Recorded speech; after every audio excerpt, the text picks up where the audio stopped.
And now, preview time. So let's take a look at what's coming your way.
Scan the QR codes to see what's upcoming for FTW Productions and what's available on demand right now. Button Master Stable Wars entire playlist. AEW Grand Slam Rampage and Dynamite Watch Party. Shared Experiences by Mistress Audio and J. Hebert Side 95. Survivor Series 10-year retrospective. The J. Hebert Side of Things, Episode 3. Star Wars Jedi Fallen Order Let's Play series. Watch-alongs for Halloween Havoc 97 and Fully Loaded 2000. All of A Simple Man's Brand Simply Predicting panels. Both episodes of The Don DeMarco Show. AEW Spark, WWE Aftershock, and Retro Wrestling Review series. The entirety of the NASCAR Thunder 2004 Let's Play series. All of AEW's watch parties the last 4 weeks. Wrestle Kingdom 17 coverage in conjunction with the Jeff Meacham Network. A Simple Take. Both episodes available now. Super Mario Bros. Z voice acting. Breaking news. ATW View Impromptu. WYW Intro and Immortal Stream. Royal Rumble Match Marathon with retros of events following Marathon. Plugs have concluded. On to the video.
The Jeff Meacham Network's Multiverse of Media.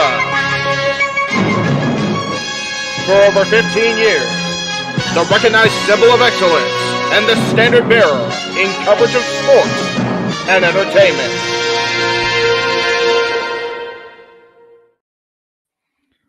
What is going on, everybody? Welcome to the Jeff Meacham Network Multiverse of Media presentation of WWE Elimination Chamber.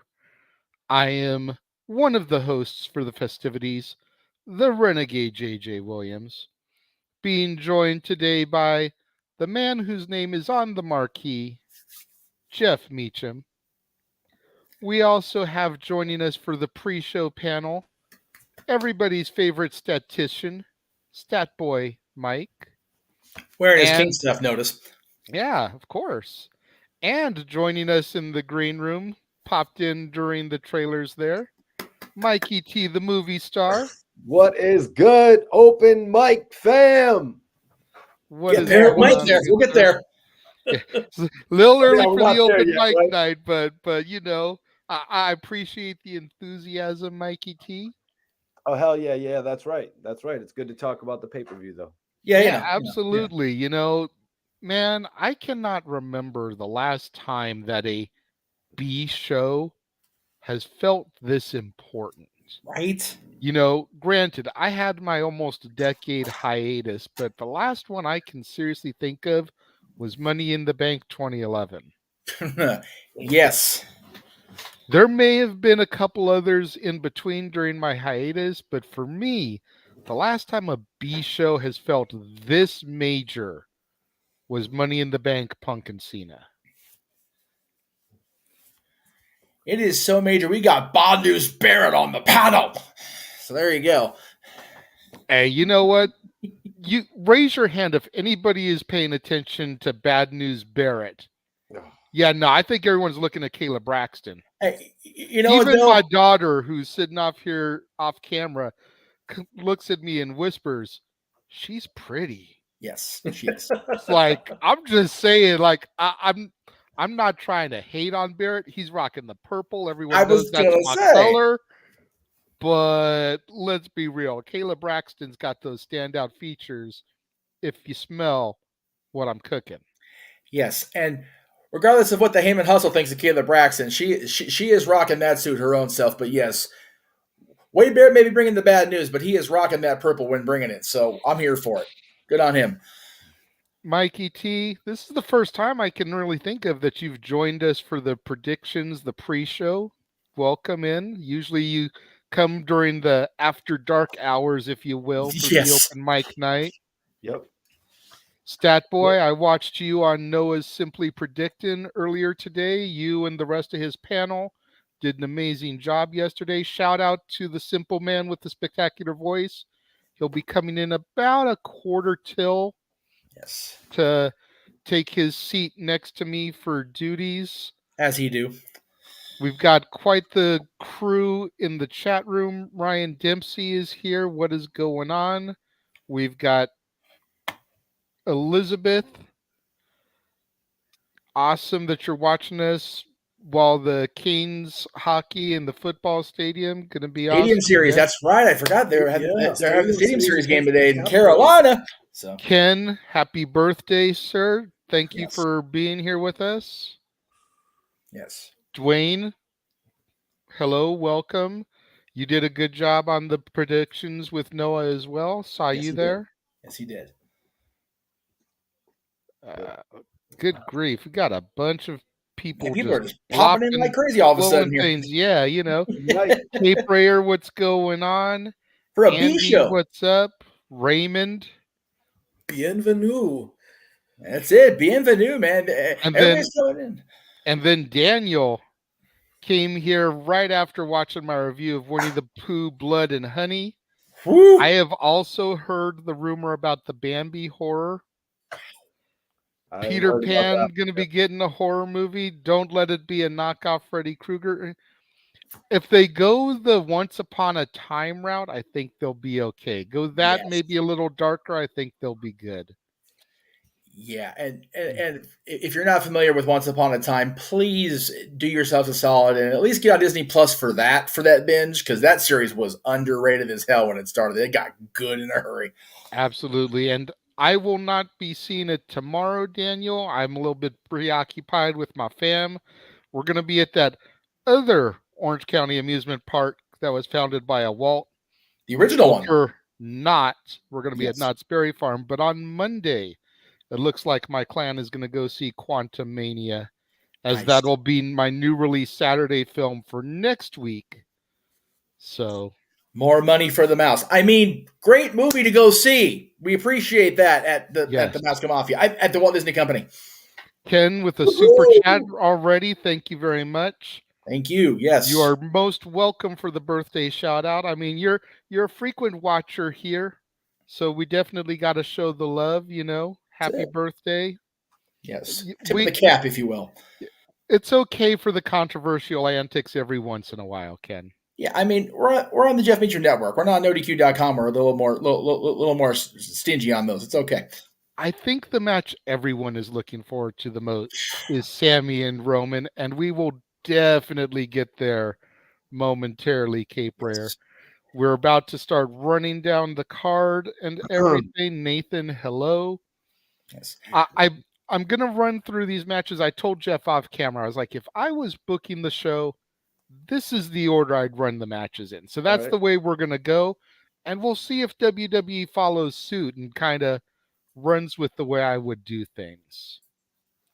First up, the men's chamber match for the United States Championship. Yes. Austin Theory defending against Damian Priest, Montez Ford, Johnny Gargano, Bronson Reed, and Seth freaking Rollins. That's right. Now, we know Mikey did his predictions with Noah, which again, Yes. great job, gentlemen. Again, I'll throw out there the love and the praise too. Yes. So what we'll try to do is we'll try to come to Mikey last on these, since he's already kind of given his thoughts.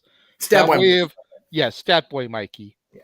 That way, if any of us say something that maybe he wants to piggyback off of and interject on, he can, as opposed to trying to throw him out there first. He's already kind of given his thoughts on these. Exactly. So we'll go to Mikey T, the movie star, first. Yes. What are you thinking about this one, good sir? Well, guys, we spoke about this last week on Open Mic Night, which I see a couple of y'all have followed suit in what I was saying about Montez Ford being in here for a reason. I think Montez Ford is the backup plan. I think he's the backup plan for John Cena. And I guess me and Jeff are going to go and do some sort of a bet in regard to that as well, because I think John Cena might sit Mania out this year. If he has to, Montez will fill in for him, but that doesn't mean Montez is winning here. I think Bronson Reed will probably get the fall over Seth Rollins. Maybe they'll have a bit of a mini feud leading into Mania because, Logan Paul's not going to be there every week. Damian Priest, not going to win this. Johnny Gargano, not going to win this. I think Austin Theory keeps the title here. Very close with him and Montez Ford. I think they're going to be the final two, but they don't pull the trigger tonight. It's a fair point. I mean, in our prediction league, which Noah gets to host, and that's why he's not going to be here till quarter tells. He's going through taking care of the hundreds of people that he's got running leagues for. But he allows us to have two picks. And I completely co-sign with you, Mikey T. I picked Austin Theory as my main. I think he's going to retain. I think he's going to hold the title going into Mania, especially if he's going to do something with Cena.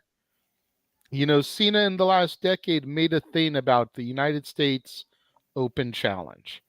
I think Austin Theory is going to go into Mania, maybe not even have an opponent, and issue an open challenge at Mania, and here's going to come John Cena. Montez Ford was my second choice because I really like Tez, and I think the Street Profits are going to break up before the end of the year.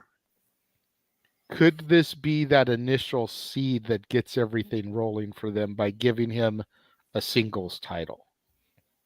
Jeff, what do you stand on this one? Well, I went with Theory as my A pick. A-Town Down's my A pick because it makes the most sense. I saw a comment in the chat room, and I think, let me see where it went. There it is. Daniel says it'll be because of John Cena. John Cena is currently 16 hours ahead of where they are right now in Elimination Chamber. I don't think jets can fly fast. I don't think he's going to fly a jet that fast. So don't think he'll get back from Australia in time to interfere in the Elimination Chamber match. But stranger things have happened. Shawn Michaels hit under a ring during the entire Chamber match and cost The Undertaker the world title to get into a WrestleMania match. So if Shawn Michaels can do it, why can't John Cena fly a jet back 16 hours the wrong direction? My second choice, mainly just because of the star power behind him and his WrestleMania opponent, is actually Seth Rollins. And I'm saying that because, God forbid I put this out in the ether, out into the WWE universe, multiverse, whatever you want to call it. What if they want to set up Logan Paul to be a U.S. Championship challenger at WrestleMania and they put it against Seth Rollins? What if that's actually a thing? I wouldn't be so opposed to it, and I wouldn't scoff at it. Who would have thought that in Logan Paul's second match, he would challenge Roman Reigns for the Undisputed Universal Championship? Yeah, Granted, it was in country redacted, but still, who would have thought that he'd go from challenging Miz at Mania to challenging Roman for the strap? Yeah. Come on. So to throw him in a program with Seth for the U.S. title ain't that far-fetched. It's not. It's more realistic. It seems a little bit ridiculous, but it ain't that far-fetched. It's about as ridiculous as John Cena coming back and actually being a credible contender for the U.S. Championship when he don't need the goddamn championship no more. No. So, there is that. Of course, whatever with John. But you're absolutely right. John Cena was one that instituted the U.S. Open Challenge, so it makes sense for him to be in a program, especially with a punk, cocky punk like Austin Theory, who John always loved putting people like that in this place. So, knock the kid down a peg or two. Give him a little humble pie to go with his U.S. championship. Humble apple pie there, Matt, how's it going? Thank you for joining us. What's up, Mikey T? I see your hand up. Yeah, and I do want to point out that I could say, like, oh, why not save Austin Theory versus Logan Paul U.S. title for SummerSlam? But Logan Paul is obviously not a face, so that's not going to work. Right. Seth Rollins and Logan Paul for the U.S. title would be the more worked match with him working as a heel. So, yeah. Exactly. I think it just depends on who you want to throw Logan Paul in there against, because he was a face against Roman. Well, and he was a face against Miz. But if you throw him in there against Seth, then he can definitely go heel. And I think people want to boo Logan anyways. I think if I remember correctly, he was starting to get a little bit more boos than cheers towards the end of the Crown Jewel match. Yes. But he still went into the match as a solid favorite. Yeah, Logan is just one of those guys that can really work any angle that he wants. And I think that really works for WWE, considering he's not there on a weekly basis. It's just a matter of who they want to throw them in the ring with. You throw Logan Paul in there against Pat McAfee, he's going to be a heel. Yeah. You throw him in the ring against Michael Cole, then he's going to be a babyface. Looks like Cole's facing Top Dollar anyway. Right? Stat Boy. Clean it up. Again, you've already done your predictions with Noah, but what do you think about this? Just quickly, anything that we touched on, kind of made you think, made you hem and haw? Do you have any statistics, being the stat boy that you are, for us about this match? I do. This is the first time that the U.S. title has been defended in the Elimination Chamber, and this also marks that every major title has been defended. So this is the last one, minus, of course, the 24/7 rule that no one talks about anymore. But this was the major titles, the heavyweight title, the universal title, the women's titles, the tag belts, and the IC. This is the last one. Seth has the experience factor. This is his third chamber. This is Austin's second. Gargano, Bronson, Damian, and Montez are all making their chamber debut. I made my pick Seth because I've got no problem with him having the U.S. title, and I'm going with the experience factor. Austin is my backup, just so I went with the title retention on that. And I'm looking for Bronson Reed. He's going to be the big man going through the plexiglass first at some point. I'd also like to see Montez Ford hit from the heavens off the top of the pod, because that is just going to look amazing. Is that what he calls his frog splash? Yeah, from the heavens. Let's just make sure he doesn't break anybody's voice box, freaking RVD onto Triple H. He's not allowed to do the frog splash. He's not the right heritage, right, Conan? I'm sorry, go ahead. Damn. Carry on. Nice one. But yeah, I'll keep my predictions simple, since I did do the prediction show. I do have a couple extra stats for the handicap match and the grudge match, so we'll get to those in a bit. All right. Next matchup, we're going to take a look at the mixed tag match. Edge and Beth versus the Judgment Day, Rhea Ripley and Finn Balor. Jeff, go. You look like you were about to just start speaking on this one, so go ahead. You can go first here.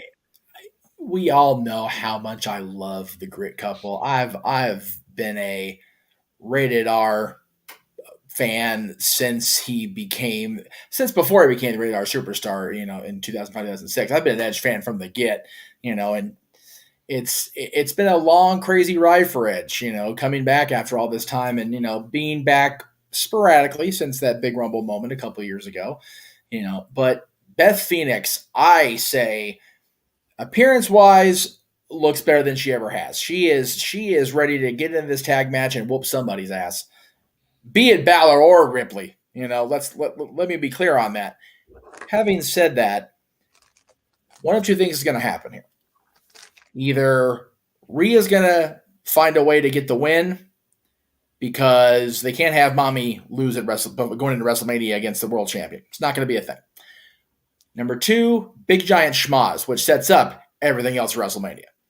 You figure Balor needs a opponent for WrestleMania since I'm pretty sure it's going to be Edge and Priest. Mysterio's going to face his son, Dom, at WrestleMania in all likelihood. And Rhea already has her championship match. And they're not going to shoehorn Beth into a triple threat. It doesn't need to be that way. It needs to be a one-on-one championship match, Royal Rumble winner versus world champion, like it should be. So my official prediction is big giant schmoz. No winner, no loser, whatever. But since I had to pick something on the Noah prediction sheet, I'm pretty sure I picked, and again, I don't have the graphic in front of me. You might, JJ. Pretty sure I picked Balor and Ripley, with Ripley getting the fall. So either way, it's going to be awesome to see Edge and Beth as a team. We don't get to see this a hell of a whole lot. I don't think we've seen it yet on pay-per-view or premium event anyway. So that'll be cool. And if we have, it was once. So it's always cool to see Beth on television. It's always great to see Edge back. Balor is finally getting used. My God, how long has that taken? And Rhea Ripley's coming into her own. She really is. She is becoming the superstar that a lot of us in this room saw on the horizon during the Mae Young Classic when she first appeared on WWE television. So this is probably my favorite match long-term wise, as far as overall favorites of everybody, not counting the world title match. It's a fair point. Ken wants to know, Jeff, did you like Edge ever since the Brood days? I liked Edge when he debuted, before he and Gangrel and Christian ever actually formed the Brood. I liked Edge when he was out there being a brooding, silent warrior out there in the crowd. The intros, the vignettes were kind of what they were. And even Adam has said, I don't know what the hell we were doing there. We were just whatever. So, but I've been a fan of his from the very beginning, from debut until now. I was one of the few people in my circle that was like, whatever with the whole Matt Hardy Lita thing. It's, you know what? None of our business. True. And it led to goddamn good television at the end of the day. It really did. And I wept like a baby when he cashed in on Cena. I did. It was wonderful. Mikey T, the movie star, where do you stand on this one, good sir? Yeah, so this match, it's one of those intriguing matches for the Royal Rumble winner to compete in. They always have some sort of a plan for the Royal Rumble winner, and this one's finally going to play out. We've kind of been waiting for this since like Survivor Series for some intergender type of match to happen. Now, I really, if you guys haven't seen it, it's been playing out over the last few weeks where the Judgment Day will like piss off Rhea Ripley. Like Dominic ran out on the bill on that whole Valentine's Day date thing. Rhea Ripley was actually pretty annoyed about that. I think Finn Balor is going to take the loss here, and Rhea Ripley is going to continue to get annoyed because all of the people that she's with in the group just aren't as dominant as her. That's how I think this thing is going to start to play out after Rhea Ripley, gets the title at WrestleMania. I think she will walk away from Judgment Day. But so in saying that, if she's going to get that big victory next month, I think they'll, make her take this loss. So I'm standing by my prediction of Edge and Beth Phoenix taking this win. If I'm wrong, I mean, if in Triple H's era, what they do is they bring back people like Edge to put over Finn Balor, and Rhea Ripley, I guess maybe I'm wrong, but I just don't see it happening. I do not see them putting over these Finn Balor. And they've been looking horrible on Raw, lately. I really just don't think they're deserving of this victory over Edge like that. But, and furthermore, I don't want to see Edge compete with Balor again at WrestleMania. We already saw them in an I Quit match. So please just do something else. Give me Edge versus Brock, but we'll get into that with our next prediction. What, Jeff, we haven't really seen it since Insurrection, right? No. I understand that. I just don't think Edge's current story or character progress lens of Brock Lesnar thing. That's so random. It would have been better if Bray wouldn't have spoke, and then we could have got Bray and Edge. It would be a great thing, and I'm not saying it's not going to be a great thing, but again, I'm very much of the Steve Austin 2002 philosophy. Don't just throw shit at the wall randomly and see if it sticks. Give me a build. Give me a reason. Give me why. Yeah, and that's something that I see the WWE's been doing a lot lately. They've actually been giving us some long-term storytelling. And this is one of those matches, one of those feuds. It's like it really began last year at WrestleMania, and it needs to come to an end this year at WrestleMania. Exactly. An entire year-long feud with this.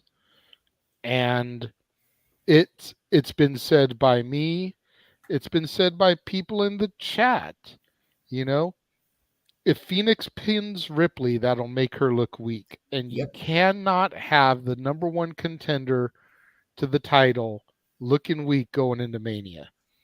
That just is horrible booking for me. Yep. You do not want to do that. Just Cody. So I went with Edge and Beth, and I feel like Edge is going to get the pinfall on Finn. That way, Edge vanquishes part of the Judgment Day. He's now taken out half of them. Right. Rhea still looks strong going into Charlotte at SoFi. Finn is defeated. That just leaves Dom and Priest. Yeah. And then we can set up the fact that since Priest was Edge's first recruit, you get Edge versus Priest at Mania, since we all know it's more than likely going to be Rey versus Dom. And then the Judgment Day is dead. Rhea has defeated Charlotte, hopefully. Sent her off to Hollywood to go over do whatever the fuck she's going to do over there. And Rhea can turn face, because everybody loves Mommy anyways. I mean, that's fair. And just call it a day. And the Judgment Day will be dead and buried, just like the pay-per-view itself. That's right. Stat Boy, what do you got to say about this match, good sir? Very quickly. I picked Edge and Beth. I sit up. Can't see you very much. Oh, sorry about that. There you go. Getting on Cena status there. We can't see you. That's all right. Producer mode. I got you. Damian is 0-2 against Edge himself. They had the two one-on-one matches at Clash at the Castle and on Renegade's birthday last year on Monday Night Raw. So apparently Damian just can't win against Edge. However, when Damian and Rhea tag up on television, they're undefeated. They beat AJ and Liv May 2002. They had the match at Hell in a Cell with Edge as their partner against the OC and the 8-man tag in November of 2022. However, on the live event tours, the Judgment Day can't win. Damian and Rhea lose. Of course, they were going up against the OC at the time. So it's two different standards and two different stats. On television, they can win to be strong. On the live scene, they lose. So, albeit aside, minus the stats, I don't care that as a team they're undefeated. The storyline needs to end as Renegade and everyone is saying. I like Rhea. She's a great talent on her own. I actually like hearing "This is my brutality." I like the black hair. I like the black under the eyes. It's got to come to an end, and it comes to an end tonight. There we go. Just want to point out something real quick, Jay, before you move on to the next match on the U.S. champion. Go ahead. I was going to throw up a comment real quick, but go ahead. Oh no, go ahead. Go ahead first, because I actually wanted to address that comment. I think too.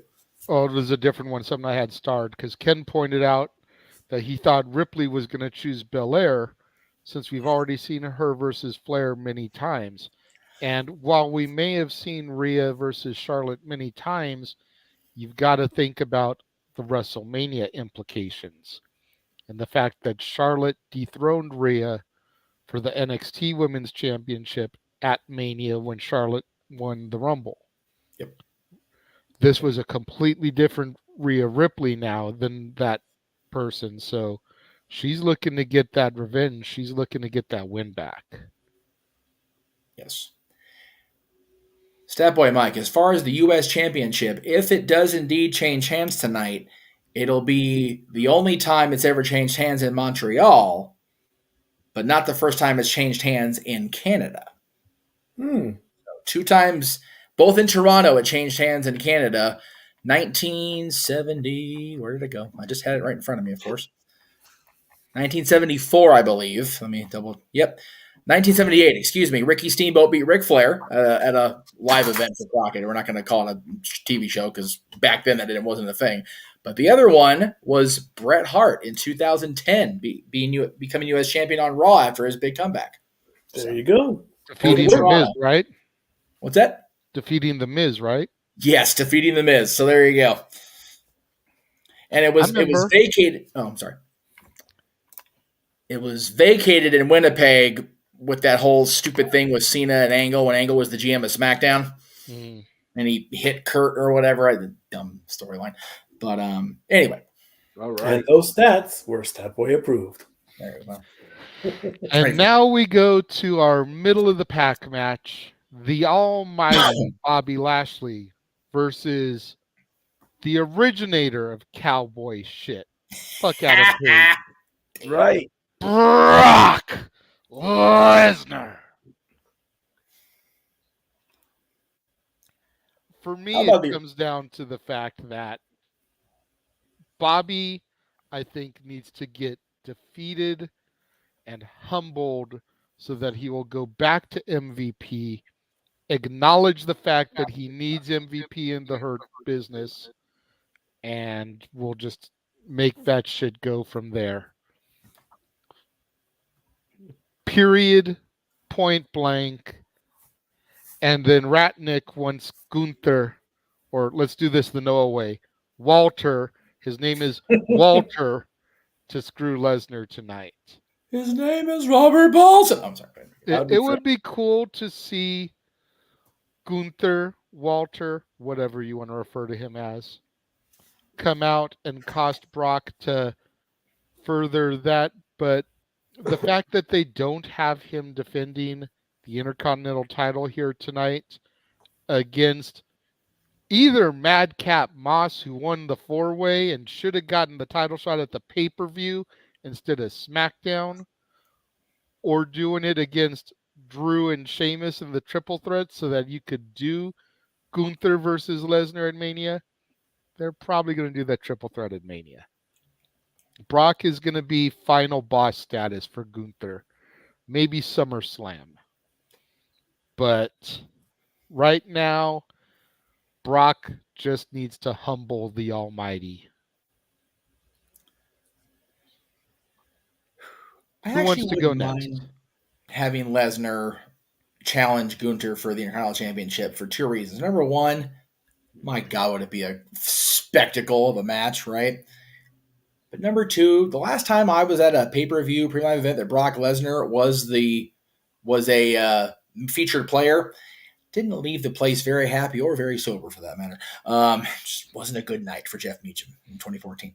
So I wouldn't mind seeing Lesnar go in and face Gunther for the Intercontinental Championship. But you're right, Jay. He needs to just serve Bobby Lashley a little slice of that humble apple pie from the U.S. title match right up in Lashley's face. Yeah. Lashley's got to get to a point. Don't get me wrong. I love me some Lashley. I do too. I prefer Lashley to Lesnar. But I prefer Lashley to Lesnar. We got to send him back into MVP's arms. Yeah, exactly. Yeah, I've liked Lashley from the beginning, but Dad and I get sideways about that because he is not a Bobby Lashley fan, and I'm not a Brock Lesnar fan most of the time. Yes, because I know this. Other shit with Brock, but again, whatever parallel universe got set in motion that we're in a land where Brock Lesnar's playing haha and doing cowboy shit in the ring, I'm here for it. I really am. I want to see him do Boombox Lesnar again. That shit was Well, priceless. That ship has sailed, JJ. No, not necessarily. He can do the boombox thing. He has to be playing country music while he's coming down the aisle. Otherwise, it's not as funny. Hardcore country. There you go. That's it. A little homage to the Knockouts World Champion. Or break out a little Florida Georgia line featuring Nelly or something. Jason Aldean and Ludacris. Get that little hybrid going. Yeah, this is how I roll, and he goes there and rolls through everybody. There you go. JJ understands the country gimmick. I appreciate that. But yeah, Lesnar's got to win here, even if they continue it with a final blow off, just some sort of crazy, like you said the other night, Mikey, last man standing stipulation or something. Just pull that trigger. But this one needs to be short. It needs to be brutal, and it needs to be Lashley humbling. Yeah, no, I don't. Like that was sarcasm each. Yeah, and that was 2004. I don't like that match for anybody involved, including Austin. That was just a garbage piece of shit match. So, yeah, 2014 is a little bit different. Christopher Rotz chimes in, another one who was on the predictions with Noah yesterday. What's up, Chris? Hopes that we enjoy the Chamber tonight, and he sees Lesnar here. So hopefully that we get Lesnar versus Bray at Mania. Cape Rayer, if Lesnar is a Shania Twain fan, he's got me permanently on his fan bandwagon, if that's the case. Because Bray already happened? No. Well, when he beat Luke Harper, that whole thing didn't lead to a Bray, and it never got there. Because Bray got hurt or something. Well, no, because so when they were doing that at the Rumble with the Wyatts interacting with Brock, that was leading into something completely different. Like Brock was already either back in what the hell year was that? 2017. That was when Goldberg became the champion and faced Lesnar at WrestleMania. God, that made me hurt. Hey, ain't nothing wrong with Faith Hill and her husband. I love them both too, so that's okay. But he didn't get a kiss from Faith Hill like he did. That's right. I did not. I did get a kiss from Shania Twain though, so there you go. That don't impress me much. Really? Okay. Sorry to hear that. I like what you did there. So 2016, what the hell was Brock doing? Oh, so yeah, that was when they were putting him in the Ambrose program, which went completely freaking nowhere. So, and everyone is pointing out in the chat the fact that Bray called out the winner of this match. So let's not forget that in our discussions. Yeah. No, and I'm not seeing that part of SmackDown yet, so I don't know what he and Uncle, whatever his name is this week, had to say or present. So I wouldn't have a problem with either of them facing Bray at WrestleMania. You know what? She looks great now, Ken, but man, Shania Twain 2000 was prime country. Shania Twain. Woofa. Shania Twain 95. But I didn't go see her until 2000 Hollywood Bowl, so that kind of didn't have a choice there. She was a bad bitch for sure, man. You know what? That ex-husband of hers, he may be a talented songwriter, but he a dumb fuck. Anyway, sorry, Mutt. Not sorry. Anyway, we're regressing off the topic here. By the digress trip on pros and tees. God, if Lesnar wins and that means he faces Bray, I'm not sure that's a scenario I want, unless they really keep the supernatural haha bullshit to a minimal, because you don't need that with Lesnar going into a WrestleMania. Absolutely not. Still. Absolutely not. And we discussed this when we talked about the No Way Out matches, which will hype a little bit later, but you can check out Monday on both mine and Just channel. Yes. We talked about how Triple H made the Cactus Jack shtick because of his facials and selling and everything. God. I love me some Lesnar. I don't think he could sell the supernatural of Bray Wyatt to make it get over. Nope. Yeah. Lesnar's going to no-sell that shit, and then Bray is freaking dead in the water again. Yeah. either Brock, Jay, would no sell that. Beast Brock would be like, really? Cowboy Brock would laugh it off and beat him up afterwards, just for the giggles of it rather than the beast mode of it. Yeah. Like, it's just no-win scenario if they do that with Bray. Just no-win Lashley, I think, would sell it better. Yeah. But we need Lashley back with the Hurt Business. Well, maybe, and again, this is me not trying to downplay anybody because everybody involved in this I do genuinely like.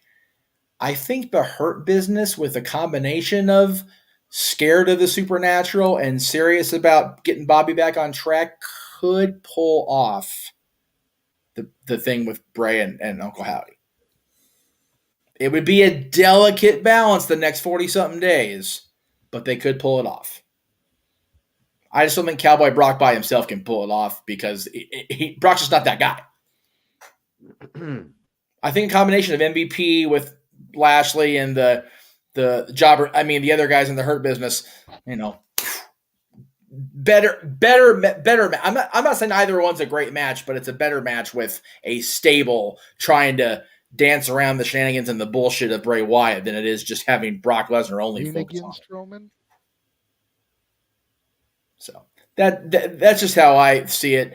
I'm gonna throw to Mikey T while JJ is talking. Mikey, all right. So I'm gonna stand firm on this, even though I saw Noah sent the message out 10 minutes ago that I missed of the last prediction choices. But so this week on SmackDown, I'm not gonna ruin anything for you, Jeff. You know what I mean? But Bray was working face. No, it's fine. Go ahead, please do it. It's okay. So Bray was actually working face. So I'm going to stick with my choice here of Bobby Lashley. And plus, I think Bobby's reaction to the supernatural will be a little bit better than Brock Lesnar's. Not sure what Lesnar's going to do for WrestleMania. That's why I threw out something like Edge, just the Clash of the Titans. But Lashley, this is going to be his last solo feud before getting back with the Hurt Business. I don't think they should align the Hurt Business with Bobby Lashley during this. I think Bray Wyatt's going to mess with Bobby Lashley's head to a certain point where he's going to find comfort going back with the Hurt Business after dealing with all the antics of Bray Wyatt. It should make for a couple interesting weeks of television, especially seeing what they did on SmackDown with or was that the contract signing with Brock Lesnar and Bobby Lashley, when Lashley was sitting there talking about his agent and everything. It'll be interesting to see what they do with him in maybe a boardroom setting, and they could have Bray Wyatt just, you know what I mean, just make it all creepy and shit like that. Yeah, that's fair. Yeah. I'm going to stick with it. You know what I mean? But I'm not too sure about, I hope Gunther comes out and, sets up for WrestleMania.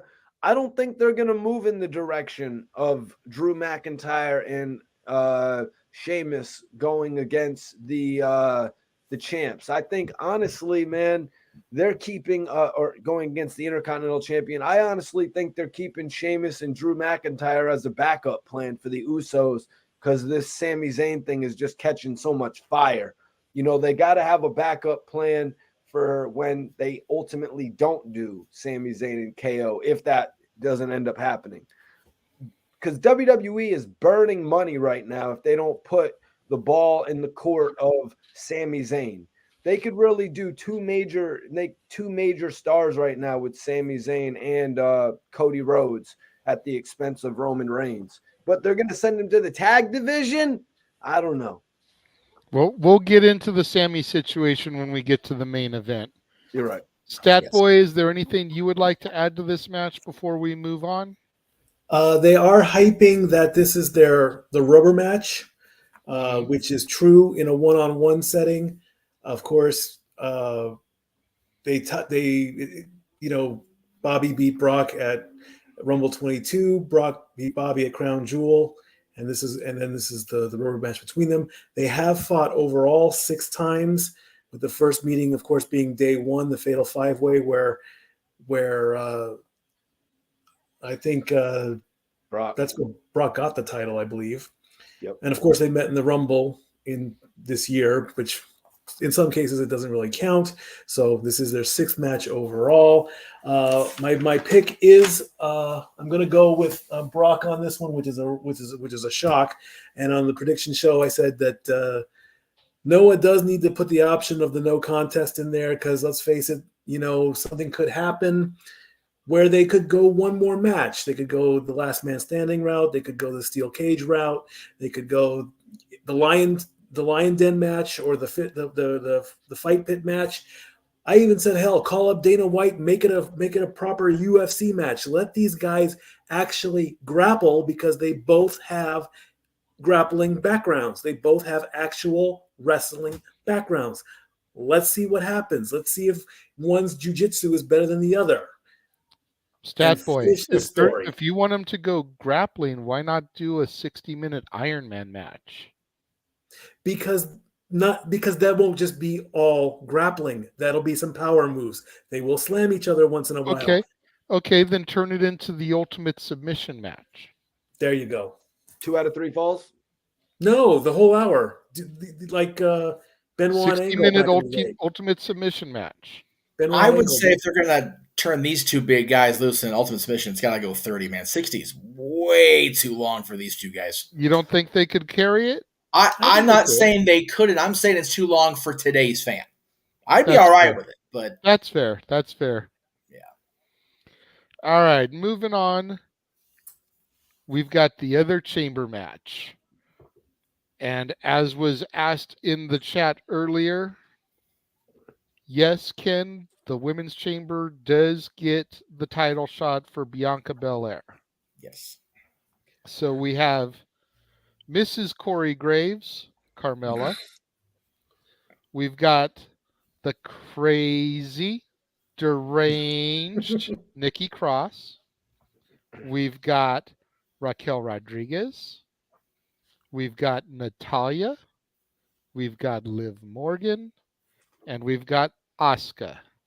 Kana. Once again, everybody got 2 picks in our group. I'm going to go first on this one. I'm gonna start out by eliminating people because it is the Elimination Chamber number 1, and I feel like there's some people you can easily dismiss in this match. No disrespect to any of the women, but Carmella, no. Nikki Cross, no. So now we've gotten 2 out of the way. Now we're down to 4. Liv Morgan, as great of a year as she had last year, I don't think she's going to catch lightning in a bottle twice. At least not this soon. If she's going to get another moment, if she's going to get another break, it's going to come a little bit down the road. That brings us down to 3. Asuka, Kana, whatever you want to call her, I feel has had her main event moments in the spotlight at Mania. I feel like she needs to take a back seat in this. And that leaves us with Canada's own, whose uncle was screwed in Montreal, Natalya. And the other woman in this match who can go pound for pound strength-wise with the EST of the WWE, Raquel Rodriguez. Raquel was my number 1 pick in this one because I want to see that strength matchup. I want to see, the irresistible force and the immovable object when it comes to the women, and that is what Bianca and Raquel would be. They're both so similar in height, in build, and in strength.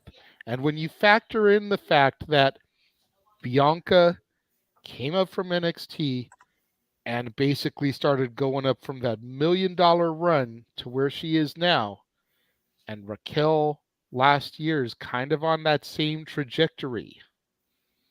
Man, it just to take a line from an old WrestleMania theme, written in the stars. Raquel is my number one. Natty is my number two. Gotta represent for my girl. I mean, hell, it's been well documented. I named my daughter after Natalia, so Yeah, gotta show some love there. But yes. that's where I stand with this one. Mikey T, you look like you really want to jump in on this one. Before I turn you loose, though, let's go ahead and bring the simple man with the spectacular I voice. didn't see him down there. Jeez, good call, brother. Noah, what up? And so he can at least observe the rest of this. He's already been moderator. He's already hosted his own Simply Predicting panel. He can give his 2 cents in here if he wants. But let's get through the people that haven't done predictions yet. Mikey T, go ahead. JJ, I'm going to say I do respect that lineup right there. That ending would be classic. You know, you could say it's written in the stars, but I just don't think it has as much spectacle. It doesn't have as much spectacle as Bianca Belair versus this newly, revealed Asuka. You know what I mean? That is going to be a classic 25-minute WrestleMania match right there. And, after, watching the final build-up for this show, I do got to say, damn it, in the fact that I picked Liv Morgan because of what the encounter that happened at the end with her and Raquel. You know what I'm saying? I realized, damn, Raquel has an opportunity to win in this match, and she should have been my secondary. So and plus, it's looking like Asuka has really gotten all the build up. She has not lost a single match since coming back, seemingly. I know that seems to be a lot, but she literally has a couple victories over, Liv Morgan at this point, and it's like, damn, Triple H is kind of treating Asuka like he did back in the NXT days, which is making me actually more interested in this, in seeing her face Bianca Belair, possibly getting that moment that she was screwed out of at WrestleMania when she had that winning streak against Charlotte, when she should have beaten Charlotte. Now, the way you bring it up with Raquel, it kind of reminds me of the point that Rhea Ripley was at about 3 years ago when when Rhea Ripley faced Charlotte. I just don't see Raquel being able to win this one here because her versus Bianca Belair at WrestleMania, it's like, it just doesn't, like I said, it doesn't have much spectacle to it. Like Raquel, like, when we talk about how Bianca Belair's career had such an upward trajectory, Raquel's hasn't had the same. Raquel has been a part of a couple different tag teams that won the titles, lost the titles. She's had a couple start and stop pushes. That was actually nothing like the trajectory of Bianca Belair. She's had these stop and start heel turns as well recently. She turned heel, but now she's a face. I just don't really know if they know where they're going with Raquel, but they are kind of making her look a little off on television.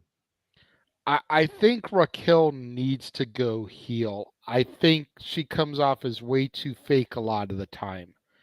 If you look at our predictions league, it seems to be fairly unanimous across the board that everyone's going with Asuka as the first pick, but the secondary pick is pretty evenly split between Natalya and Raquel. I'm the only one that picked Raquel as their first pick.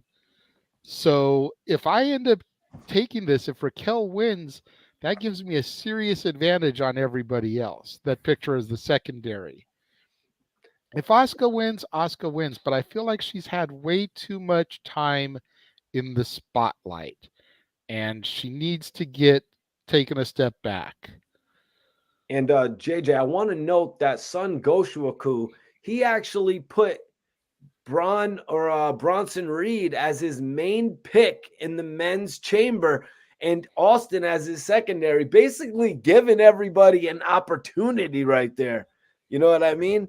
But we'll see, because Jeff made a good point that John Cena does not need to come back and challenge for the U.S. title. It's true. Jeff, what do you think about this match? We still got the main event to go. Yeah, we gotta get cracking here. I'll make it quick. I went with Asuka just because I see her as the most viable. I want it to be Natty. I want it to be Natty because they're in Montreal and because she's Brett's niece and because she's a legitimate member of the family. Despite what we had talked about earlier in the year. Love you, Mikey. She's in the family, damn it. She's in the family. That's right. Don't go down that path again. So Asuka's my primary pick. I believe I went with Carmella just because, you know. Yeah, you had to go put that out in the ether. I swear to God, Meacham, if she wins, I riot. I walk away. To be fair, you called her Mrs. Graves. There's at least 2 other women in this match that are married or attached to a wrestler as well. So let's not be, throwing that shade on Carmella only, okay? Just saying. Stat Boy, do you have anything that you would like to add to this before we go moving on to the main event? I went with Liv Morgan as my primary. She has the experience factor. This is her 3rd chamber. This is Asuka's 2nd, so she's my secondary. This is Nikki's 2nd chamber. This is Natalia's 2nd chamber, and this is Carmella's 2nd chamber. Raquel is the newbie. I did say that I'm actually liking Raquel. I think she's a great person. She has a great character. But of course, everyone says that she smiles too much. She is a happy person. She's living her dream. Tell her, I know she needs to be tough, but let her show that beautiful smile, folks. And I'm not denying that she doesn't have a pretty smile, but it comes off as so fake. It comes off like she's hiding behind it, like a wait till they see what I really like. These exactly. idiots.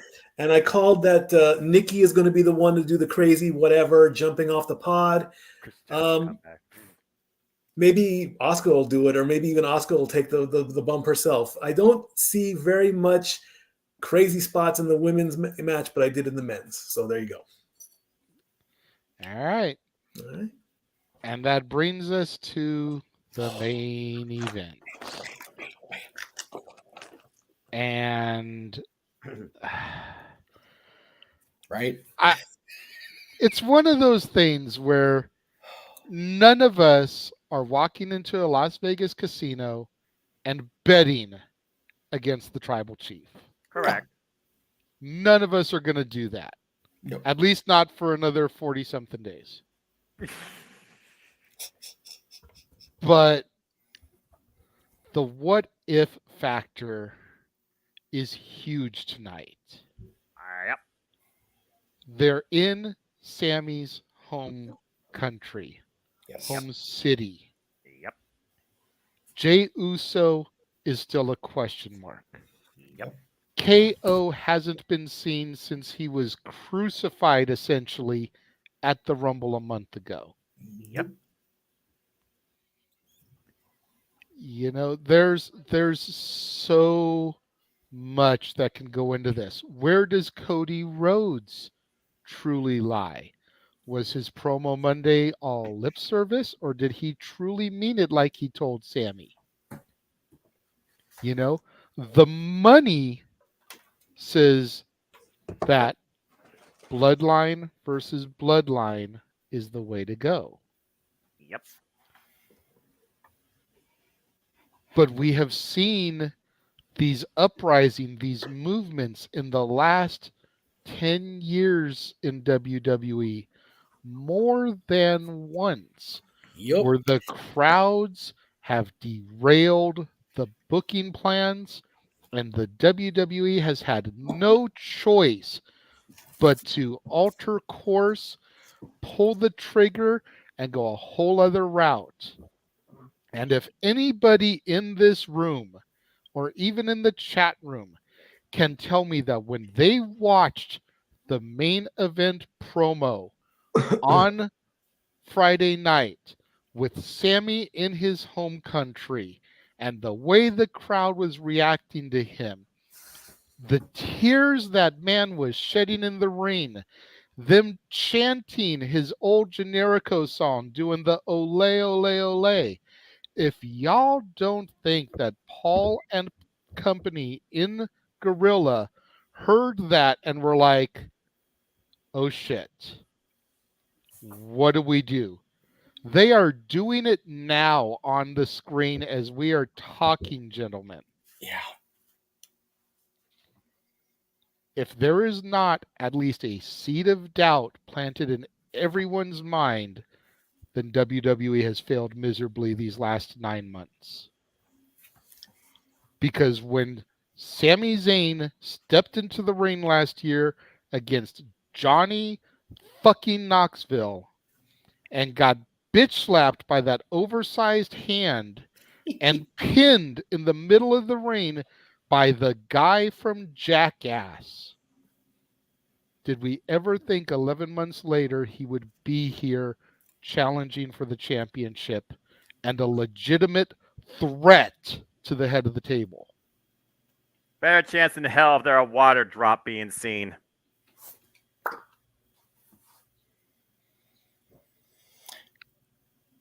I'm going to volunteer to go last, number one. Number two, hey, it's Tony Khan's favorite journalist on the pre-show right now if you're watching on Peacock. Anyway. Oh, fuck me. I'll go next. Whoever's next, go for it. Yeah, I'll go whoever. ahead. The betting odds on this match, if you want to make $100 for Roman Reigns to win, you got to at least put up $2,000. That's how much it is. Yeah. Seriously. For every dollar you bet on Roman Reigns, you win 20 cents. Yeah. For every dollar you bet on Sami Zayn, you'll win 7. I'm taking bets at LB Stat Kid 1977 right now. Lucky 7, brother. hey. Sammy's a lucky 7 in that case. There you Lucky go. 7, Place okay? your bets. Place your bets. Place your bets, place your bets. But also, again, this is, of course, to win the match. There is nothing being said about winning the title. So there's your loophole, folks. We know we want to keep Roman strong going into Mania. We know this. Let there be a schmoz. Let somebody come out and screw with the match. Let Cody come out. And then at the end of the day, you'll say, here is your winner by disqualification, Sami Zayn. That's how he can win the match. Unfortunately, my pick is Roman Reigns in this one because I'm going with the rules of simply predicting who walks out with the title. I will be so happy. I mean, let's just face it. If by some miracle the stars align and the top brass say, you know what, 900 days is enough, put the belt on Sami, kablamo. Nuclear bombs would be going off in the internet world. But it's going to be a good match. Sami is going to put on a good show. His family's there. God bless him. I hope he's safe. Lord, please keep Sami safe. Don't let anything bad happen to him. Amen. Enjoy the match, but Roman's walking out with the title. A moment ago there, Noah, you said place your bets. Correct? Yep. My daughter gave me $1 that she is betting on her tribal chief to win tonight. Well, then, Oh, there you go. okay. At least it's not a Canadian dollar. Oh, that's brilliant. Mikey T, go for it, sir. Guys, man, first of all, I hope everybody enjoys this show tonight. Sucks we didn't get a pre-show match, whatever. But WWE of the modern era. Continue. so Roman Reigns, he was supposed to just run through Sami Zayn here. This match probably maybe wasn't even penciled in if the recent fame of Sami Zayn didn't catch on.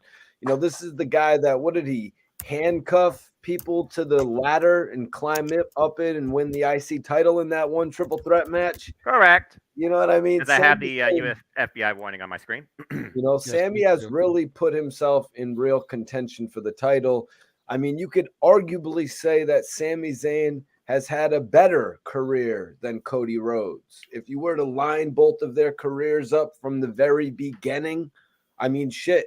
We go back to some of those first matches for Sami Zayn for the open challenge for the U.S. title, the match with Nakamura. I think that was WrestleMania weekend. And that's not even really the beginning of Sami Zayn's career as you got, you know what I mean?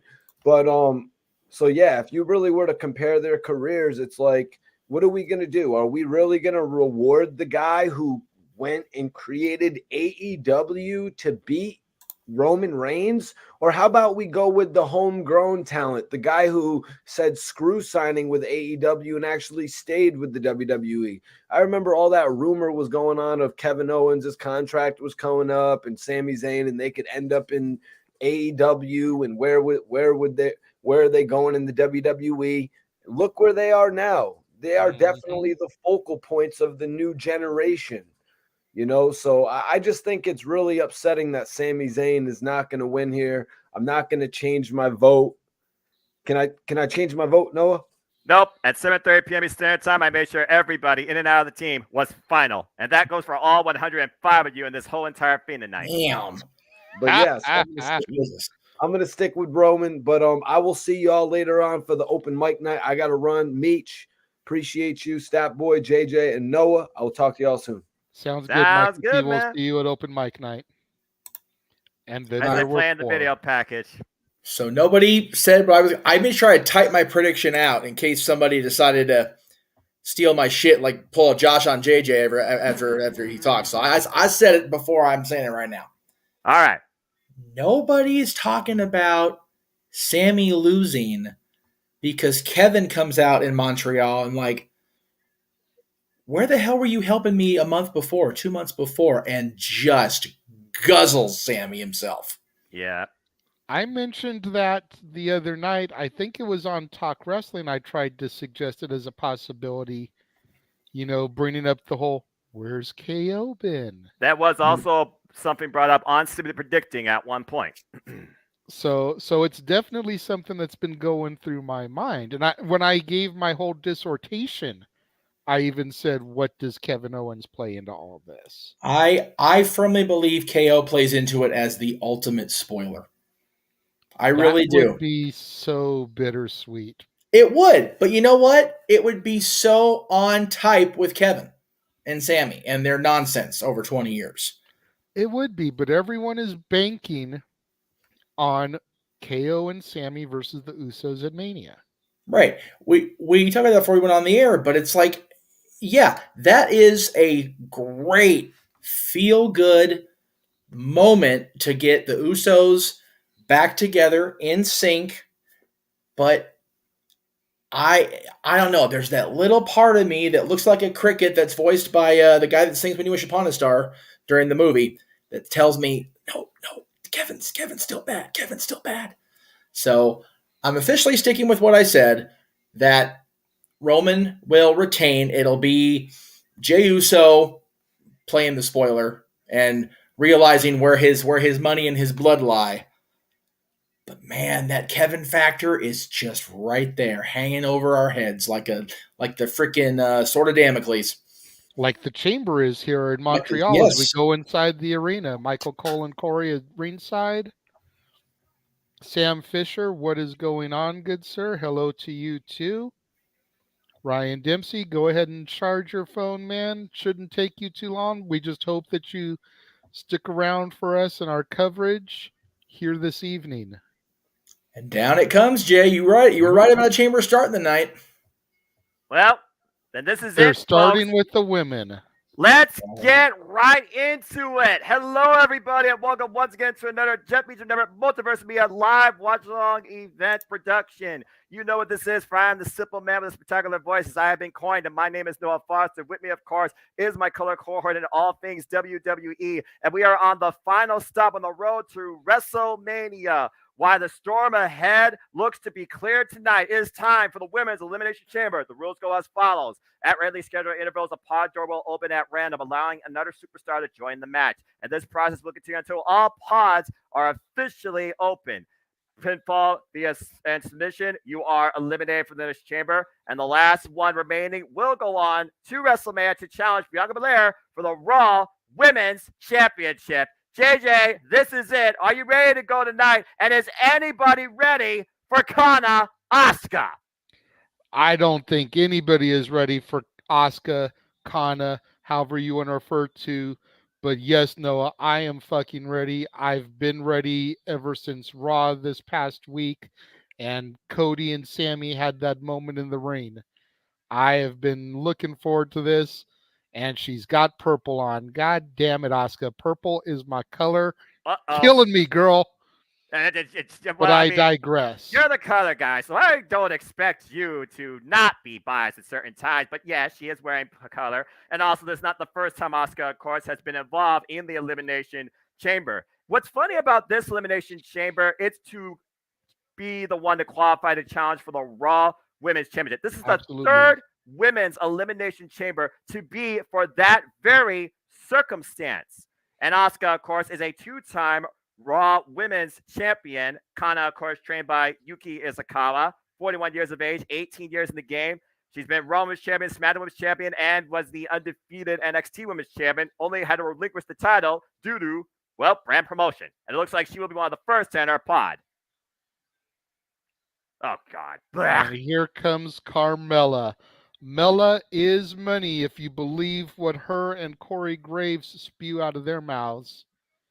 Well, at least I only have to worry about one sentence from you versus a diatribe longer than an essay by Corey Graves, who's at ringside. But yes, Carmella, who of course qualified, winning a fatal four-way number one contenders against Piper Niven, Candice LeRae, and Meacham. But what's funny is Carmella is no stranger to challenging Bianca Belair for the Raw Women's Championship. She faced her last year for it at Money in the Bank and lost. But when it comes to Carmella, she may be money, but she also is very sneaky and opportunist. Of course, the first ever women's Money in the Bank winner. We'll see if she wins the chamber tonight and makes her way officially to WrestleMania. This will be her hope not. She shouldn't have qualified for this match anyways. Look, I've ranted about that more than enough times over, so that's all right. What's funny, this is her second time in the Elimination Chamber, but first time in singles chamber competition. And here comes my primary pick, Noah, Raquel Rodriguez. Raquel Rodriguez definitely will have power on her side tonight. And if Braun Strowman's Elimination Chamber exposition a few years ago taught us anything, she could be the most dangerous threat in her chamber debut tonight. Of course, we've seen Raquel on the SmackDown brand challenge for the SmackDown Women's Championship at least 2 times against Ronda Rousey. But she's also had a multitude of tag team title chances on the SmackDown side of things with the likes of Aaliyah, Shotzi Blackheart, and most recently, as we've seen, Liv Morgan. And I gotta wonder if that friendship with Liv Morgan will come into play tonight. Where at the end of the day, only one can win. We saw what happened on SmackDown last night. Helped her up, and then Liv freaking kneed her in the face, single knee code breaker. I don't think Raquel forgot about that. I don't think so either. And something I haven't heard been getting talked about a lot, Noah. You figure that it's a Raw competitor who won the Rumble and is challenging for the SmackDown Women's Championship. I'm looking for a SmackDown superstar to win this match to go on and challenge for the Raw Women's Championship. And it looks like you're against Nikki Cross, who's already storming her way into what I gotta imagine is the ultimate playground of her crazy dreams, looking to play with everybody tonight. Nikki Cross, a former Raw Women's Champion. This is her second Elimination Chamber going, and previously she was Women's Tag Team Champion last time with Rhea Ripley, who of course already has her ticket punched to WrestleMania, who will challenge Charlotte Flair for the SmackDown Women's Championship. So we'll see if Nikki gets all the playtime she wants tonight, and I feel she cannot wait to play, particularly with Asuka. It looked like she was trying to boop her nose there. You know, Nikki is so psychotic, and there's been plenty of psychotic gimmick in the WWE. It works for her. It works for her. About Nikki James, honestly, I think is the best since Victoria. Hey, you know what? I'll take it. Of course, Nikki Cross will be the last one to enter a pot, which means, JJ, the remaining 2 competitors will kick this chamber match off. And here we go. In Montreal, Canada, the heart is represented by Natalya. I've called her the locker room leader for generations, and yet Natalya, for as long as she has been involved in the WWE, heck, in the wrestling game, 23 years experience at 40 years of age, has yet to have a WrestleMania singles main event. Quite a homecoming, though, for a great graduate friend of the Hart family, of course, married in, former tag team champion, former SmackDown Women's Champion, and former Divas Champion. This is her second Elimination Chamber appearance. She was last involved in 2020. And tonight, she kicks things up. Can she run the distance and outlast the competition? Well, I definitely think there's no doubt that Natalya can do it. And you saw there as she came out to the ring, shades of her uncle Brett giving her sunglasses to the fan at ringside. You know, Natty, you mentioned how she has not had a WrestleMania singles match in her career. You've got to figure Natty has been with the company for going on 25 years, I think, 15 years. Correct. She's been there for a very long time. Her career is probably starting to dwindle in the WWE, if we're being 100%. Who's to say that this can't be like a farewell run where she's finally going to get that moment at SoFi Stadium? And here comes the woman she's going to compete against to open the match. Last year's Mrs. Money in the Bank, Liv Morgan. It's funny that you say live in the moment because Liv Morgan already had countless moments, and she's only been in WWE for 8 years, finally winning her first ever WWE Women's Championship, as you said last year, the SmackDown Women's Championship. She also had an incredible run at this year's Royal Rumble, making it to be literally the last two, only to be eliminated by Rhea Ripley. And right now, Liv Morgan is once again out to prove you only live once, and she's going to do everything possible to make sure that this year is her WrestleMania moment. This is also her fourth overall appearance inside Elimination Chamber. She was involved in the Tag Team Championship of Elimination Chamber and has been involved 2 other times in the Elimination Chamber as a singles competitor, which is ironic enough. She's a SmackDown competitor, but here's the thing, JJ. Those previous 2 singles outings in the chamber was also to be the #1 contender for the Raw Women's Championship. It's 3rd time the charm. Natty telling Liv to kiss her butt as they get ready to start things off here, Noah. Well, bell rings are underway. Let's see what happens here. Again, Elimination Chamber. What's your strategy? Keep away from the competition, especially when you have no control when you come out in this thing. But as far as beginning, what do? Do you exhaust life energy early, try to eliminate the only person right now you deal with, or hope that maybe you can form a strange alliance later with somebody else? Again, I don't think Natalya has any friends involved in this, but I wonder if Raquel and Liv will take advantage of the field if they're both at the same time. It's a fair assessment. I mean, I think you want to try to eliminate people as quickly as possible. Ooh. Give yourself a little bit of a break. You think about Rey Mysterio pinning and eliminating Edge, who was the defending champion back in 08 or 09, I want to say it was there, Noah. Yeah, you see Nikki Cross drawing plans, I think, on her pod. That was a little hilarious. Liv Morgan, who, of course, in her chamber history actually has 1 elimination, while Natalya has no eliminations overall. Of course, we know Shayna Baszler holds the record for most eliminations in a single chamber and overall in chamber history, women's chamber history, with 5. And right now, the chamber coming into play, using the environment to your advantage, driving Natalya constantly face first into the chains. But again, elimination can only occur via pinfall mission inside the ring. Liv Morgan, what a stomp. Right to the spine. I feel like Liv Morgan right now is having a little bit and we've seen lately since she's lost the SmackDown Women's Championship, Liv Morgan has adopted a more reckless nature. And I wonder if that's going to benefit her tonight. Oh, my. Well, trapping your opponent inside the chains. All right. A prison of woe, and Natalya fights her way out.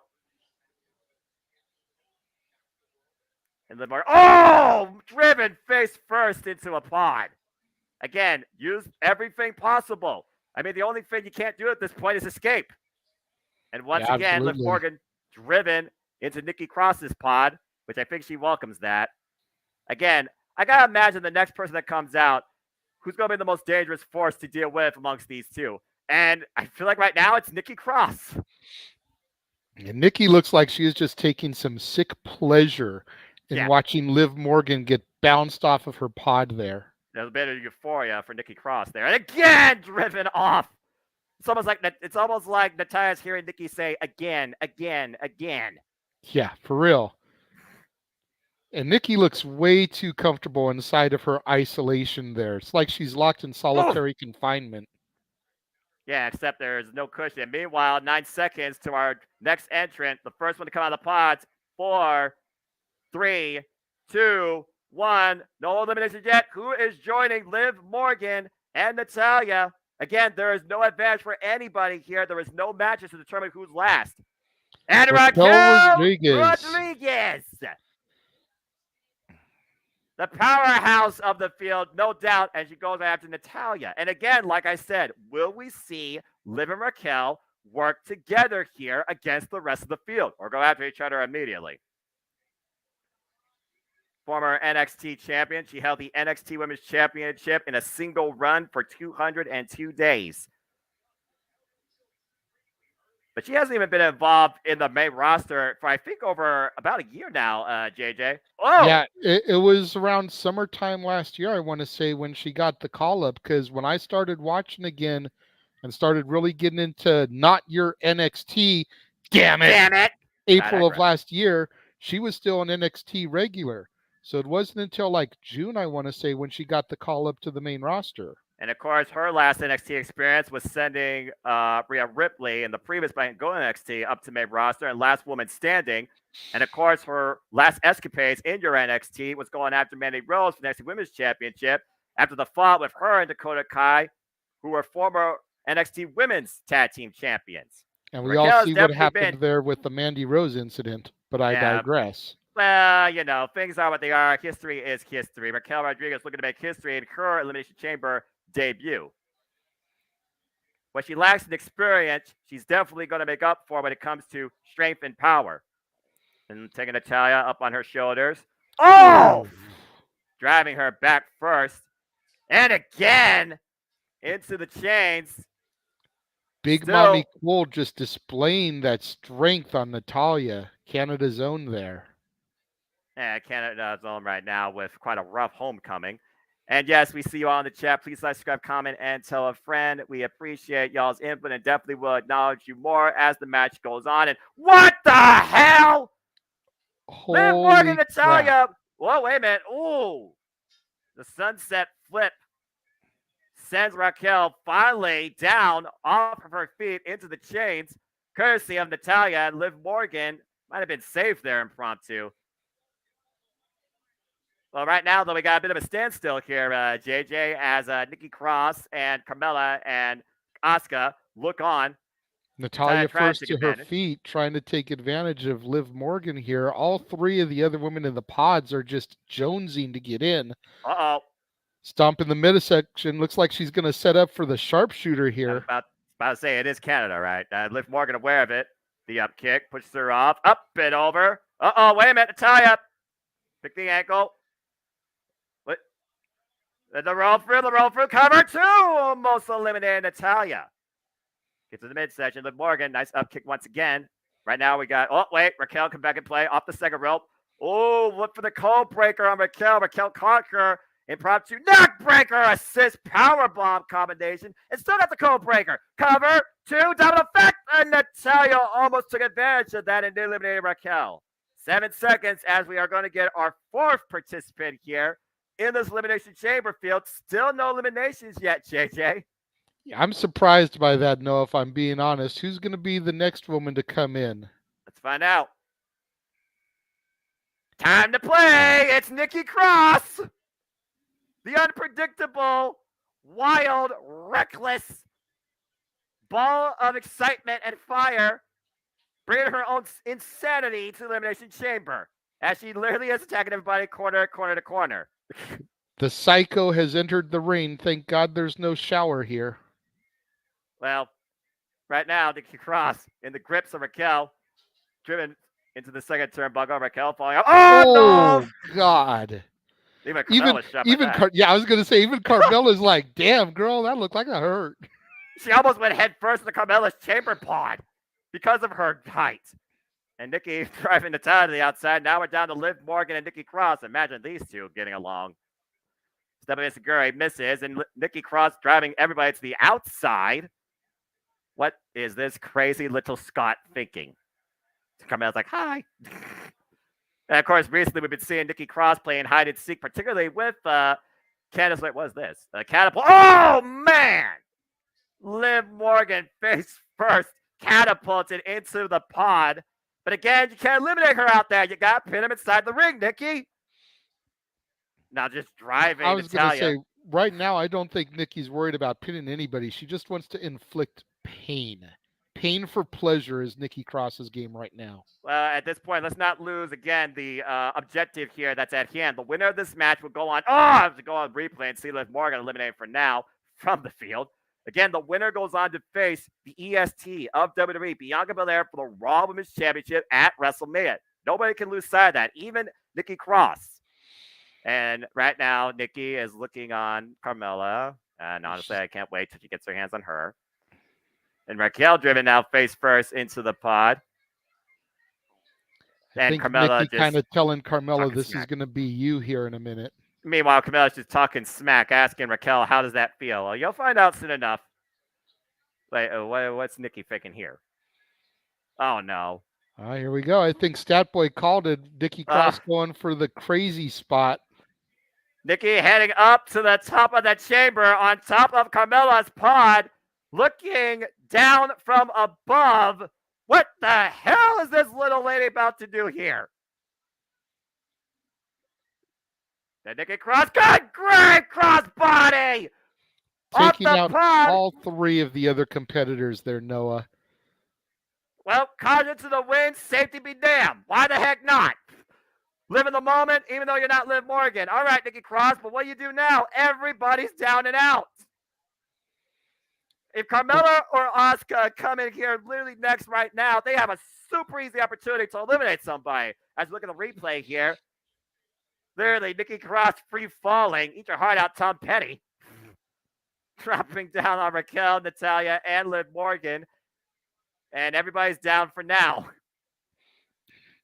And here we go. 10 seconds.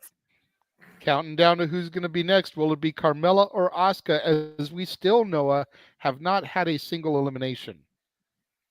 Well, I know is whoever comes in next is a huge advantage. Let's find out. You would think. Uh-oh. Oh, here comes Carmella. Oh, boy. And immediately goes the cover on Liv, 2, and Liv kicks out. Now looking for the cover on Natalya. Cover, 2, and Natalya kicks out. 2 immediate quick covers by Carmella. Leads to nothing. If I was Carmella right now, I would not judge like the most dangerous competitor yet get involved in this match, and that would be Kana, a.k.a. Asuka. How fitting that Asuka is last. I was going to say, why would you want to go over there and taunt the one person that's not in the match? You've still got bodies laid out in the ring. Take advantage of it. Well, Carmella does not want to play with Nikki Cross as she puts herself back into her pod. Thank you, Moonlight Mirage. Appreciate you, Moonlight. And wait a minute, Raquel's got Nikki up and up. Uh-oh. Good God! Driving Nikki Cross through the pod. Carmella literally getting out of there and trying to trap herself in another pod now that one's broken. Talk about a freaking collision. Yeah. Good luck with that there, Carmella. I mean, JJ, hey, look at this. Good. I think Nikki Cross sensed that. She grabbed the back of her head, and Carmella literally stormed the hell out of there. Raquel Rodriguez, the most dangerous hazard right now. And somehow, and Raquel is taking advantage of that, pinning Nikki Cross in the ring. Nikki Cross has been the first one eliminated. All right, so we're down to 5. Liv Morgan. Code breaker. Oh, but Raquel, very smart, rolled to the outside of the ring. Yeah, let's go ahead and see what happened on the replay here. Yep, she just literally brought Nikki Cross back inside the ring and pinned her for the 3. And Liv Morgan now trying to do her best Spider-Gwen impression, climbing the chamber herself.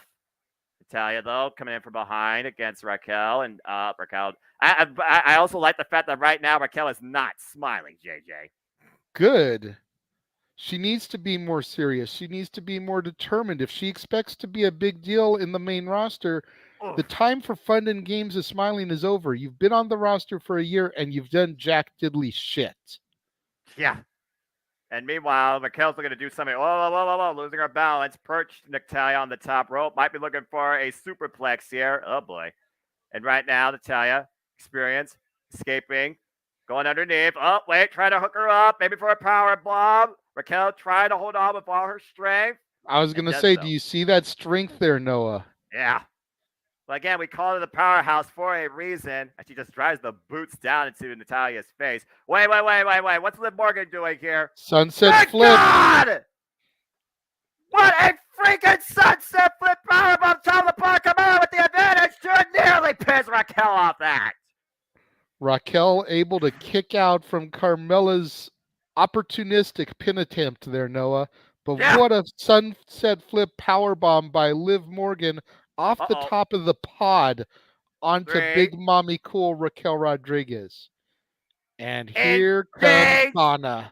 And Carmella is running for her life. Missed her in the face! I'm sorry, did I say that out loud? And meanwhile, Carmella immediately at the mercy, if you want to call it that, hoping for it anyway, of Asuka, who is driving her into the pods, driving her to the chance. I just hope she immediately pins her and breaks her arm. And meanwhile, just driving the boots to the lower back. Oh, Corey Graves, get over yourself. You're on commentary. You're supposed to be unbiased here. I was going to say, you know Corey Graves is beside himself. He just better be happy that Asuka isn't right in front of him with it. Too bad. So sad. Oh, man. Double Jesus. back fist and the spinning soba kick. Oh, my God. Oh. Okay, that might be the moment Carmella needs to escape for now, as Asuka just literally kicked the chamber pod. Wait, we're going to follow up. Oh, got that kick, though, off to the top of the head, grazing the head of Carmella. Asuka, one of the most lethal strikers in WWE. Nice German suplex release. Everyone else is still down for right now, though. And she's got Raquel in her sights. Asuka, again, who has won both matches heading into this week's Elimination Chamber match. Traditionally speaking, though, Noah, that makes it seem like she is going to lose her momentum here when they've got that much momentum going into the PLE. Well, you want to think about momentum. Asuka, for us, has been looking to reset her momentum since losing to Charlotte Flair back at WrestleMania 34 and losing at WrestleMania 37 against Rhea Ripley, both the Raw and SmackDown Women's Championships, respectively. And right now trying to hook an arm, but Raquel's just too damn strong. Up on the shoulder. What you looking for here? Asuka trying to fight back, and she does. Raquel sent face first in the top turnbuckle, and a kick took her down. Oh, Liv Morgan, the missile drop kick. Look at the pinner. Is that enough, too? Whoa, almost eliminated Asuka. Liv Morgan almost eliminated Asuka there, and Natty going to capitalize, trying to take advantage of Liv right now. They're trying to hang on, though. And a knee to the face from Natalya. Single knee. And looking for a Oblivion. Oh, but Carmella with a kick from the outside. Prevents the... Stepping through. The sharpshooter. In the middle of the ring with Liv Morgan tap out in Canada to Natalya. Crawling her way to the ropes. And Natalya drags her back into the middle of the ring. That is cinched in deep. Liv Morgan, though, biting her own hand, trying to resist tapping out. Will she submit? This is your moment, Liv. You decide now if your road to WrestleMania stops here. And wait, Asuka. Oh, no. Come on now. This is too much. And the Fujiwara armbar locked in by Asuka. Double submission. Liv Morgan's lower and upper body literally being contorted. How much does Liv have left here? She might literally be going out. She might be passing out from this pain. To her credit, though, Noah, she has not given up yet. But the ref just said otherwise. Liv Morgan has been eliminated.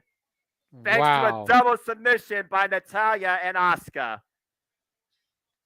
You got to admire Liv Morgan's heart, though, like you said, JJ. She didn't verbally or physically tapped out. Her body just passed out.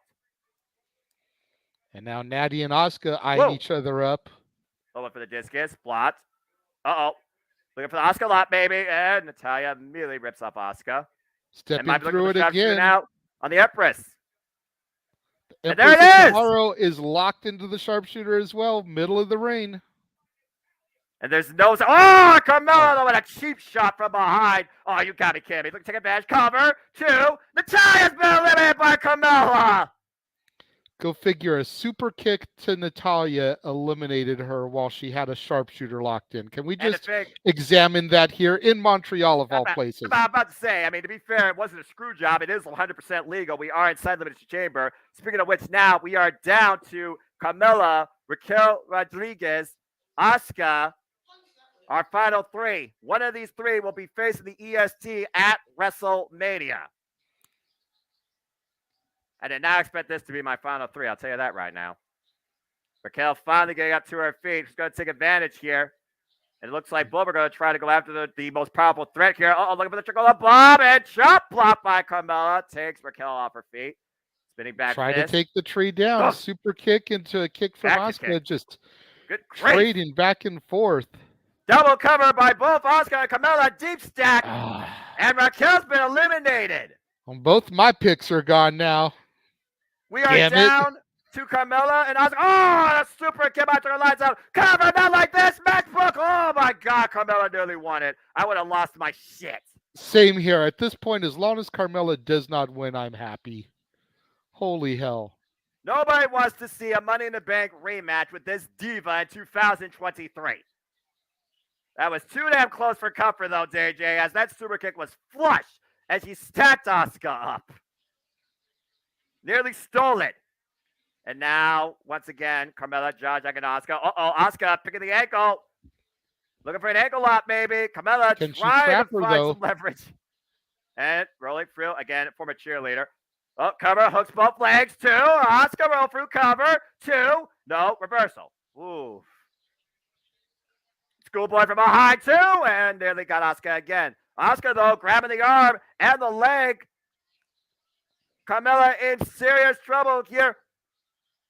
And that's it! She said it! She tapped! Asuka wins and is going to face Bianca Belair for the Raw Women's Championship at WrestleMania! Thank Christ. No one was ready for Asuka tonight, and we will soon see if the EST is ready for what's ahead. Kana versus Bianca Belair is your Raw Women's Championship match at WrestleMania. The Empress of Tomorrow is the Elimination Chamber winner of today. And there's the official graphic, JJ and Jeff. You want to friggin' figure it out now. Your feature presentation for the Raw Women's Championship at WrestleMania. Bianca Belair versus Asuka. And this will be the first time that Bianca Belair will be coming in as champion. Yes. Will he leave with it? That is the question. Well, I was fast and furious as they just said on commentary there. yeah, no kidding. Good grief. That was bonkers. Take a look at some of the replays here. This was definitely a turning point. Carmella nearly was part of a head-on collision, leaving her pod after Nikki Cross had an unwelcome in it, courtesy of Raquel. And then the avalanche sunset flip powerbomb by Liv Morgan. Carmella taking advantage, eliminating Raquel nearly, but not quite. I'm proud of you, by the way, Jay, on Natty's elimination. We'll get there in a second, man. That was very easily could have been a moment for you because that was a chicken shit elimination there. And that was just a crazy kick affair by both. Who kicked stronger didn't matter. Carmella and Asuka impromptu worked together to eliminate Raquel. But as soon as Asuka hooked that arm and kept the leg away from the ropes, Carmella had no choice but to tap out. Yes. And Asuka is going to WrestleMania. He's going back to WrestleMania in Kana mode, Noah. This is the best Asuka the EST will ever see. Yeah. And I wonder if she's going to regret it. This is going to be something special, JJ. Absolutely. I don't care what night it's on. I'm here for this one. They got to figure out how to put these matches on each night. That's why they have both dates, Jeff. Yeah. Congratulations, Asuka. You're number one contender to the Raw Women's Championship as we go to an impromptu publicity stunt here. So let's go ahead and chat and engage with y'all here. Elizabeth, I think you're definitely right here. Bianca's biggest challenge is ahead of her as Asuka heads to WrestleMania. And, well, I mean, I'm not always right, but sometimes I am. But unlike Corey Graves, I don't hate it when I'm right. Right. Appreciate your Moonlight Mirage. Easily knew Asuka had to win, but this still overall really fun match. Yeah, it was a nice, fun opener. I kind of expected the Women's Chamber to open tonight because in previous Chamber events, more often than not, whether it was tag or this, it seemed like it usually was the opener. What's funny to me, though, I think the Women's Chambers have only been particularly when it comes to more contender for the Raw Women's Championship, never the SmackDown. Well, yeah. They're showing the commercial for the A&E series. I was going to mention this when you brought it up, Jay. You're talking about the Irresistible Force Movable Object. Both A&E things this weekend are about Hogan, the NWO on the biography, and the rivalry with Andre, which was the original call of Irresistible versus Immovable. And A&E is going to be good tomorrow night. I wish I was going to be home, but I gotta do that Mask of Mafia thing tomorrow. Well, the good thing, Jeff, in 2023, DVR is a thing. Right. Well, and luckily Hulu Live lets me record this stuff for a lot longer and keep it a lot longer than the old DVRs used to. So, but man, look at that. NWO at 1 hour, the Hogan Andre rivalry in another hour. Let me just clear a block of time for my ass to sit down and have a good time, right? No kidding. Look at this though.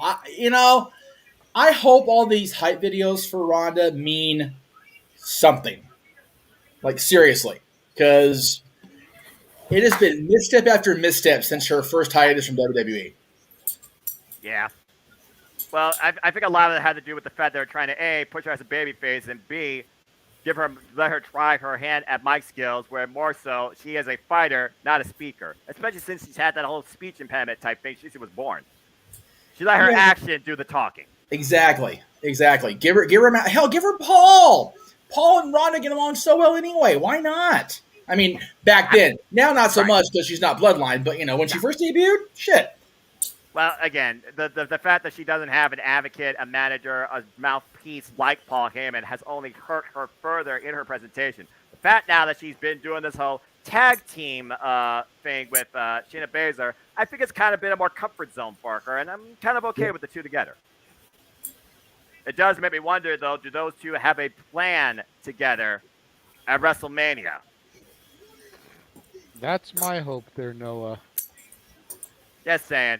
Now, Ryan Dempsey, Ronda needs to get her mojo back. Well, again, WrestleMania, complete different exchange. Tag team picture, maybe that's the case. I mean, they did win on SmackDown against Shotzi Blackheart and Natalya, but I'll give Shotzi credit. Good fight brought by her. I'm glad that she got a little bit more TV time, though the result was pretty much the same thing. And Kate Ray apparently likes your soda choice there. And again, figure to everybody out there watching across the Jeff Meacham Network, Multiverse Media, where we will continue bringing you play-by-play coverage, reactions, spots, stats, and all sorts of other stuff across all the big shows and all things wrestling. Shout out, of course, my W family on the Twitter. Yeah, it's gonna be fun. Being there. As of right now, it looks like it's only gonna be Mania that I'm attending live, which that means I get to be, if not in studio for NXT, I'll at least be down that way. But I get to be here and help with the Impact call and with the Impact New Japan call. Excuse me, all the hell New Japan. Right. Pardon me. And then the Ring of Honor Supercard on Friday. Yeah, because Undertaker's not going to happen as of now. It's just too expensive, and the Jericho Cruise is also out. So money is just tight as a common drum right now. Yeah, I might do the Lucky 7 Jericho Cruise, and maybe you and I, Jeff, can work on that together. What I don't think who's going to work together well are these two Goliaths about to face one-on-one. Time for round 3, folks. Bobby Lashley versus Brock Lesnar. Yeah, I'm still at least gonna do a heavy push to attend Ring of Honor and be part of that show, because it'll be my first Ring of Honor show I've ever been to, ever. Nice. And then I really want to go to the Indie Hall of Fame in the morning of Sunday because Frankie's inducting Chris Daniels, and I really want to be there for that. Just on a kick ass. Just on a personal level, I mean, those are our boys. About to say, you told me, since I've come to know you since 2017, you've told me the stories of how far back you particularly go with Frankie Kazarian and Christopher Daniels. And Kate Ray, you're definitely on point here. This is going to be a slobber knocker. If there was any match I'd want to contract JR for, just for one match, for what's like, this is it. Yeah. Again, like Tony, we know you're not fond of much anything these days, but can we get Jim for just a few minutes here tonight? When I hear JR's voice on Rampage, it just makes me happy to be a wrestling fan. Yes, I agree. The guy, the presentation, the spirit, you can't duplicate that. There is only one good old JR, Jim Ross, and he makes the most subtle of moves feel like something special. And his podcast, while it's one of many along the Conrad dominance over there on ad-free shows, his perspective on whatever they cover is just so unique and different than anybody else's, because JR has one of those guys that's literally seen and done it all. Yeah. And they covered, I think last week's show was a full Ricky Steamboat perspective. And I was like, man, like I've studied Ricky Steamboat. He's been one of my all-time favorite, probably my favorite only babyface. Like, it's only been a good guy his whole career. He's up there in my top 5. But man, it's crazy how long Ricky was around, how prolific his career was, and he literally just got up in his own damn way more than once, having to step away for reasons that were important to him, but just derailed his career progress. So anyway, the point where I was going with that was JR is he's one of those treasures that, man, whenever he decides to finally step away from a speaking role in wrestling, it's going to be a very sad day. Yeah, and I don't want to necessarily think about that, but he rightfully definitely deserves it, because God bless that man. And bottle of sauce. I still haven't bought a bottle of his daggum sauce yet, because I don't grow up barbecue. No. And Crime against me. This will be an unpopular vote for some in the audience. The same thing goes for Tony Schiavone. We lost Tony Schiavone for a long time because WCW and their bullshit. But his presence on AEW television has been refreshing for me, even as backstage microphone guy now. He's still fun to watch. He and Britt are a chuckle and a half. I love them both to pieces. The interactions with him and MJF. Yeah, it's so funny. When Jay and I were there and Tony said, I hate to be a contradiction, we're thinking Jericho's going to come out because Jericho always gets shit on commentary. We're thinking Max is coming out. Didn't even go in our brains that, Adam Cole, because of the thing with Britt. It was like, oh, yeah, duh. Well, at least I didn't. JJ I didn't feel that. Heard about the big secret, going to the can, so he probably had a little bit more in his brain than mine, but it's good shit, pal. Anyway, gentlemen, enjoy. This is going to be good shit. The definition of a fight.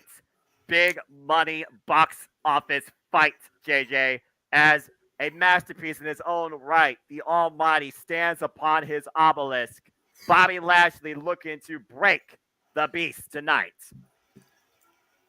Yeah, Mikey, no offense in the ticker, you misspelled Austin's name. Botch. Point that out in private chat. Botch. Fudge. Oh, okay. Honestly, Hey, if we're going to shit on people, sit the hell up or fix your camera. There we go. Thank you. Okay. All right. Well, there you go. Have fun, guys. Oh, definitely. JJ, honestly, it might take a botch for either of these men to beat the other tonight.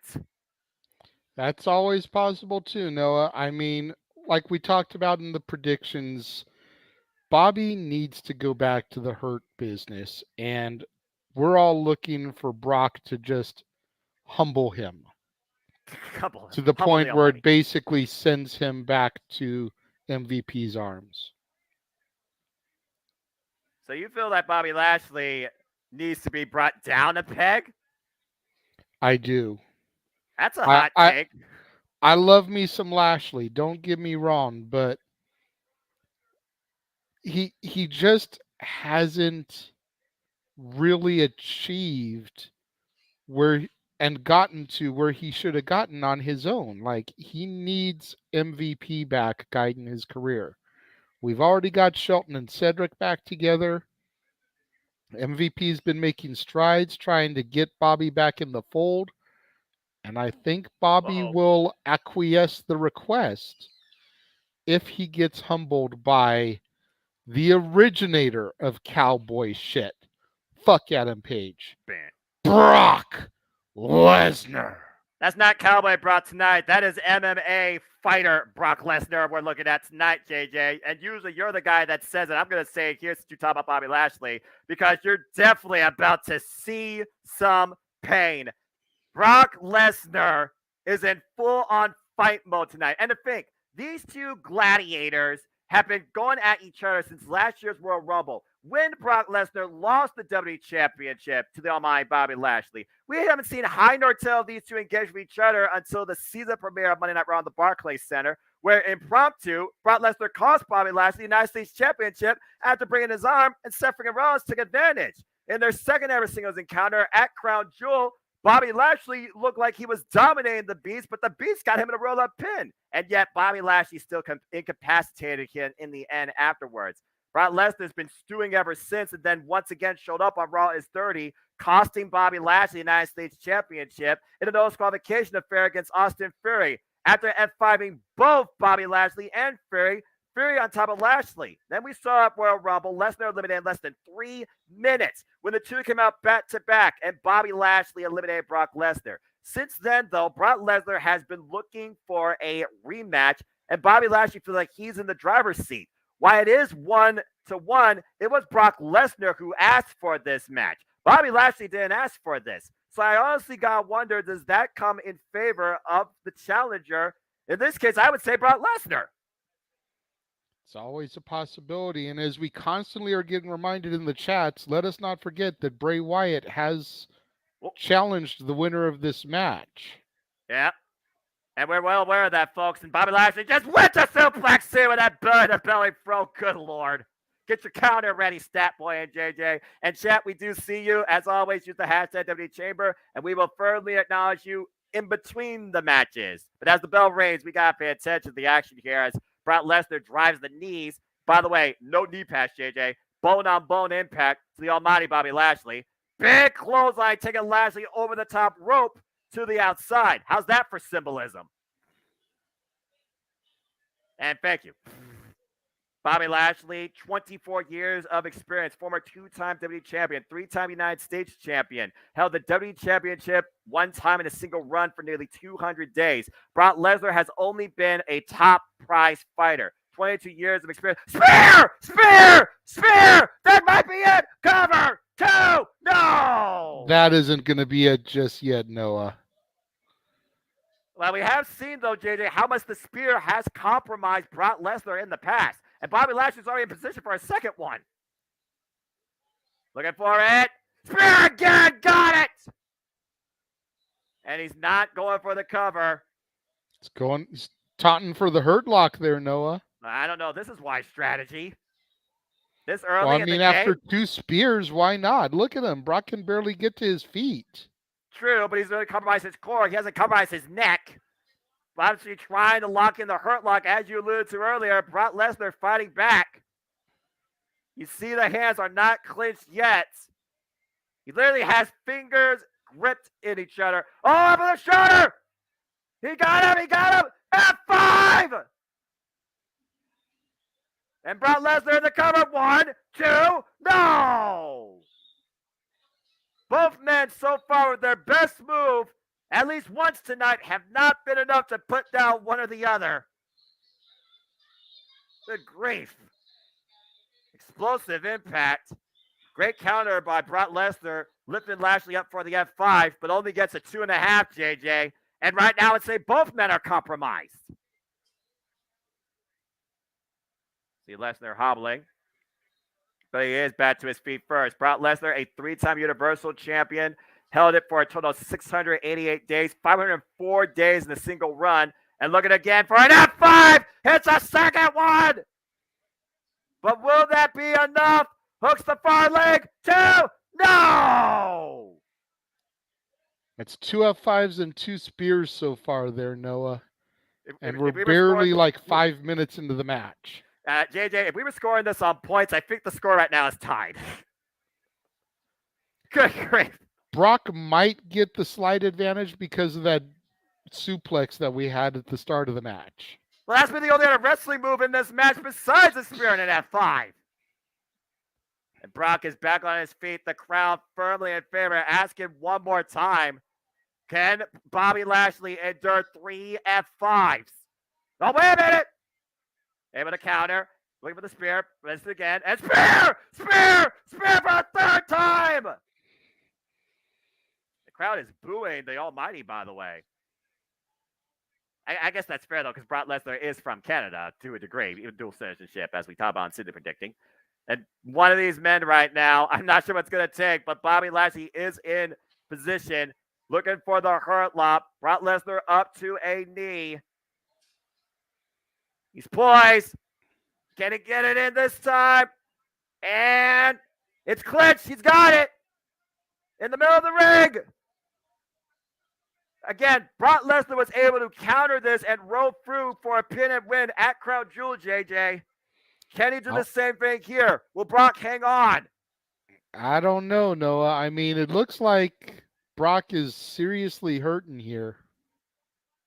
But Brock Lesnar right now, I think, is actually fitting off the WWE Universe. You see him back to his feet, trying to break the hurt lock. Bobby Lashley, though, firmly has it gripped. Perfect position, middle of the ring. Will the ref call this? Oh, no! Low blow by Brock Lesnar. Bobby Lashley wins via disqualification. What You the know hell? what? You know what? I ain't mad at it because that means we keep going. I'm okay with it. I'm not. I don't know. I don't know, man. I got mixed feelings about this. Okay, it was Where's Brock Lesnar. Where's Adam Pierce? Noah, I told you, no contest.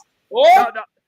Telly Speaker, Stat Boy, F5 to the ref. Telly Speaker, Stat Boy, there was a winner, and that was freaking Bobby Lashley. But That Brock was a Lesnar's about cheap to win. unleash hell. Still a win. He won by DQ. Yeah. No contest would be that neither man won. The ref called it. Uh-oh. $5,000 fine for Brock. Yeah, he don't give a damn. F5 to Bobby Lashley again. Let's be honest here. When did the F5 turn into Suplex City? What the fuck? Whoa. Well, Jeez. F-bomb count 1. Thank you. Oh, please. The F-bomb's been dropped way more than once. Well, yeah, but not by Mikey. It never happens for Mikey. That surprised me. well, the audience right now is asking for another F5, so get ready to update that stat because it looks like they're going to get it. All right. Oh, wait a minute. And again, Brock Lesnar asked for this match. He could not escape the hurt lock. He did what he had to survive. I don't think Brock Lesnar was out to win tonight, guys. He was out to embarrass Bobby Lashley, and now he's out to hurt him. And, uh-oh, I'm so glad I don't sit at that announce table. Up on the shoulders again! F5 from the announce table! Holy crap, Noah. Well, I didn't think this had to go on to WrestleMania, but it looks like that is definitely going to be the case. As he looks up at the sign. Even though, as someone pointed out in the chat, I know, Darren, Bray Wyatt did ask for the winner after this. And technically speaking, even though it don't look like it, the winner was... Oh, wait. Oh, my God. Oh, no. Mr. Referee. Oh, no, not the ref. Come on. He don't deserve this. F5 to the ref on the collapsed announce table. Get the freaking Montreal Police Department. Get the Mounties. Brock Lesnar is in beast mode. Get the Mounties. They're handsome, they're brave, they're strong. Get the Mounties. But Brock will kill them too. Point taken. That was Sam. good, Jeff. Good job. Thank you. Appreciate it. Well, what's the... was that the Undertaker's belt? I think that was. That was not. No, wait a minute. No, it wasn't. I just saw that. Well, anyway, let's go back to the replay here. Again, blatant Bing! mule kick. JJ, look. Bing! That was a blatant mule kick right between the uprights. Flag on the play. Oh, gee. He even called for the ref, like, come here. You disqualified me? Well, you pay for it. Somebody called Mrs. Patton. Chad's not coming home in one piece tonight. Yeah, no kidding. Bobby Lashley also might need an ambulance after what he endured. F5, talk about a freaking natural disaster occurring in Montreal. Oop, hang on. And then the F5 for the announce table on the monitors, as if the impact wasn't bad enough. Again, Brock Lesnar made sure tonight Bobby Lashley didn't leave on his own 2 feet. That was a receipt from Crown Jewel, no doubt. Well, once again, Brock Lesnar, he came, he brought pain, he left. Well, that was quite something. And I agree, Moonlight, but you go tell Brock Lesnar otherwise? Oh, boy. That was... I figured it'd be short, but that was damn short. Yeah, that was freaking short. That was much shorter than I anticipated. What the shit? But Sable was like, that's my man. Hey, you know what? At least Mrs. Lesnar's not going to worry about being kicked in the nuts. I see what That's we're doing true. here. Oh, are we getting our first vignette for what's ahead? I see a Yeah. staircase. Oh, yeah, it is. That's true. Yep, they're doing the vignettes as WrestleMania goes high when Seth freaking Rollins is the Joker. Cool. I like Jay, it. Jay, you know where I'm at right now, man, because I'm going like, oh my God. They had to do these type of things. It's WrestleMania goes Hollywood. All the stars will be out. Lights, camera, action ahead. April 1st and April 2nd, folks. Stay tuned for our coverage of WrestleMania 39 as WrestleMania goes Hollywood. And I guarantee you, one way or another, Seth freaking Rollins is going to be there. Uh-oh. Becky Lynch!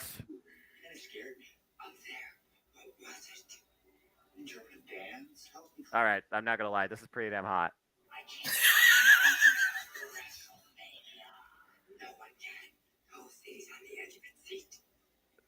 I do wonder what Becky Lynch might be doing at WrestleMania, though. She has no clear path for challenge.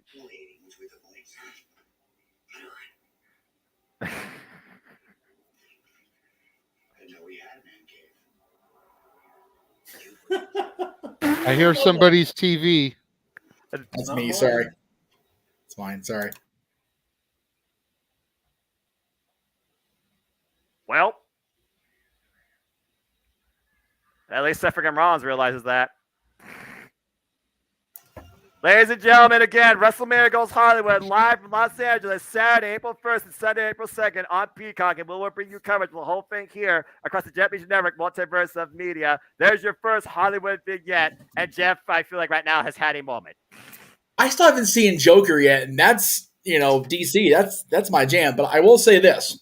I loved it. I originally bought this week in preparation to go to XPW night, which, again, if you're at XPW and you happen to be a fan of us, I am sorry I'm not there. Just too much logistics problems. However, I am, they said they weren't ready for Oscar tonight. Jeff Meacham is ready for mobile WrestleMania. All right, then. Oh, shit, there goes the camera. I am ready for on-site reporting, damn it. Daniel Malenic says, Joaquin Phoenix, eat your heart out. Seth Rollins is your freaking replacement. Hey, you know what? If we get Becky Lynch's... Man, we're okay with that. I'm all right with that. Oh, here we go. Cody vignette again. Oh, boy. And again, you know what? They have 5 matches on this show. They have to fill Peacock time. Whatever. They also got to wipe Chad Patton and Bobby Lashley up from the floor. You got to scrape the carcasses off the ring and off the floor here. Yeah, heaven forbid they do the Intercontinental title or something.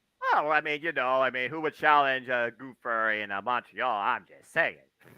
So I'm just saying they could have saved the Madcap Moss match that they put on SmackDown and thrown it here instead. See, Ratnick understands me, and I don't even watch movies. Ratnick understands me. I was saying, Seth Rollins called what he was doing interpretive dance. I have an interpretive song for Ratnick. You are not alone. We are here with you. Not copyright. Not copyright. Not copyright. Oh my gosh. We understand, Ratnick. We understand. If we know, y'all know. All right. And yes, I swear to you on that. I do. Just right. Yeah. Gotham can't be trusted. Thank you, Rick Ellis. We appreciate you. Let me put this in perspective for you. I'm a simple man, life on fan professional wrestling, damn it. I don't watch movies, and I understood everything that happened there. Again, I've not seen Joker. I think that's the one recent DC thing I haven't seen the whole way through. I haven't seen any of it, to be fair. I didn't even turn it on yet. So, but you know what it is because it was all over our freaking, mass promotional media when it was being released. So you know what that's supposed to be. And, and Becky, using the Batman voice. I mean, she's dressed in black. She's got the dark makeup on. She's Batman. So everybody knows what that is. And yes, Ryan, I have not watched this week's Young Rock yet, but I did see the trailers for it. I saw the opening part of the episode. She is a tremendous Cyndi Lauper. I am here for it. So let's just go ahead and let our brains wander here when we got like time to kill. What other vignettes should we see on current modern media? Chat, go ahead and let your minds wander as far as movies and because they're going to obviously focus on movies and who should be who. Like if y'all can think of anything right now. Right. I mean, Mikey, please, while I think about it, go for it. I have some rumored stuff. I will only reveal one. Okay. Drew is going to recreate 40-year-old virgin. Should they have Drew be? Going to say. Well, I mean, what the hell? 40-year-old virgin isn't recent, but if they're going to go far back, why not have Drew recreate? Braveheart. Yes, it would make sense. Triple H did that already. You're right, but do it again. Hell, yeah, he can do it better than Triple H. Hell, have Sheamus come in at the very end and go, hey, I'm Triple H's boy. I should be doing it anyway. GSP's in the house. Look at this. Whoa, George St. Pierre, UFC Hall of Famer. Well, yeah. And Tony Khan's favorite journalist next to him. Yay, Ariel! Oh, God help me. With a full head of hair.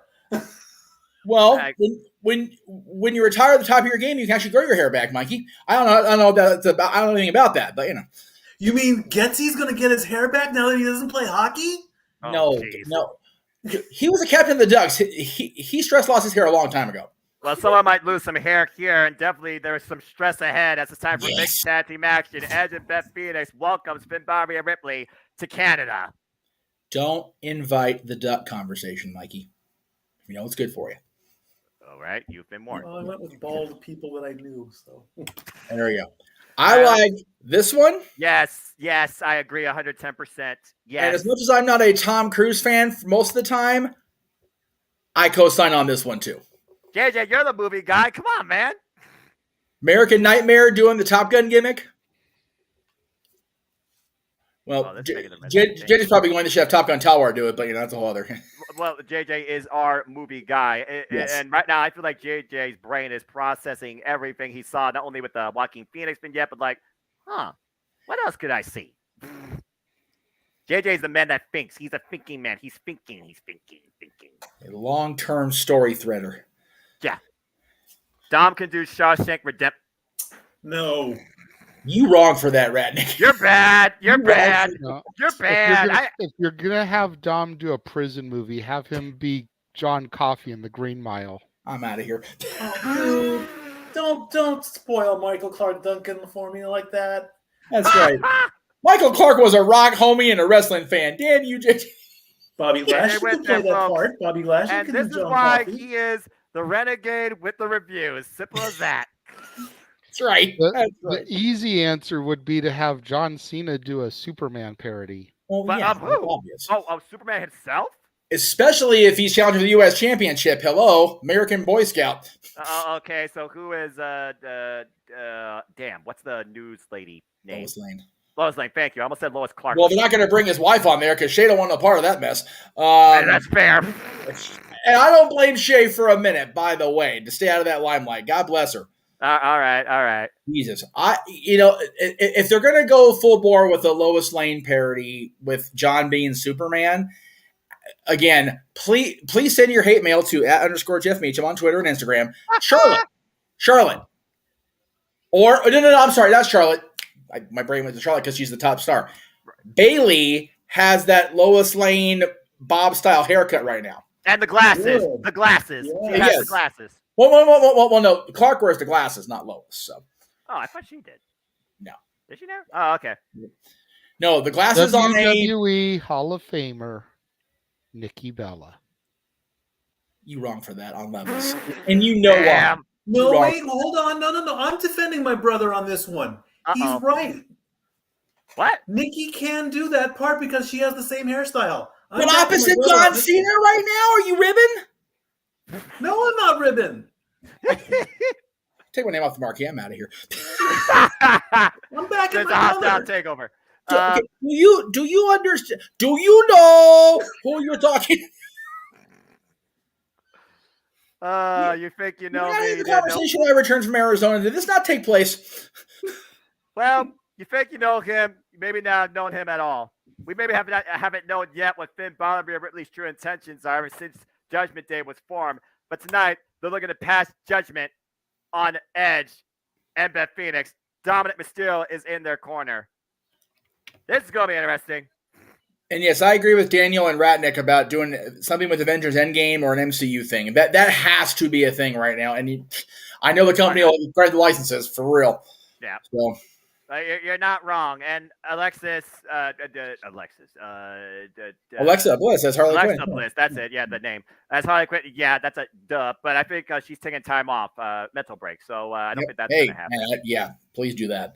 These trailer parodies, there'll be one Top Gun. Wonder if they'll do a scene from the original or its sequel, which is nominated for Best Picture. That's fair, because again, we talked about relevancy, where they go all the way back in VO archives, like Hollywood's greatest hits, or will they only focus on the modern takes and the modern hits? Well, I mean, Joker was only a few years ago, and I don't think it was even up for any of the major Oscars.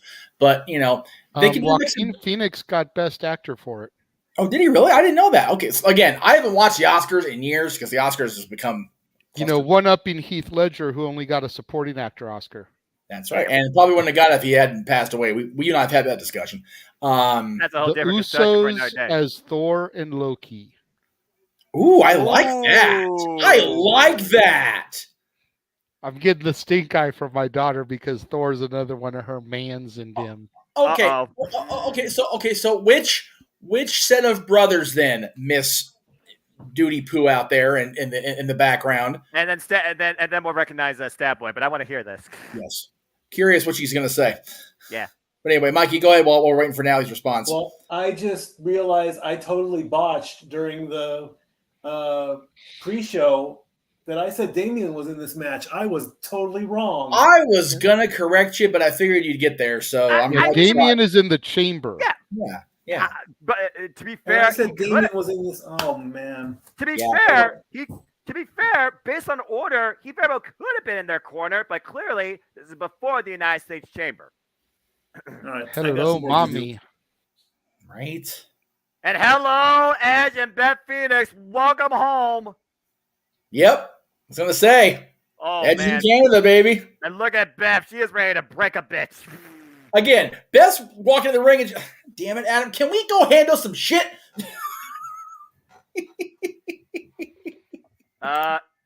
Is it wrong to say that I want Beth Phoenix to actually face a women's champion at WrestleMania versus the two that are actually on the card? Is it more wrong I want Beth winning the Glam Slam just for reasons? Well, you're going to. I mean, that's a whole different take. Yeah, Seriously, she is looking. Beth Phoenix is channeling. Oh damn, what's her name? God, the what was it? Lady, not Luna. Shit. Yeah, Luna. Yeah, it is Luna. Look at yes, she's channeling Luna. Yeah, you're good. That's freaking awesome.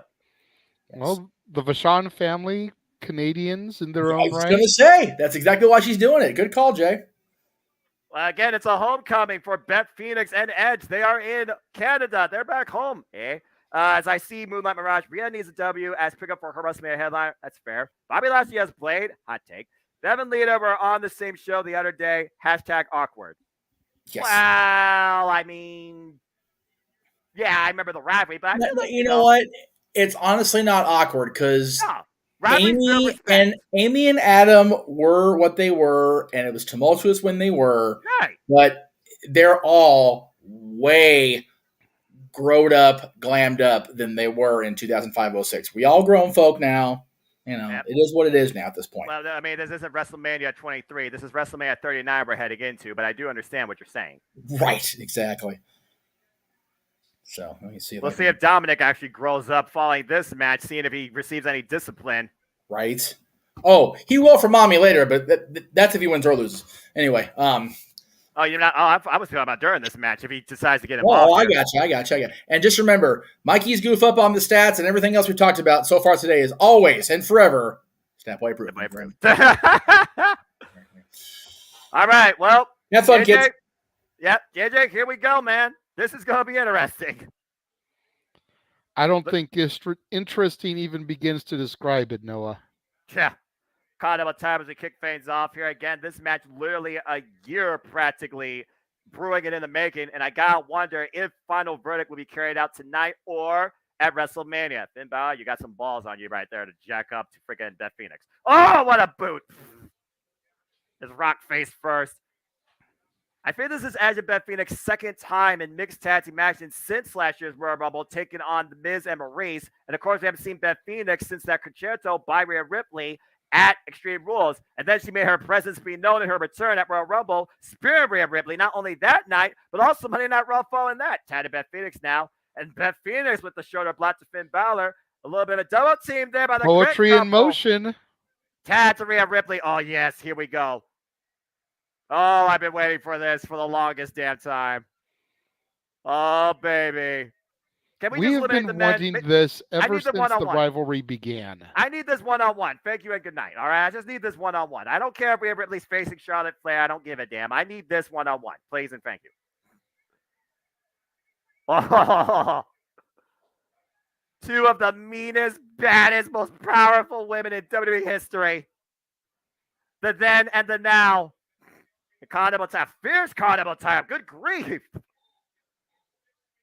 And of course, we know Rhea Ripley in 6 weeks will face Charlotte Flair at WrestleMania for the SmackDown Women's Championship. So I have to imagine a loss will be detrimental to her momentum. And they're going to face off each other, JJ, this Friday on SmackDown. Didn't even budge on that clothesline. You hear the jaw jacket here? This is all you got? Bring it. These two colliding with each other, not giving an inch. Talk about a bound for pride, a bound for dominance. Oh, man. And that rots each other a little bit. Like a battering ram into each other. And Beth follows up slowly. Rhea Ripley, though, stays in the ropes. Didn't fall in, though. Kicks to the midsection. Looking to take control. And right now, Dominic on the apron. That screwball piece of... never mind. Non-demonetizing. And you see a little bit of... team talk here among the Judgment Day.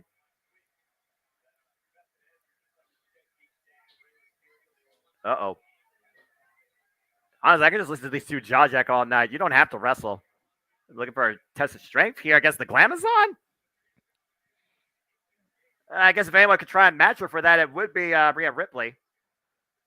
As I was saying earlier, though, tail of the tape with this match. Last year, Royal Rumble mixed tag, Miz and Maurice, they lost to the Grit couple. Then Edge formed Judgment Day after WrestleMania after beating AJ Styles. Damian Priest first joining the fray. Rhea Ripley joining at WrestleMania Backlash last year. And you see the knuckle lock here. And Rhea Ripley right now taking control. The Glamazon still on her feet. Oh, kick to the midsection. Stop that test of strength. And right now looking for the riptide. Immediately, Beth faces on Monday. Uh-oh. Going for the Glam Slam now. Yeah, except he hit it. Ooh, back elbow strike. And right now, both women ducking into the clothesline. And Beth runs for Rhea Ripley. And Rhea immediately goes to the outside. Now Dominic up on the apron. Trying to play distraction. This kid needs a timeout, something fierce. And Dominic looking to play distraction. And a big shot by Beth to Rhea. Irish whip. Oh, man! Back first into those steel stairs. Yeah, the outside environment has definitely come into play tonight during this show. Beth once again, jaw jacket Rhea Ripley sends Rhea into the ring. And Dominic knows better right now to mess with Beth Phoenix directly. Oh! And Beth just took down Finn Balor. And meanwhile, the referee distracted. Beth Phoenix going up to the top rope. Dominic, though, plays some interference, trying to take her off. And once again, oh, jeez. And now that stupid little kid, Edge running after him, and Dominic running out of Canada. All right, well, for now, that little child looks like he's going to run away. I have a feeling that's not the last we're going to see of Dominic, though. Yeah, well, it should be. He should be incarcerated. And meanwhile, Beth Phoenix trapped in the tree of woe. Rhea Ripley driving the boots to the midsection. Of course, we saw Finn Balor take over the Judgment Day, and they took out Edge last year. And then SummerSlam last year, Edge made his return from hell, Brute style. Cost the Judgment Day a tag team match. Clash the Castle. Dominic Mysterio showed his true colors. We're all black, thanks to Rhea Ripley, who really has been the factor, the instigator, the dominator, honestly, of this group since joining it. And then, of course, Extreme Rules, I Quit, and you're right. There's Dominic once again. Let the boy be. Boy hasn't even reached his freaking point where he can break his virginity yet, all right? Don't tell me any damn thing. Clubbing shots, lower spine to Beth Phoenix. And right now, Rhea Ripley taking control of the Glamazon. It's a handful of the hair there. And no Shoving kidding. her into the ropes. I don't understand why women always go for the hair. It's such a cheap ploy. Hey, And but right it's now, supposed to Beth be a fight. It makes it seem more realistic. I mean, look, James isn't here to yell cat fight. As far as I'm concerned, you're looking at two responsible women here. One just more, I would say, irrational. Uh-oh, looking for the tag to Edge. Rhea Ripley trying to deny it. Oh, what a DDT! But Spiky can Rhea Beth Ripley. get over to her husband there to make that hot tag? Right on the crown of her And head. there's Dominic. He's back. I saw the apron move. You saw the apron move, right? I Finn did. Balor from behind. Edge, watch out! Ah, Finn Balor drops Edge face first from the apron. Reverse DDT on the floor. That feels with nobody to tag to. So it's right now a handicap affair. Rhea Ripley looking to follow up. Splash in the corner. Again, you see the replay here. JJ Finn Balor went from one side of the ring to the other, north to west. Took Edge off the apron face first and then dropped him with that reverse DDT on the floor. Kind of looked like the old Eye of the Hurricane. Yeah, no kidding. And Rhea Ripley looking for a riptide. Beth Phoenix counter again. Looking for... Oh! Sends Beth Phoenix into the top turnbuckle. FaZe really came ahead this year, though, at Royal Rumble when Edge made his return and Beth Phoenix made her intentions being known. Literally spearing Rhea Ripley in half. What the hell is this? Rhea Ripley up on the second rope, bringing Beth in the center rope. What in the world? She looking for her own Avalanche Variation Grand Slam? I don't know how wise that is. No, Kate Rare. I made that abundantly clear before the bell even rang. Thank you. But I appreciate that. Dom stirred hard time. Hard time? He was in the freaking county for a misdemeanor. Hard time, my ass. And right now, don't get me started. Dominic looking on, might be worried for his mommy. And Beth Phoenix, Rhea Ripley fighting in the corner. Beth Phoenix to the top rope, looking to hook Rhea Ripley. Uh-oh, and there's nothing Dom can do about this. If it hits up to the top rope. And oh, man! What a superplex by Beth! Yeah, but Rhea's got the cushion to absorb that fall.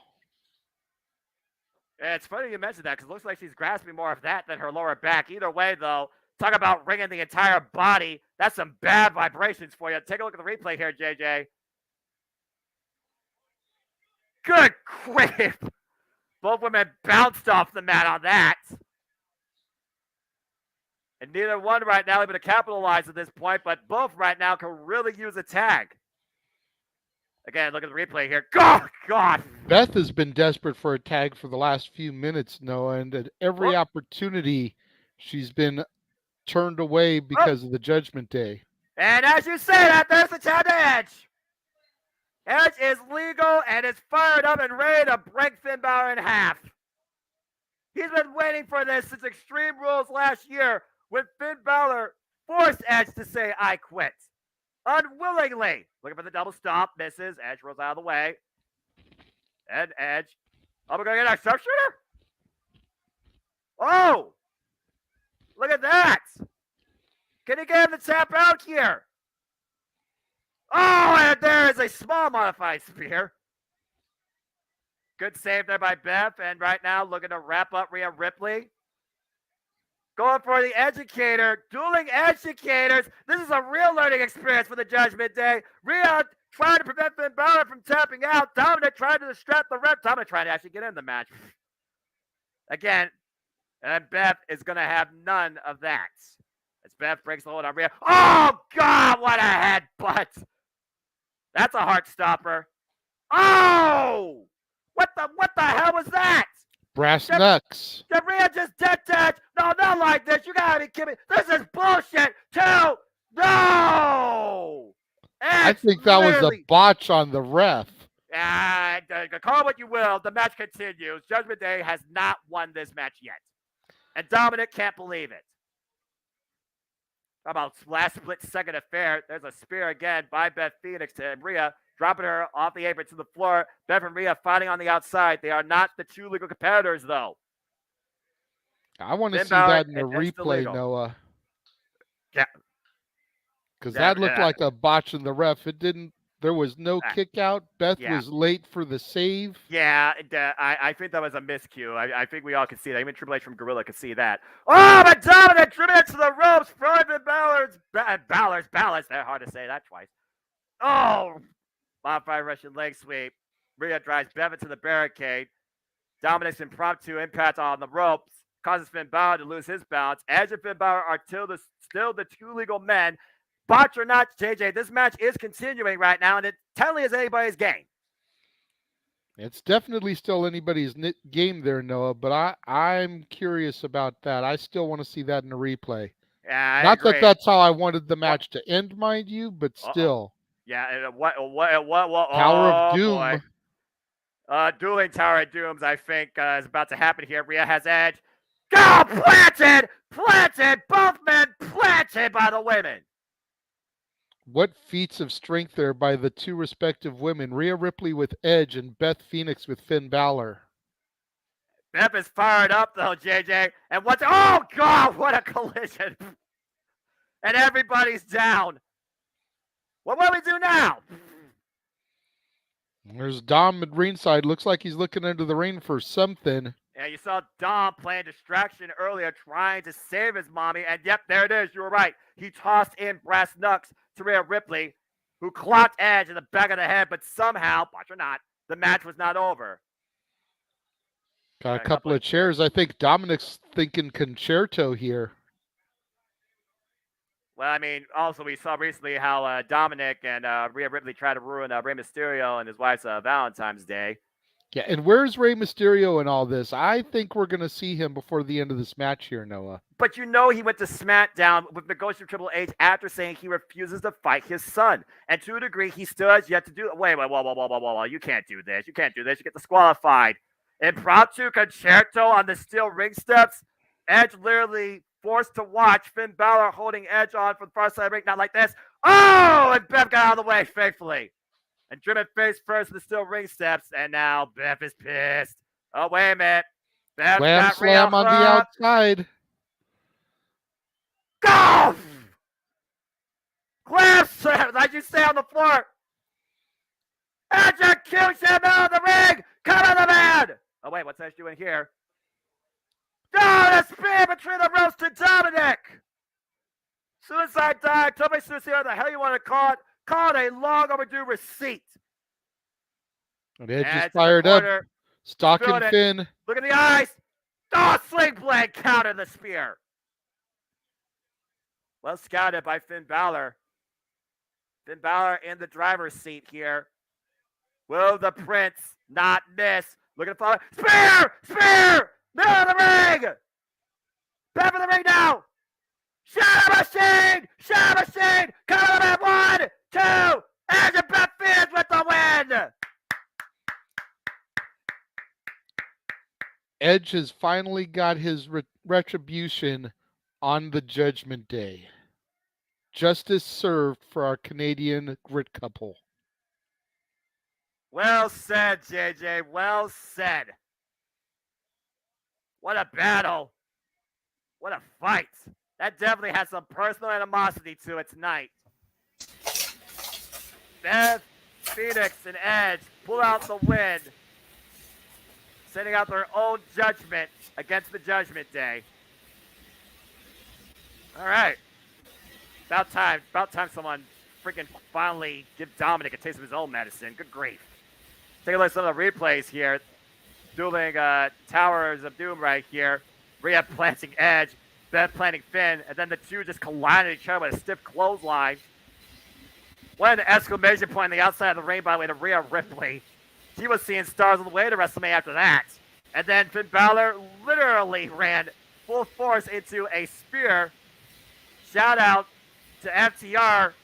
Say yeah on that Shatter Machine. Big, whatever the hell you want to call it. Call it a win for the Grit couple in Canada. Oh, what a homecoming for Edge and Beth Phoenix. Yes, Stat Boy. So this was the fourth matchup between Edge and Finn. Edge is now 3-1. Hell in a Cell 2002, Clash of the Castle, the I Quit match at Extreme Rules, and now this. This was the second time that Finn and Rhea have teamed up on television. They're now 1-1. Two questions I have. The double, the Educator, is that a modified Canadian Maple Leaf? No, it's a different move. Different move? Okay. Different move. I think so. And, Anyway. I mean, the way the toe was hooked and the leg was wrapped. I mean, also Beth had a different modified position versus Edge. But anyway, continue. And you guys said that her makeup was inspired by Luna Vachon, but the commentators were saying Bull Nakano. That's it. Thank you. Well, okay, yeah, that well, to be okay. So the Vachons were big in Montreal, and also for about 45 seconds or so at one point, Luna actually did manage Bull in her feud with Medusa or Alundra. So Alundra. Yeah, right. Yeah. Okay. I'm thanking for that. I was like, wait, Luna. Oh, well, now we got another preview. No, this is just a miss. Just show. Oh. Oh, what would the Miz do? The Miz is already a Hollywood superstar. What movie would you put Miz in as a vignette? The Marine Part 45? Oh, God, hell no. Yeah. Why? The Marine's been overkilled since the first one. No. I vehemently disagree. They got better when they added Mike to it. Mm-hmm. John's was good. Teddy Jr.'s was very good, underrated. Miz has been, no pun intended, but awesome as the Marine character. The last one, he was killed off, I think. Spoiler alert. So maybe that means the Marine series is finally dead. Didn't know that. Freaking Fast and Furious should be. How many times do you freaking overdo a car explosion in a romantic scene? As many times it takes for Vin Diesel and Rock to stop being bitches and get along with each other. Oh, sorry, was that out loud? My bad. Go ahead. Can they coexist? Can these two men possibly coexist? We'll find out today. Yeah, right. You know, folks. 2025. Let's see what y'all. I know Jay knows. I mean, there's man 41. Let's see what y'all are saying here. Part of the punch didn't work. Yeah, you're right about that, Cape. Never thought I would see Edge do that his age. What, the Educator? Well, that ain't going to help Rhea for our WrestleMania build-up.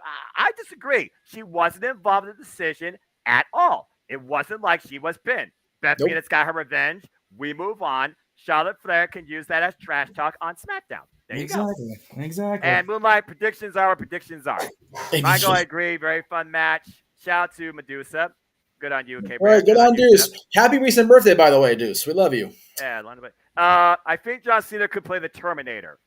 Well, yeah. Well, which one? The heel from the first one or the babyface from the second? Wait. Which Terminator are we talking about here? Because there was a Genesis. Yeah, Stat Boy, go ahead. He already did. It was called the Prototype. Damn. Okay. Hey, you know what, though? He went on Graham Norton's show and said, well, did it work? No. It's bad. Did it work? Yeah, good stuff. All right. This has been a pretty good show so far, I would say, but this is going by quick, and there's only 2 matches left. Hey, you know what? It's okay, because the other chamber needs to go long, and Roman Sammy has to tell that story in full. Has to. Yeah, you figure the men's chamber's got to go at least 20 minutes because you got to get the other 4 people in 5-minute intervals. That's 20 minutes right there.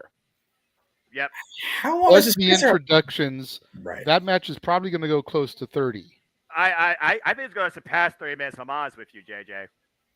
Well, but you can't give it more time than you're going to give Roman Sammy. No, that is true. So I'm not trying to plug the stuff on Peacock, but how long is this press conference going to be? Everybody and their goddamn mothers in this thing. Okay, well, how stressed is Roman Reigns? How many C4s and waters is he going to drink? Because look at Roman Reigns and Paul Heyman. Shameless plug. I think Roman's drinking them to make himself mad because they taste like such shit.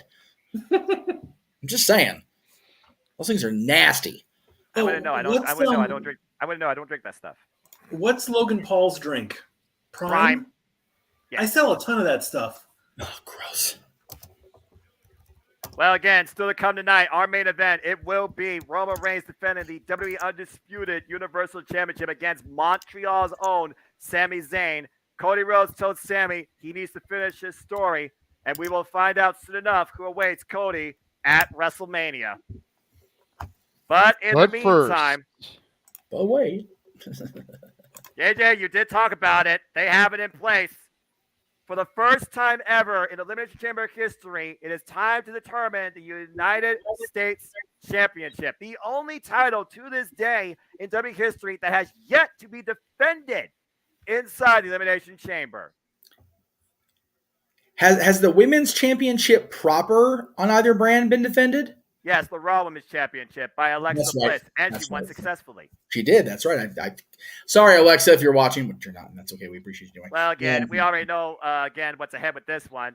Process will continue as usual until our pods are empty. People will be released at regular intervals. 2 people will start the match, and if any superstars pin or submit, they are eliminated. And this will continue until 1 superstar is left, and that superstar will be the United States Champion. And our champion is not going to be kicking things off from the beginning. He's going in a pod. That's right. A-Town down tonight. At JJ, I'm going to let you talk about this particular individual because for the longest time, you have been the only one that has truly supported this man for what he could be and honestly what he has become. So take it away as he enters as United States champion in this Elimination Chamber. You know, Austin Theory is just one of those kids that has that something special about him, and I have seen it from jump when I started watching again. He's got, now granted, Vince isn't in charge anymore, but he's got the look, he's got the physique, he's got the charisma, he's got everything that the McMahons generally look for to push a talent to that upper echelon. You think about your Miz's, you think about your Ortons, you think about your Cenas. Austin Theory has got all of that wrapped up inside of him, and he is still a baby when it comes to this company. He's only been on the main roster for a year or two. Like, he still has so much of his career ahead of him. Plenty of times to do big things. Yes, I still think they royally fucked up his Money in the Bank push. Yeah. But that was tumultuous times. There was a lot of chaos going on backstage. The Vince McMahon drama was what it was. Fair point. I mean, that man should still have the briefcase, in my personal opinion. But here's the question on everybody's lips, JJ. Does he weigh enough for Mikey's approval now? And here comes Team Tez. Yes. There you go. You want to talk about weighing enough for approval? Montez Ford has done nothing but risen to the occasion. Montez Ford, his first ever chance at singles gold as the Red Solo Cups fall tonight in Montreal. Tonight, everybody wants to smoke, and I feel everybody to a degree wants to see Montez Ford become United States champion. The Street Profits, by the way, and this actually, I'm surprised that we didn't figure about this. Street Profits were actually one of the other teams to go Triple Crown. The Street Profits have been NXT, SmackDown, and Raw Tag Team Champions. And this is Montez Ford's first ever opportunity at a singles championship. It's true. Yeah, and I'm looking for Montez to have a hell of a showing here tonight. He was my second choice in this match. My first choice is already locked up in a pod. But I mean, Montez Ford has just got that promise. Yes, I completely agree. We've seen how far this man could go with the likes of Seth freaking Rollins in a singles exhibition. We also know Montez Ford qualified for this match tonight, beating Elias. As he's just welcoming in Montreal right now, drawing in the energy, whatever's in that Red Solo Cup. I bet it's not C4. Already got a crown. You almost think that he claims himself to be the king of Canada tonight as he goes into his pod. Honestly, I wouldn't mind seeing Montez Ford versus Austin Theory one-on-one, and honestly, that very well could be our end picture tonight. I want to see Montez Ford versus Carmelo Hayes. Right. So that's something that could happen down the line. But what you're about to see is something colossal. Yes. Because here comes Bronson Reed. This man is frightening on levels. Look, it's the one-man game.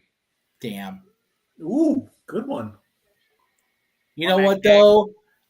JJ, you talked about Austin Theory's untapped as yet potential. This guy here has that as well. The former Jonah, Bronson Reed returning to the WWE brand after a hop, skip, and a jump in the NXT brand before going to Japan. And Impact. And Impact, this is true. This guy can go places if he's just booked properly. It's all we need. A little bit of booking help, kids. Bronson Reed has a victory over Kazuchika Okada, came this close to winning his block in the G1 and has hung with the likes of Josh Alexander and Tomohiro Ishii and Impact Wrestling ever since really redefining himself on the independent scene, forming his own group, TMDK, now ran by Zack Sabre Jr. Bronson Reed has come back with a vengeance and is a former NXT North American champion. Exactly. Uh-oh. Oh, jeez. Well, here comes a Dark Omen. And a former United States champion in his own right, held it for 191 days after beating Sheamus, only to lose it, get this, to Finn Balor. Judgment Day's Damian Priest. A little bit of symbolism, I feel like, there with the fact that he's a part of Judgment Day and the leader is literally the guy that took the very title from him. Yeah. I mean, it was Damian Priest who lost himself to Finn Balor and only found himself thanks to Edge and Judgment Day, and now he's underneath Finn Balor once again. But also we've seen recently, JJ, on Monday Night Raw, he and Montez Ford have exchanged some rather unique hostilities. Yeah, absolutely. And Damian Priest looking to pick some of that up here as he climbs into the chamber here this evening. He's also going to be the last one in the pod, which you know what that means, JJ. Kicking things off is Seth freaking Rollins and Johnny Gargano. All right, Jaw Jacking, the current United States champion. Austin Theory is a two-time United States champ, and this current run, he has held it for 85 days after winning it back at Survivor Series in a triple threat match against Bobby Lashley and Seth freaking Rollins. What's interesting about this Chambers match, this is the 12th men's Raw exclusive Elimination Chamber and the 15th Raw base Elimination Chamber match, Elimination Chamber history. So a lot of unique firsts here. Well, the Chamber did begin as a Raw exclusive match from the mind of Eric Bischoff back in 2002. And it was not even its own thing. It was freaking Survivor Series in the freaking Garden. Yeah, I miss that old Chamber, honestly. This new one doesn't do it for me. Thank Christ I'm not the only one that fucking realizes that. But I like, okay, I will give the extra height and the actual tops. That's cool, but like, I missed the grate on the outside. Like, that was like so unforgiving. That made the cage. This structure is supposed to bring pain. This structure is supposed to bring horror, bad memories. This structure is supposed to be enduring, taxing, and testing. It doesn't fully feel like that. And I stand by that to this day. Not anymore. And here comes Johnny Wrestling. Johnny Wrestling might be the guy that maybe changes my mind, considering this man's heart and what he might literally do inside this structure. As again, he will kick things off. He is not in a pod as Johnny Gargano enters the Elimination Chamber for the first time ever. What's also interesting about this, we have 3 other participants here that are making their Elimination Chambers debut. Johnny Gargano, Damian Priest, Bronson Reed, and Montez Ford. But Johnny Gargano is kicking things off with the guy with the most experience inside this structure and is a 2-time United States champion just in U.S. title rights. I think Johnny Gargano is the true underdog here in this match, Noah. I mean, nobody really knows what it is that he is capable of or can do inside of this match. Well, I guess we're about to burn it down and find out, because here comes Seth freaking Rollins. That's right, the Joker himself, as we saw in the WrestleMania Goes Hollywood trailer. He is a visionary. He is a revolutionary. He is a 2-time United States champion, a 2-time Intercontinental champion, a 2-time Universal and 2-time WWE champion. He is Monday Nights. He is Seth freaking Rollins. The And he has yet to win an Elimination Chamber match. The Monday Night Messiah, the architect of the WWE, getting ready to go in there and go for at least 5 minutes with Johnny Wrestling. And think about this, JJ. Johnny Gargano and Seth freaking Rollins to win this, they're going to have to at least survive till everybody's out. That means these two men have to endure at least close to half an hour of action. That's true. This is going to be definitely a unique way to set the pace for what I imagine is going to be much longer than the Women's Chamber. No offense, but let's be honest, this is what WWE does. Bronson Reed looks like he's ready to bust himself out of his pod.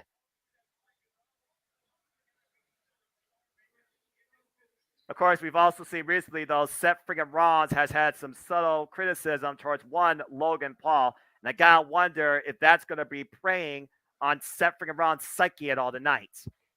Yeah, could Logan Paul make an appearance or something? Whether it's a run-in, his music hit, could Logan Paul play a factor in this match in any way, shape, or form to further set up him versus Seth freaking Rollins at WrestleMania? Very well possible. Bell Reigns were underway as, of course, WrestleMania, the showcase of the Immortals, and there's no doubt all 6 of these men want to be a part of that showcase and probably would love to be going in as the United States champion.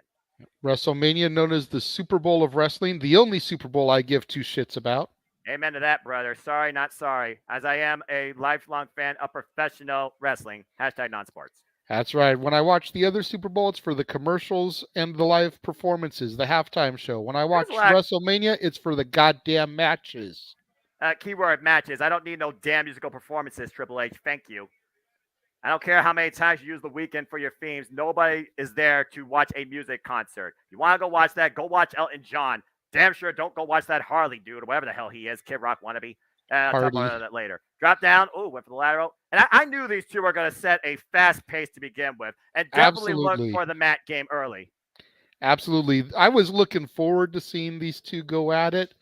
And I'm so glad that we get to start the match with these two. Because like I said, Noah, we get a minimum of 5 minutes. Johnny Gargano versus Seth freaking Rollins, the former Tyler Black.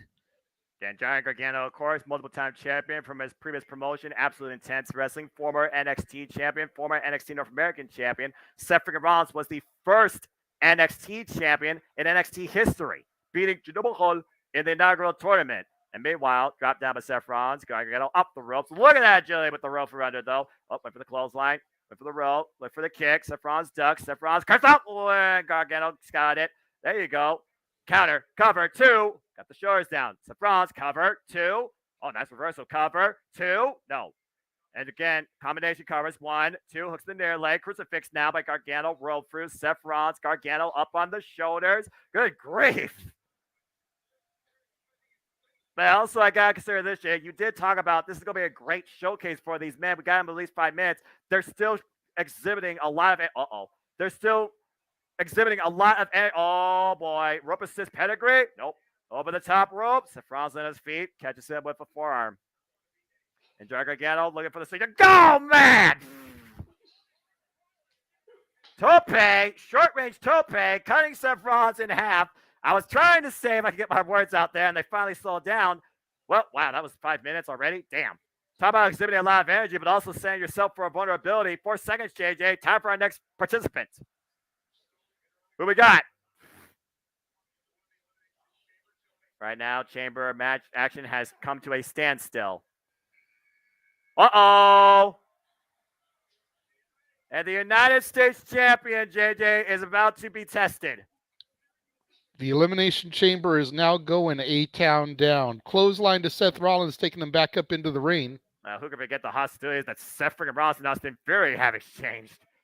And now, again, oh my goodness, raking Johnny Gargano against the steel chains. And of course, Johnny Gargano was once a mentor to Austin Fury in my Black and Gold NXT as he showed him the way.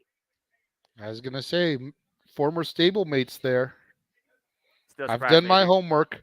May not have been my NXT, but I have done my research on the way. That. It surprised me Andy Hartwell still isn't on the roster, but I digress. Meanwhile, also Austin Theory brought into WWE by Paul Heyman. Jeez, face first drag again onto the chamber. Former Evolve heavyweight champion literally signed his contract, hand given to him by Paul Heyman. So when you talk about this guy has a lot of stock in him, when you're endorsed by the likes of Paul Heyman going into the company, you already know the expectations expected from you. Yeah, absolutely. I mean, that just goes to further my point. You're endorsed by Paul Heyman on your way in, and you're endorsed by Vince McMahon when you make it up to the main roster. Oh! Well, again, the crowd, I still feel like, is trying to learn and actually appreciate Austin Theory. I feel they still consider him a bit of underwhelming, to say the least.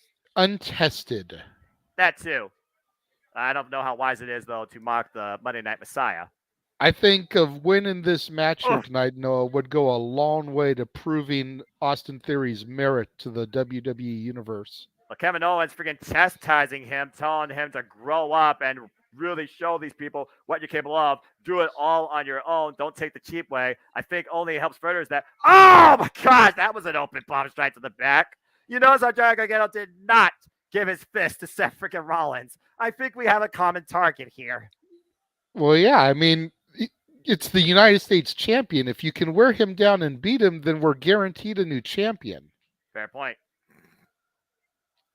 It's like everybody's common enemy is Austin Theory in this match. Yeah, you see Johnny Gargano right now. Austin Theory pleading.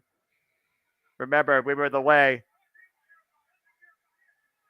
Oh, trying to do a little bit of NXT animosity here. Although I do think that people do care a lot more about Johnny Gargano. This is the same country where Johnny Gargano and Tommaso Ciampa won the NXT Tag Team Championships against DIY in an instant classic at NXT TakeOver Toronto. Psych! There you go. I knew that was going to happen, but very smart to roll the outside of the ring, trying to get back into his pod. Going the Carmella route here, just trying to keep himself locked in. Does he realize that there's a door behind him?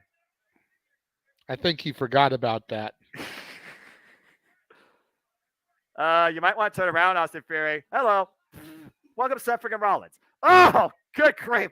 Pinball, tilt, back and forth. Your U.S. champion is literally being bombarded in his own pod. Oh, no.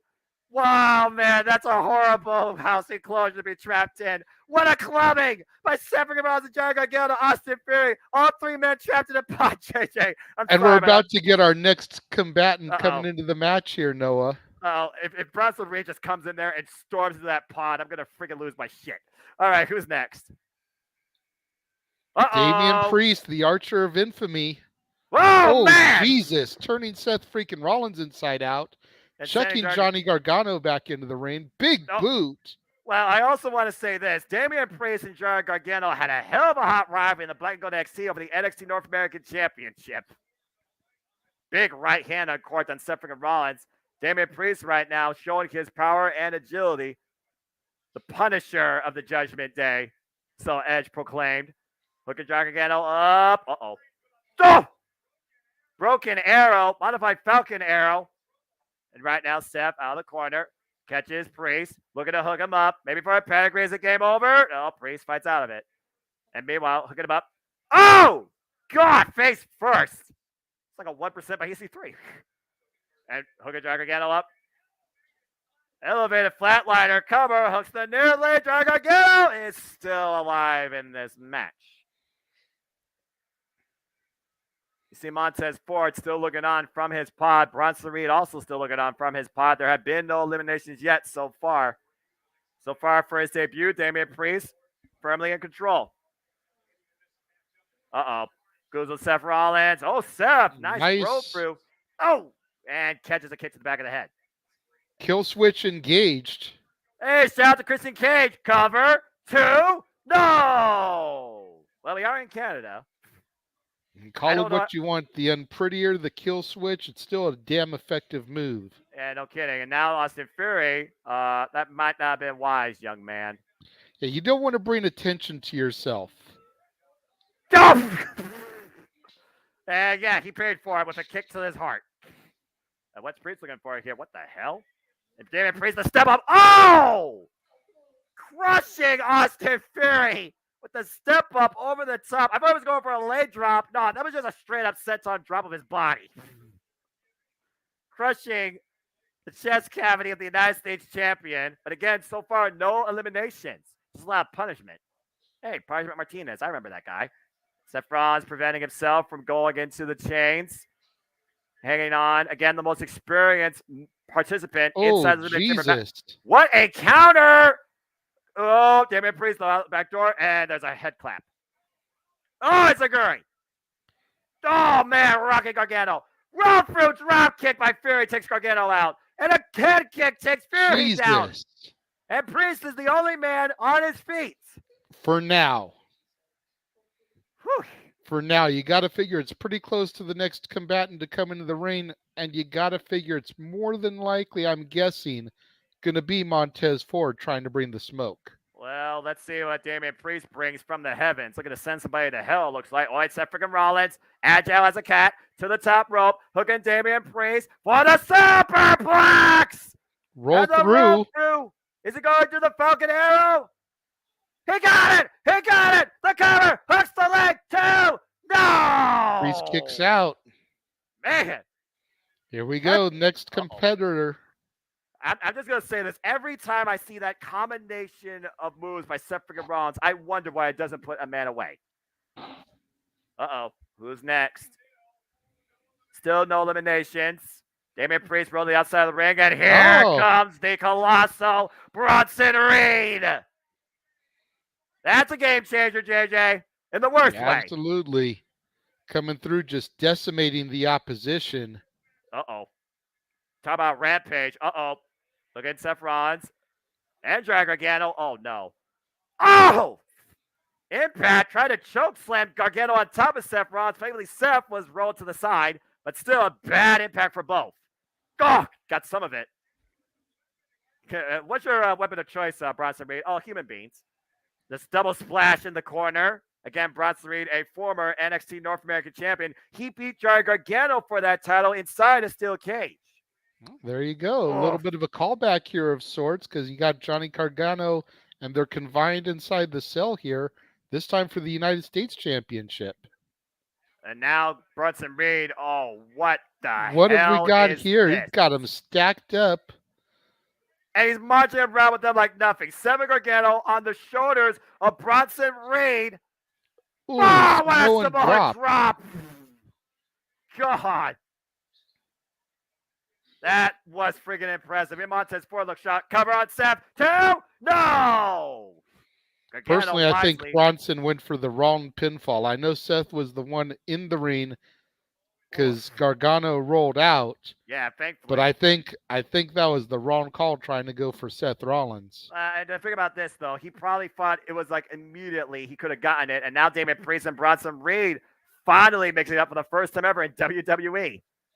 Oh, man, what a shot. Please just friggin' off the second row. Got caught. Bronson Reed. Oh, Jesus. Oh! German suplex him into the chain. Back first. And Bronson Reed sees Damian. Hey, Damian Priest might want to move out of the way. Go, man. I can't believe that pod did not break. But talk about. But I think Damian Priest did. Look at Montez Ford. Yeah, homie, you don't have to do all that. Up yours. That's what Bronson Reed thinks about that. Watch the replay here. Oh, God. That door with no give. Bronson Reed squashed freaking Damian Priest. And now, oh, man. What a shoulder to the top rope to Austin Theory. But again, you got to bring him inside the ring. No eliminations yet. Let's see if the men learn from the women to team up to get Bronson eliminated. Good point. And now Bronson racing Austin Theory. Into the pod and 6 seconds. Montez Ford, you want the smoke? Get ready to unleash it. Bronson Reed walking right up to him. And no fear by Montez Ford. Telling him to suck it. The jumping against Aguri. Another suck it. Austin Theory looking to take advantage, though. Trying to look for a deadly German suplex. Ford was able to escape off the ropes. Ooh. Oh, man. Corkscrew elbow. Kick to the midsection. Bending the United States champion up and over. Jumping against Segura once again. Montez Ford coming out like a freaking... Spine what on a the pine. buster. No way. You feel the electricity, JJ? I am, and I think Montez is too. Look at him. 8 count down. Kicks it in. No way. No freaking way. I want the smoke for this. The most electrifying move in sports entertainment. Oh! And the electricity was just shot dead. Short circuit. I'm sorry, The JJ. smoke got snuffed. Well said. I wanted you to call that so badly. Austin Theory, you crazy. No way. Jesus, look at the show of strength by Austin Theory. No Look at the take Bronson Reed 8 way. count down. No, Bronson Reed fights out of it. That was impressive. Uh-oh. Go! What a scoop slam by the Colossal. Johnny Gargano now back in the ring. Speed on Johnny Gargano's side. Taking the fight to Bronson Reed. Took him out the knee. And finally down to a knee. Rocks him with a head kick. And what the hell is going on? Up in the electric chair position. Bronson Reed. Oh, wait a minute. Seth Rollins. Oh! Doomsday device! Poison Rana! Combination! Montez Ford, come on, Reed! 1, 2, no! How the hell did Bronson Reed survive that? I don't know, but it looked like they were taking Moonlight Mirage's comment to heart there, Noah, all trying to work up on him. Damn! And again, JJ, we are in Canada. Freaking Doomsday device, heart attack, whatever the hell you want to call it. Poison Rana and Pro 2 on Bronson Reed. Thanks to Suffering and Rollins and Johnny Gargano, Montez Ford nearly gets the 3, but still no eliminations. And everybody's out right now, by the way. They're all out of their pods. So we have a full field. Yeah, the crowd really giving it to the competitors in this match, Noah, chanting, "This is awesome." I agree, man. This has been a hell of a bout.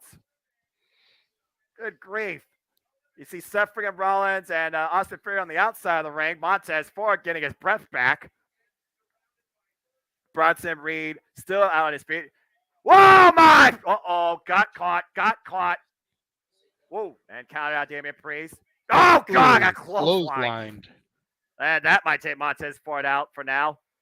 Damian Priest looking to take advantage. I did talk about their hostilities on Monday Night Raw. Uh-oh. Oh, no. Razor's Edge. And Ford, aware of the danger, grabbing onto the structure. There's a kick to Damian Priest. And then Montez Ford climbing his way to the top. And now Ford, what the hell is this man going to do from here? I don't know if I want to know, Noah. I think we're going to find out here soon enough. I mean, again, make a moment, right? Damian Priest, Seth freaking Rollins fighting from below. What in the hell are you doing? Montez Ford is climbing. I kid you not. Montez Ford is climbing across the roof of the Elimination Chamber, hanging like Spider-Man. Oh, man. I was going to say, you called Liv Morgan Spider-Gwen earlier. Montez Ford going little Miles Morales here. And drops himself like a bomb, wiping out the entire field. What the hell is that? Holy tea! I didn't expect to see that tonight. Take a look at the replay here, JJ. That's insane. That's gift work, right there. Talk about dropping a bomb.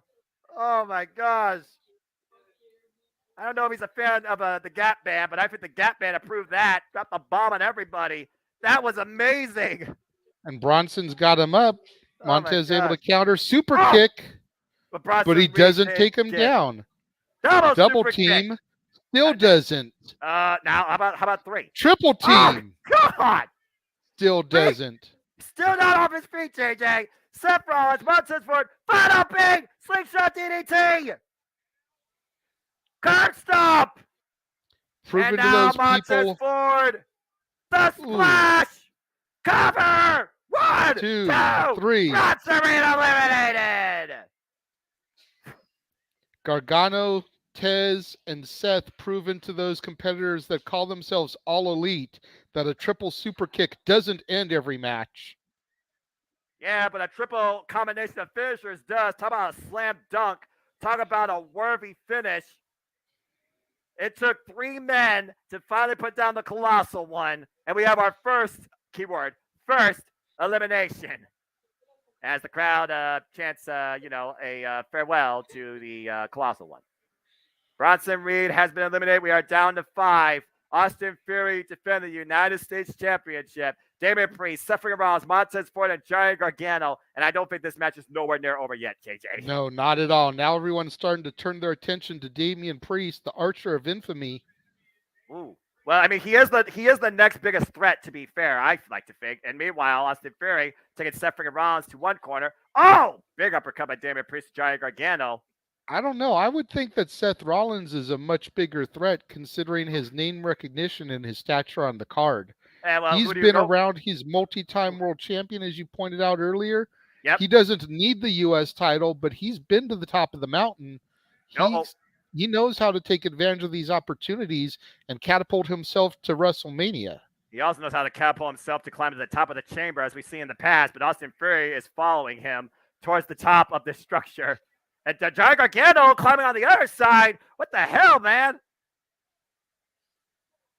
Oh, man. And Austin Theory driven off down to the floor. And, okay, Damian Priest now climbing on the other side of things.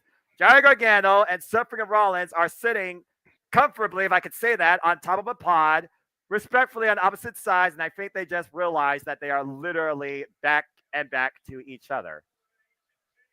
Uh-oh. Well, what could this possibly mean? A little bit of a chit-chat?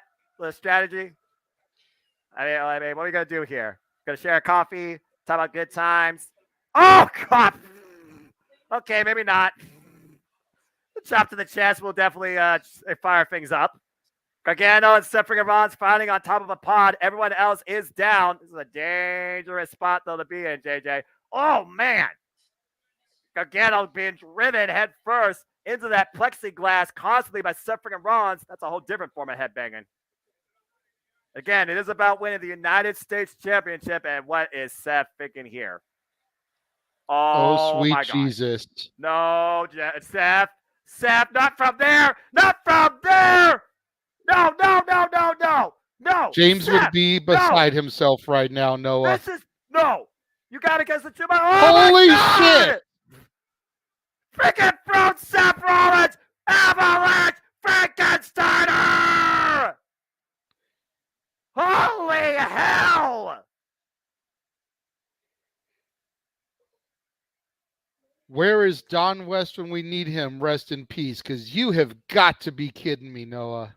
Yeah, no kidding. Freaking Suffering Rollins with the powerbomb, Johnny Gargano. And Johnny Gargano with the freaking Frankensteiner of the century.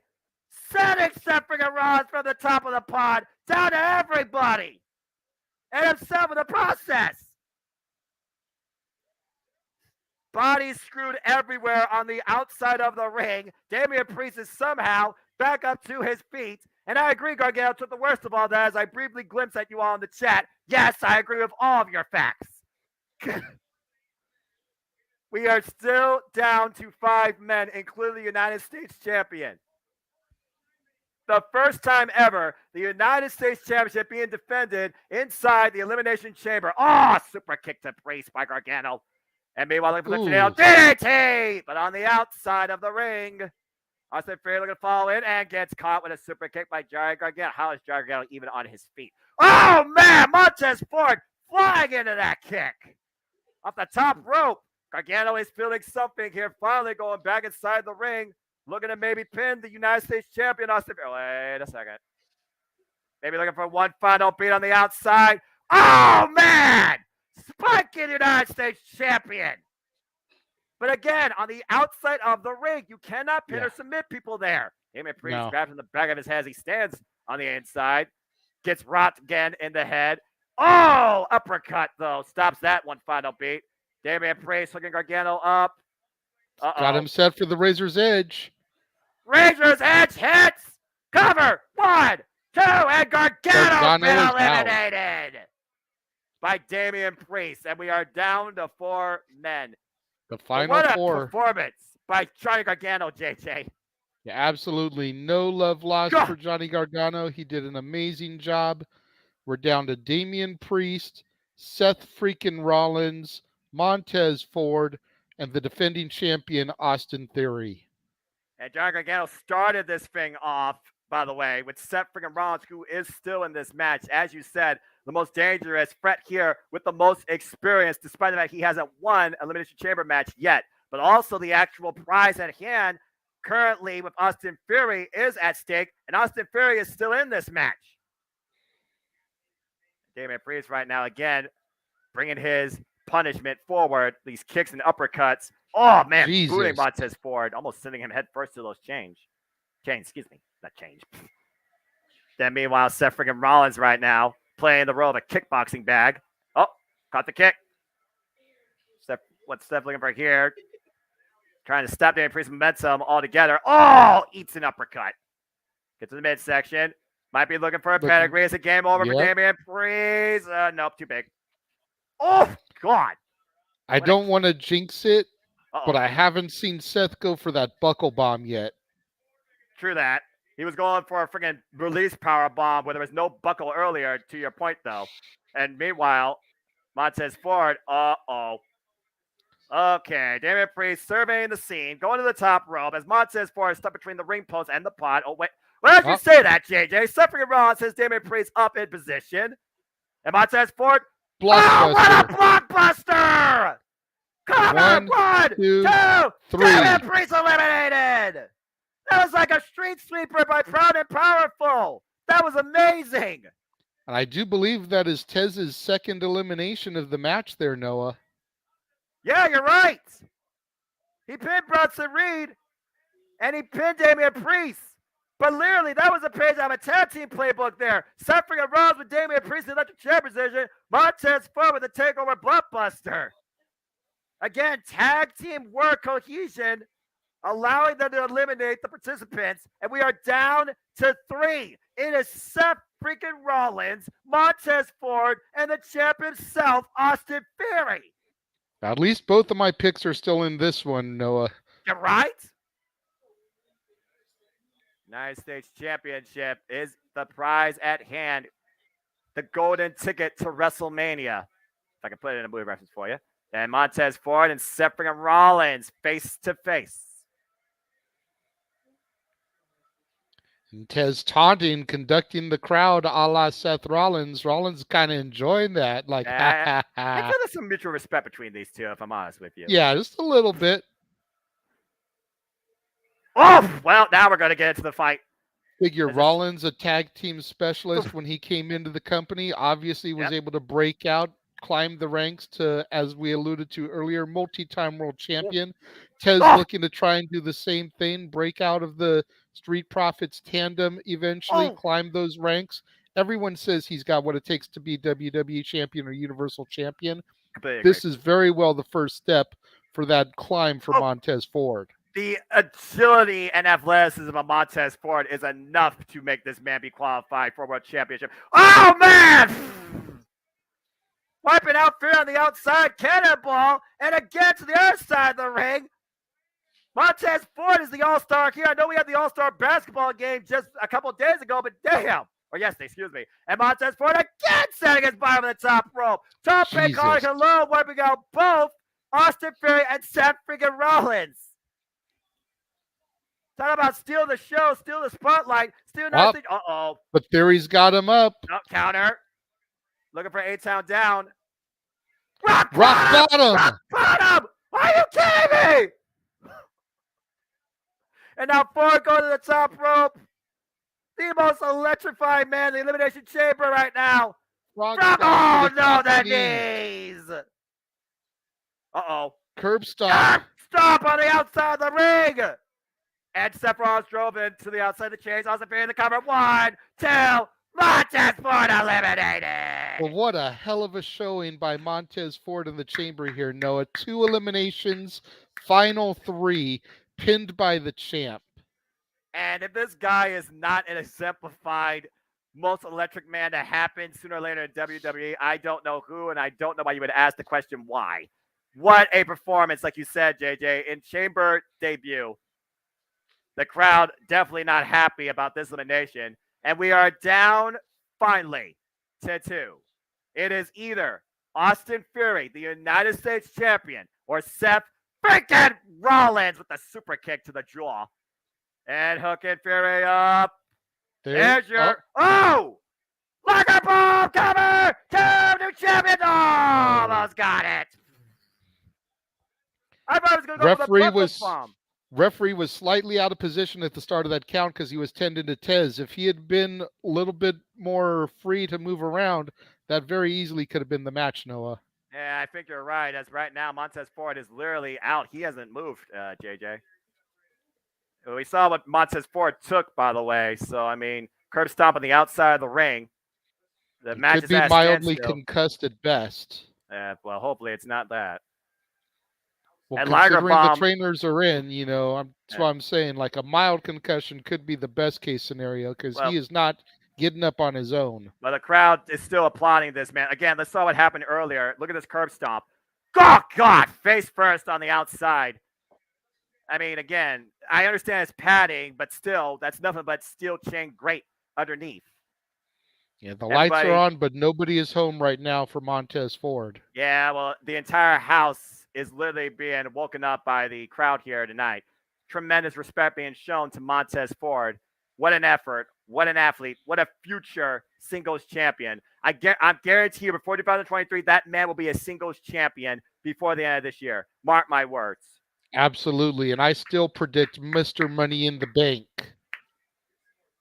Well, get the medics out here while we check on the outside. We got to focus on the inside of the ring, though, JJ. After the Liger bomb didn't put down the United States champion, looking for the curve stomp. Austin Fury dodged it. You called for it earlier. A-Town down. Nope. Counter. Setting up for the pedigree. Pedigree.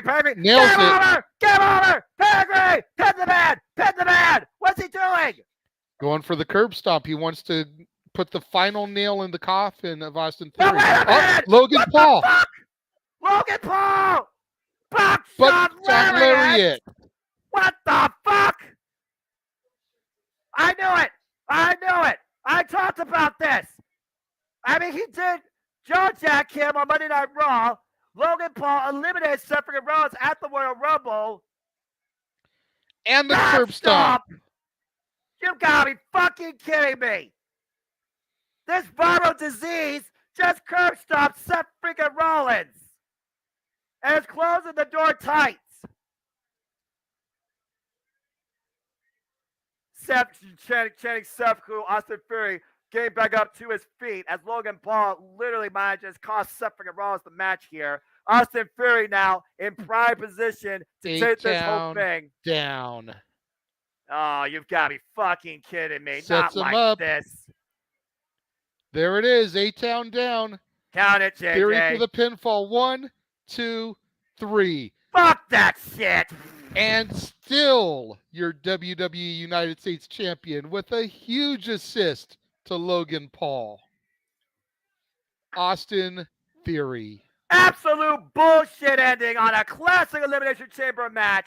The first United States Elimination Chamber match with a big old ass asterisk by it. Rules be damned. I don't care. Outside interference. Logan Paul, you viral piece of shit. We called it, though, Noah. We talked about it prior to the match. Logan Paul playing a factor into this, getting that final push to him versus Seth Rollins at Mania. We know Logan's probably not going to be on TV every week, so we had to make that emphatic statement here tonight to set that match up, whether it's what we wanted or not. Something had to be done to propel that engine towards SoFi Stadium, towards Los Angeles, California, towards WrestleMania 39. Yeah, and that buckshot lariat with the better than the Hangman could do it. Fuck out of pain. Viral freaking disease, and then a curb stomp injection. Follow up by Logan Paul, adding insult to injury, literally. Then the A-Town down, and the United States champion still is Austin freaking Theory. So for everybody that missed that while they were doing the call, viral disease equals call of the year, and it is most definitely Seth Weber. There you go. Very much. Okay, well, thank you. At least I have that to my good shit. Stuff. That's good shit, pal. Well, I'm hearing a lot of static from somebody. Damn, man. Just damn. I'm so disappointed. What an absolute amazing Elimination Chamber match, though. Either way, Austin Fury is still the United States champion. Cut your mic for a second.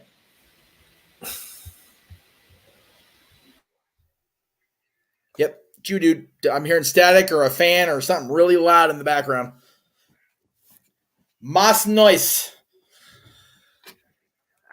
No. It's not the TV. I'm hearing like it sounds like wind or a fan or static or something. It's Dory's son who's asleep. Oh. I'm sorry. No. Hang on. I don't hear it now. So it wasn't snoring or whatever you were saying it was. All anyway. All right. All right. As we got a commercial break, Stat Boy, Jeff, go ahead and talk about what you guys just saw, man. What a match, though. So, again, I'm not mad that Theory retained because they needed that to be a thing. Right, I get that. I'm even not mad at Logan Paul being there because it was just it's been telegraphed. You know, Thomas Edison might as well book the match. It was so telegraphed. Yeah, right? You're not wrong. You're not. So I'm not mad at how it played out at all. Not a bit. Again, like you said, it gave us a great highlight for Open Mic Night year-end show with your calling him the viral disease. So it works out perfectly for me. Well, again, I mean, I'm just learning what it means to be a play-by-play guy more every day, it seems. Thank you. By the way, interference was so obvious. Stevie Wonder and Ray Charles could see it.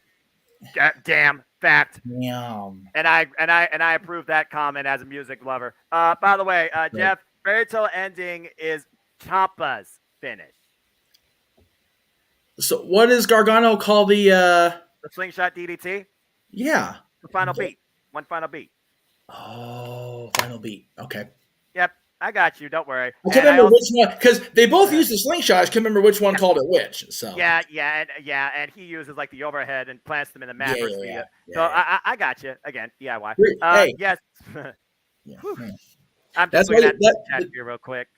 Just seeing. Yeah, that's why you're playing. I'm trivia dork, so it is what it is. Well, I mean, I'm not a trivia guy. I'm just the guy that knows most of the moves by people in the industry. But yeah, it definitely seems like we're going to have Theory and Cena, which, again, it is what it is. We'll see. Logan Paul, Seth Rollins. Again, think about a year ago. Rollins was with Cody, which was an amazing moment for everybody. Yeah, and a trilogy.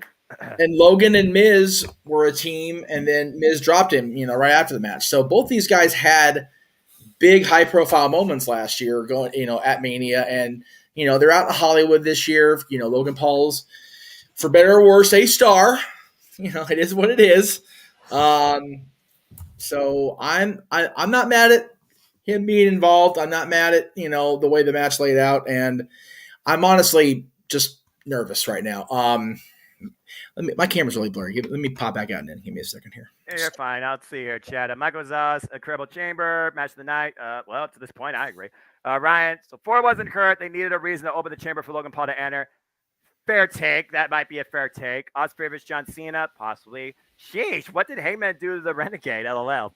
But learn more about that later. Yeah. Sabat as well. Going to be tough for Sammy and Roman to top that. Moonlight Mirage, and still your U.S. champion, Austin Theory. Second pick to win, to be honest. Ford was my first. Well, you got 1 point at least, Moonlight. So, hey, good on you. Yeah. Right. Okay, go ahead, Jeff, and check that. I saw that. Well, I was just doing something real quick. All right, just so checking the chat. I acknowledge our audience, as I always do. Okay, so. Oh man. It was a great match. Yeah. There were some great spots, some funny spots. I laughed out loud twice. Rollins and Gargano up there just sitting, and the next thing you know, whack! That was an MCU moment. That was awesome. The one super kick, two super kick, three super kick finisher, beautiful. And wow, tables are us. We've got a desk. Okay, cool. Hey, look at that. Well, as people look at stuff, being promoted officially on the PLE, it's time to go down the road for sure. Well, again, going down the road, Jeff. In 6 weeks, we're going down to WrestleMania Goes Hollywood. The question is, who's going down that road in the blaze of glory, or by the end of tonight, a tragedy? Because it's time for our main event as Montreal and Sami Zayn takes on Roman Reigns for the undisputed WWE Universal Championship. And I was talking to the guys prior to going live or prior to going on the air here. Please do while we got a video package. Everybody can talk right now with the video package on. Please do. Yeah, I inadvertently Sami Zayn myself out here. I got the Montreal Canadian red on, and I've got the newsboy cap on. The what is it called again? Oh yeah, the scally cap. People that have followed me, my entire career, my entire life, know I am not a fan of the Montreal Canadiens. They were our opponents, the Kings' opponents in 1993 in the Stanley Cup final, and we lost. And it was a heartbreaking thing that we shouldn't have lost. There was a lot of shit and shenanigans involved in that, and I have detested the Canadiens to this day. As far as the team, Canadians as a people love you guys, but the team, seeing Sammy go to that game last week, and after what happened at the Rumble, after all he's been through, and have the Canadians give him a shirt very reminiscent of his honorary U shirt, but it says honorary Hab for the habitants for Montreal. Was too cool, and and instead of the US logo, he's got the Montreal Canadiens logo in there, which was awesome as hell. Yep. And again, like I said, I'll never be a Canadiens fan, but that was such a cool moment. And then last night, I had not seen all of SmackDown. I said that, but I made it a point to watch his segment because I knew it would be special. I knew it would be something that we hadn't seen in a while. And dare I say it, wearing one of the colors of this man, that kid, the guy who I've known, Sami Zayn and Kevin, I've gone back and forth with Kevin over the years, but we've known those two for almost 20 years. Sami Zayn got a Hogan pop in Montreal last night. I completely agree. He got the Hulk Hogan entrance pop. And for us PWG dorks to see that was like, fuck me. Screw Hogan. He got a Road Warrior pop.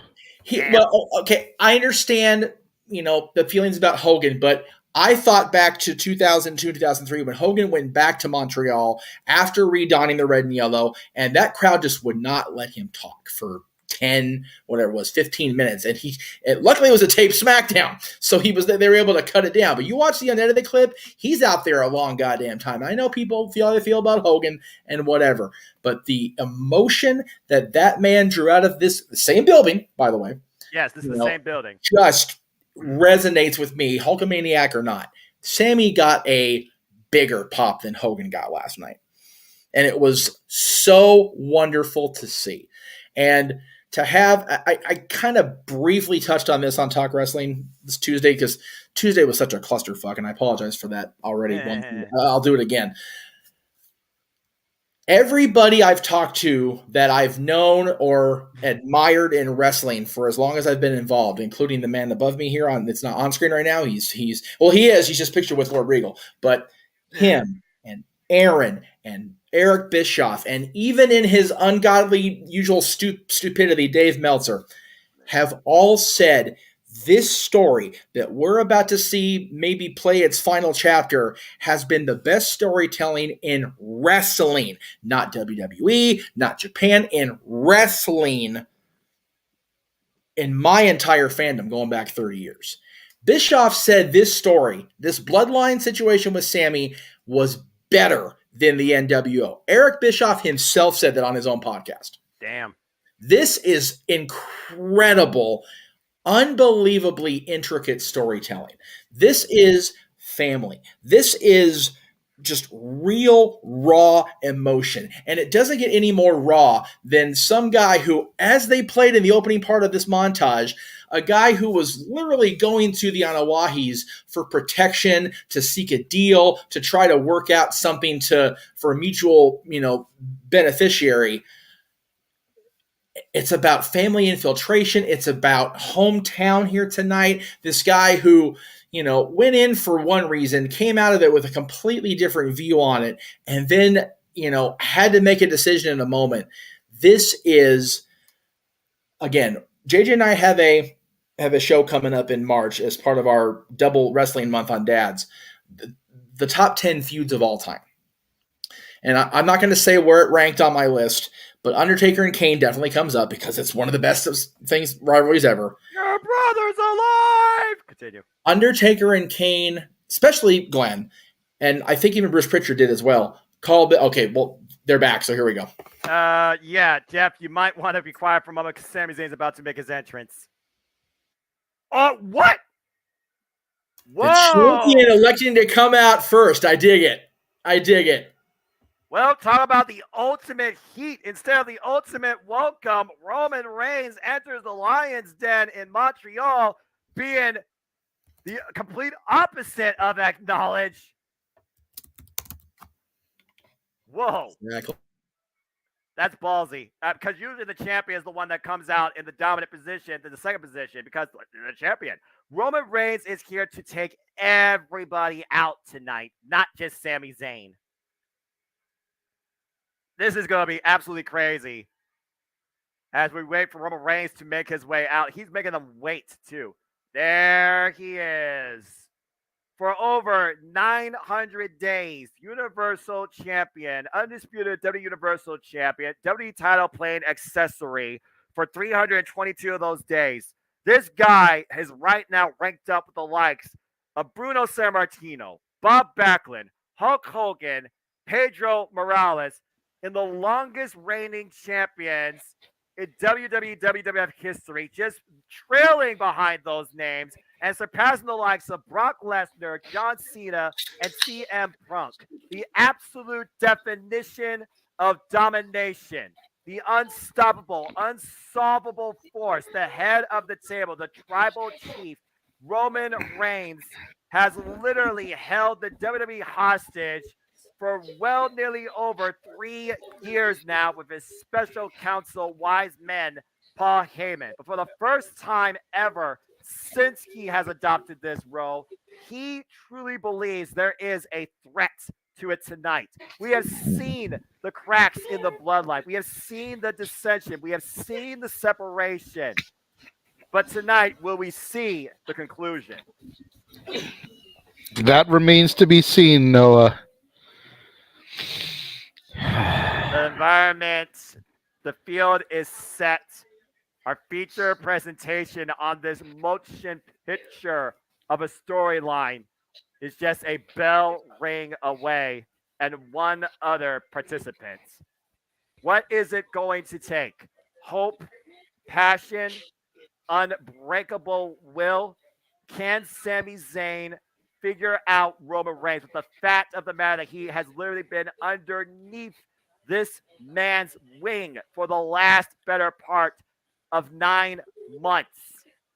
Is Sami Zayn the most dangerous threat ever to the tribal chief? And seriously, look at Roman Reigns right now. He's out here just with Paul Heyman, but he's not being acknowledged. There's no Jey Uso. There's no Jimmy Uso. And yes, I understood Paul Heyman said the Usos stay home. And there's no Solo Sikoa. He is being booed out the building. I truly look like Roman Reigns, and I don't see the emotion, but I can feel it. There's a sense of, I feel, discomfort right now with the tribal chief. Unlike anything I've seen before in his incredible title run. The Montreal versus Roman Reigns, is the world against Roman Reigns, is Twitter against Roman Reigns, is every journalist against Roman Reigns, is anybody not named Virtue against Roman Reigns at this point. The only one not against Roman Reigns at this point, it looks like, is Paul Heyman. You see And that there's, sign? I was going to say, there's the iconic sign that we first saw back in One Night Stand 06. If Cena wins, we riot. There's if Roman wins, we riot. Would you say this is the type of same atmosphere we saw at ECW One Night Stand 2006, JJ? Yes. I'm sorry. You said that. I'm sorry. Well, I mean, Jeff, you can definitely talk about that being a history buff. Of course, we got the guy that literally created ECW in the ring with him. JJ said it earlier. This is very Chicago-esque. This is very ECW-esque. This is intense. I'm just taking it in. I'm just trying to just wait until Sami Zayn comes out and the whole entire place turns a complete 360. Again, place your bets, place your bets. Stat Boys on standby. If you truly want to pull the greatest Hail Mary, since I don't know when in sports entertainment history, if you believe that Sami Zayn can complete this story and come out tonight as WWE Undisputed Universal Champion. Where no matter what happens tonight, Cody Rhodes awaits at WrestleMania. Out of respect for you guys' call, I'm going to go off mic, but I am going to stay on camera because the reactions are probably going to be redonkulous over here. And I would not expect anything less from you. JJ, get ready. I'm just listening to the crowd right now, folks. I'm just Lord, please take care of our boys. For real. Just please. If you are not watching this on Peacock, you have no idea right now the goosebumps and the feeling of the environment. For real. That is the loudest Olia chant I've ever heard in my life, and it's already fuming the tribal chief, Roman Reigns. You can see it on his face. You hear him muttering to himself. Never before have I seen Roman Reigns in such a state of discomfort. Oh, boy! Here we go. And it looks like he's coming out to his classic theme. Yes! Yes! Fucking yes! Yeah, he came out to this last night on SmackDown too, Noah. Yeah, I know, and it better stay that way, damn it. There he is! Sami Zayn.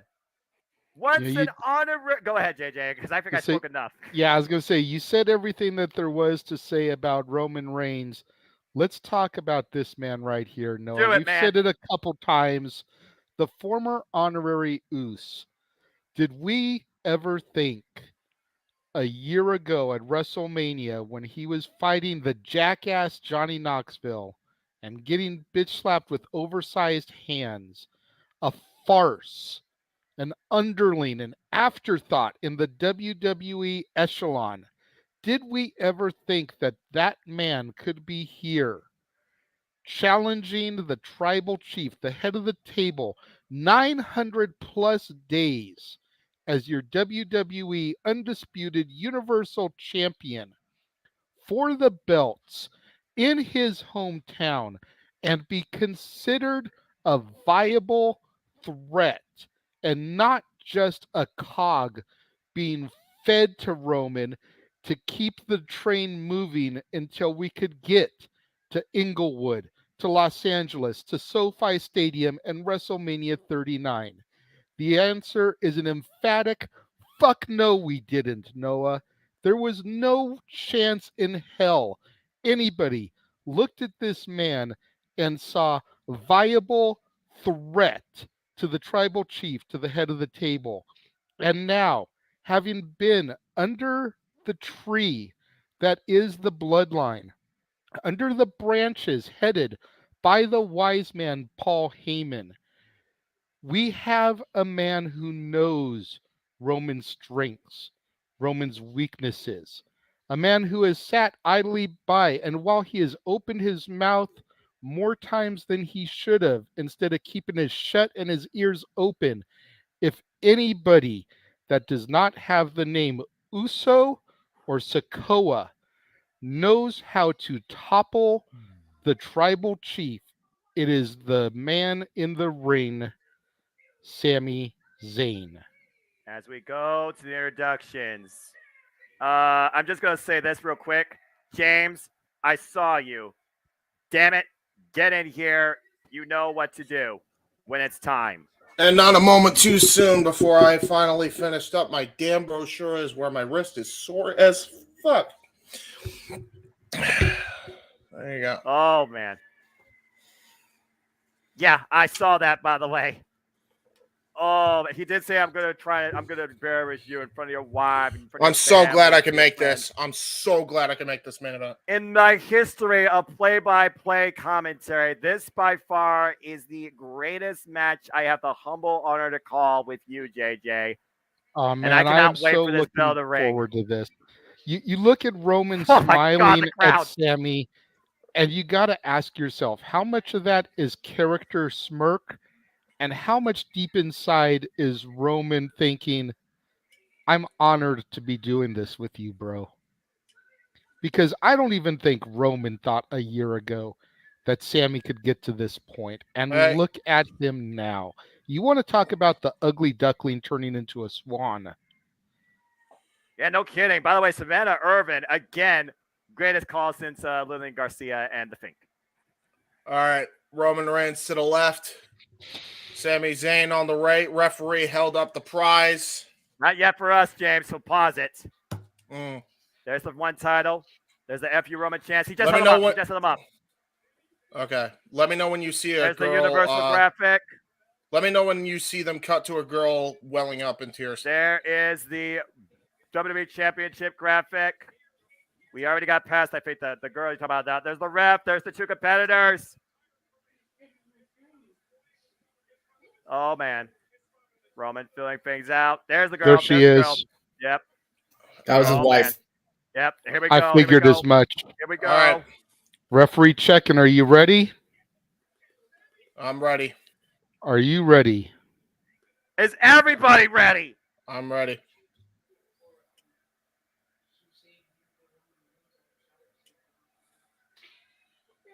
Bell rings! Here we go! Sami Zayn, Roman Reigns, the WWE Undisputed Universal Championship. Finish the story.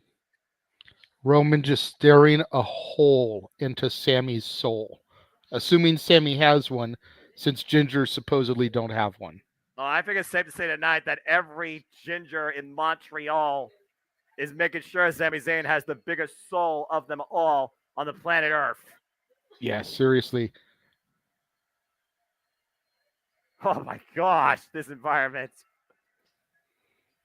Neither man has moved yet. The audience is literally dictating this match.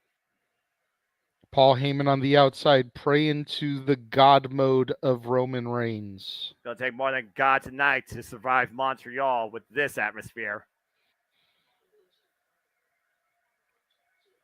I cannot remember the last time in my 31 years of professional wrestling I have felt something like this. Punk Cena, Chicago. That Money very in well the might Bank. be it. The audience is on their feet! This is a moment in time! This is wrestling!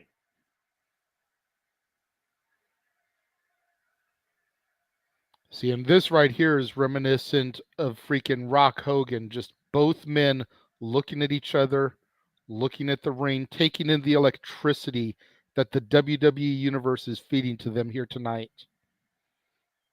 I'm just going to watch and just literally just let the crowd do this right now. We have not even tied up or locked up yet. This is for the undisputed WWE Universal Championship. The Olay chants rising back up in the crowd. For Their those of highest- you out there that don't know, Bouncing Souls Olay was Sami Zayn, El Generico's music on the indie circuit for years. Seriously, emotion is visible on people's faces, but if it was something you could literally grasp in the air, it is at its thickest tonight. The confidence, has it been rattled? Is the tribal chief, for the first time ever, truly uncertain in himself? I don't think it's uncertainty in the tribal chief. I think he still doesn't take Sammy seriously. And as we've discussed numerous times on these calls, Noah, when a champion does not take his challenger seriously is when the champion usually gets defeated. You hear the chants, F.U. Roman, ranting out loud and proud. Again, every time Roman Reigns has been in the ring, the very first thing he expects is to be acknowledged.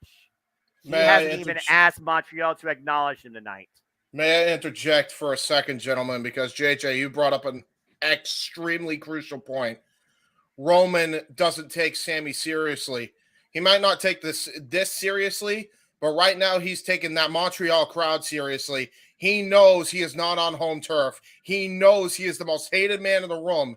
And normally, Roman's been able to get through moments like that. But this is a whole other animal that he's dealing with tonight. Roman's in a lot of trouble in the first time, and I don't even know how long. If I class the Castle was a partisan crowd, this crowd is definitely one-sided. It's got about a third of the people, too. How's that for a statement?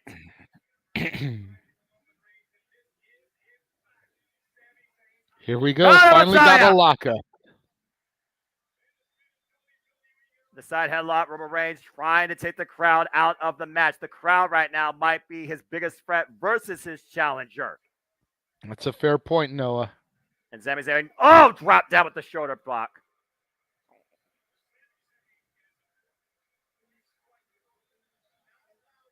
Sami Zayn obviously doesn't have the power advantage here, but we see in the past how much Sami Zayn has been able to use psychology. He's even talked about Renee Paquette's sessions. He's been able to learn, manipulate, use WWE-based psychology to his advantage. There's a reason why he's a former 3-time Intercontinental Champion. And those aren't his only accolades. You got to go to the indie circuit. Sami Zayn is a former world champion as well. Often underlooked. He does have what it takes to get to that top of the mountain. The question is can he climb Roman Reigns here tonight? Well, he's bringing Roman down to a knee with the side headlock. And again, Cody even asked Sami Zayn, do you believe that you can beat the tribal chief Roman Reigns in a passionate Raw promo? Sami Zayn says he has to believe, yes, I can beat Roman Reigns. Yes, I can be WWE Universal Champion. Yes, I can be a main event competitor at WrestleMania. But to beat the tribal chief Roman Reigns for the WWE Universal Championship, he simply said, I don't know. And Roman Reigns right now, once again, reminding Sami Zayn and the crowd who exactly he is.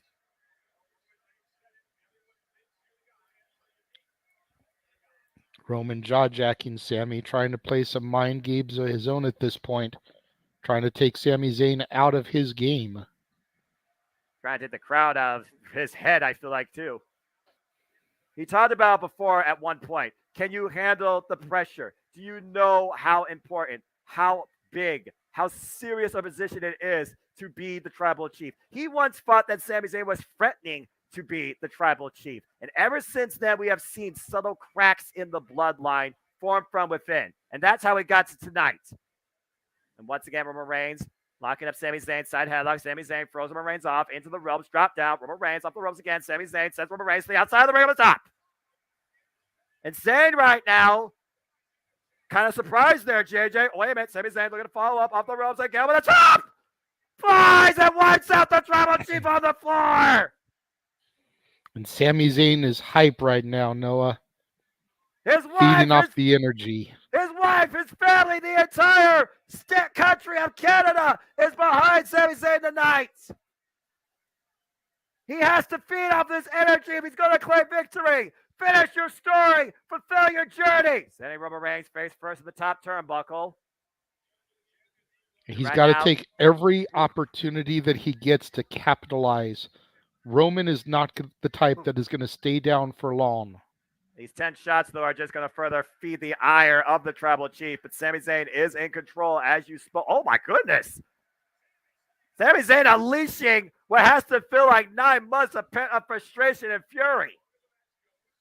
It's one of those things, though, also we wonder, when a match goes for longer, does it benefit Roman Reigns or does it benefit his challenger? Oh! Elbow strike, pinpoint, top of the head, cover! Oh, wow. Only a one count. But you would have to guess, Noah, to your question, that it would benefit Sami the longer it goes. I'm not saying Roman Reigns doesn't have the endurance to wrestle a long match, but Sami Zayn, having performed all those years, the world over, a traveler like he has, he's got to be more conditioned. Whereas someone who's come up in the WWE farm system, like Roman Reigns, is conditioned to work WWE paced and timed matches. And it just clocks Sami Zayn out of midair with that stiff right uppercut. And I gotta wonder if that one count was just to try and prey on Roman Reigns' psyche. And instead, Sami Zayn just got clocked out of midair with an uppercut by the Tribal Chief. I lost it too. Now Sami Zayn thrown to the outside of the ring. But is that really the place where you want Sami Zayn? Sami Zayn is surrounded by his people now once he gets thrown out there. But you also heard on SmackDown how personal Roman Reigns wanted to make this match. It's what he wanted. Sami Zayn never wanted anything for the Tribal Chief in the first place. Oh, drive-by. But then Sami Zayn made it be known he's going to take what Roman Reigns values most precious, and that is the WWE Undisputed Universal Championship. In the end, Roman Reigns gave him what he wants, but what he wants is to make sure to make a statement and a mockery out of Sami Zayn, who really at the end of the day has kind of thrown a monkey wrench in the Roman Reigns family. So now Roman Reigns wants to embarrass Sami Zayn in front of his family, break him, smash him in front of them and everybody. Sami trying to mount some offense, chop Roman Reigns, but Roman just doesn't even budge. And Roman just drops Sami Zayn with a single shot. I was going to say also, Noah, you mentioned that. Roman has the ability to destroy Sami Zayn when he's in God mode. That's the scary bit. We saw what happened to Kevin Owens. And there's been no sign or tell of Kevin Owens. It's a very good point, James, because, again, we got to wonder, will Kevin Owens play a factor? Will Jey Uso or Jimmy Uso go against their Tribal Chief and Wise Men and break what Paul Heyman said? Will Solo Sikoa come in and once again reinforce the dominance that is the Tribal Chief? But also, subtly speaking, we heard what Sami Zayn told Paul Heyman. The bloodline days are numbered. Oh, what an uppercut. Is Solo Sikoa going to one day find his own way and usurp himself against the Tribal Chief? Is Sami Zayn the only threat against Roman Reigns? And not only his dominance, but honestly his family. Well, he's definitely not the only threat. The WWE landscape is filled with threats, but he is the most prominent threat right now, with Cody Rhodes being just on the horizon with WrestleMania. Cody Rhodes says wrestling has more than one royal family. If WrestleMania is going to be a family affair, they got a hell of a sequel to follow up to after the night.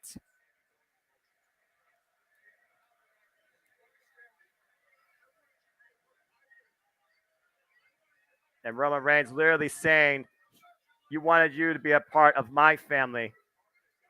Talking smack to Sami Zayn's wife, who again is sitting there at ringside. Continuing the punishment, both verbal and physical, as the crowd is showing their absolute displeasure. Roman asking, you booing me? Are you booing me? I believe the answer is yes, or C. Or we, excuse me, because we're in Canada. Thrown right in front of his wife. You hear her saying, get up, Sammy. Uh-oh. The Montreal part of Sami is saying we. The Generico part of Sami is saying C. Good point. Saying it's his fault. Saying it's his fault.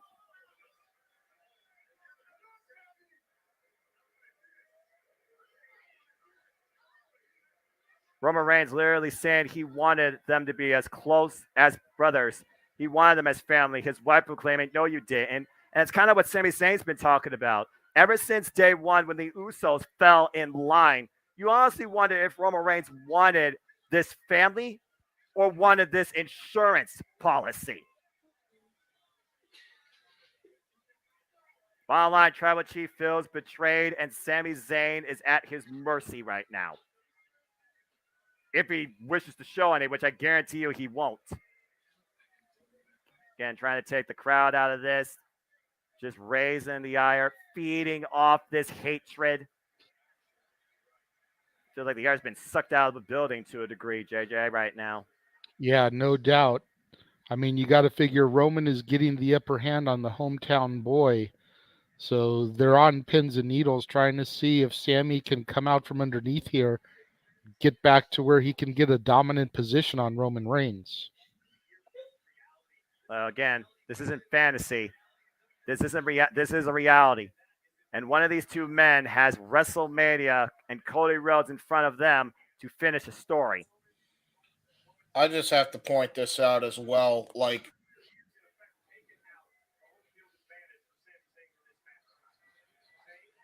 oh, wait a minute. Leapfrog. That's a feed. Hold that thought. And clothesline. Drops the Tribal Chief. And Sami Zayn's got life. Sami Zayn's got hope, JJ. He's trying to will himself back into this. Roman is in disbelief. He's got to get up to his feet. He's got to feed off this energy. He's got to feed off this support. And right now, Sami Zayn back to his feet, falls up, clubbing shots to the Tribal Chief. Roman Reigns rocked a little bit, throwing up his equilibrium. Irish whip, reversal, Irish whip by Roman Reigns. Off the ropes, though. Sami Zayn flies in with a clothesline. Roman has been rocked. Let's Clothesline over the top. Floor. Sami Zayn is feeling it. Don't call it a comeback. Don't call it a Rocky story. But Sami Zayn is in control right now. Roman Reigns punched over right in front of Sami Zayn's family. Driven headfirst into the barricade. Non-LED. I always thought the LED barricade was a bit overkill. His wife, Renegade, his daughter in hand. Renegade as well. All of Montreal. All of the Jeff Meacham network, I feel like, at this point. Rooting on Sami Zayn as well. There's only one person in the world rooting on freaking Roman Reigns, and that's Paul Heyman. Well, two, maybe Virtue. And an embrace to his wife. Is there a greater power in this world, JJ, than a woman that absolutely loves you and supports you? No. And Sammy just out there trying to show his family that he can do it. Oh, God. And just in a right hand. As you said that. Sami Zayn right now perched on the top rope. Roman Reigns looking to follow up and snuff out this fury of offense and stop this comeback dead in its tracks. Both men very precarious position on the corner. Roman hooking Sami up. Dominant inside position. Might be looking for the superplex. Sami trying to fight out of it. Well, he has to at this point. Shots to the midsection. If he wants to keep that dream alive, he's got to retaliate. He's got to get back on top. He's trying to rally, JJ. Sami Zayn's feeling something. What's he looking for here? Sunset flip power bomb. Cover! Two! No! Oh, God! 2 3/4, Noah. Oh. Paul Heyman in disbelief. Take a look at the replay here. Sunset flip power bomb from the top rope. Shoulders down, feet over the shoulders. 2 9/10. Roman Reigns survives. Oh. Again, was that Sami Zayn's best shot, though? He's trying to get back into this. He's on spaghetti legs. Stay on the attack. He's on spaghetti legs, but he's trying. He's trying to get back up from underneath this. What's he looking for here? Sami Zayn might be looking for bat drop driver or Blue Thunder bomb. Roman Reigns finding Battle, clubbing shots, back of the head, back of the net to Sami Zayn. Uh-oh, hooking him up. Oh, jeez.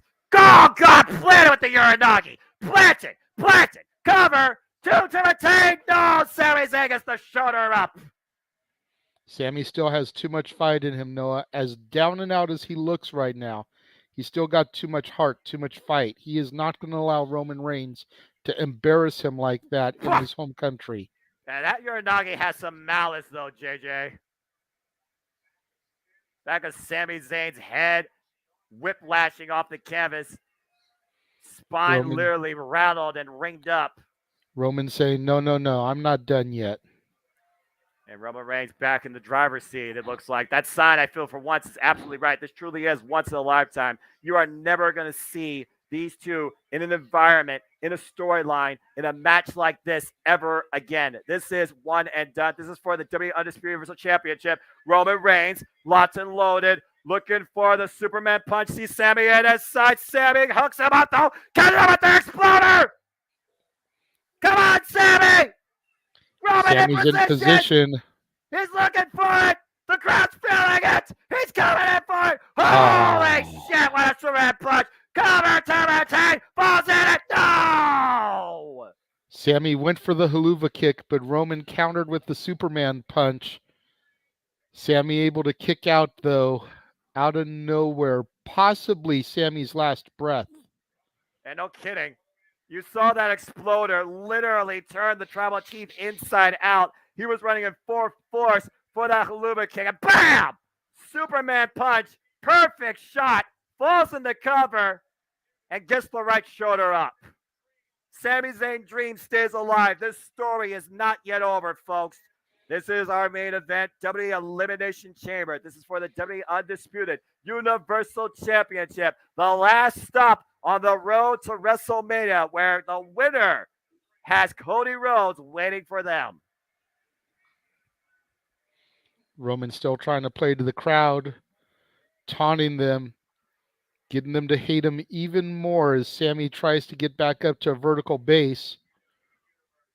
Roman looks like he's setting up for the spear. Oh, man, there's the war cry, JJ. You called it. He's coming in for it. Oh, they're Johnny. Sami Zayn hops from above. The roll up, cover, two to win. No, gets a kick out again. That was too close. All it takes Another is 3 exploder. seconds. Big exploder again by Sami Zayn. He's feeling it. He's going for it. The crowd is on their feet. Can he hit it? Sami Zayn. Wait a minute. Oh. What the hell? Sami Zayn going locked and loaded. With all of Montreal behind him. Superman punch to Roman. And once again, looking for it. Haluva kick. Haluva kick. There it is. New champion. 1, 2. Oh. No!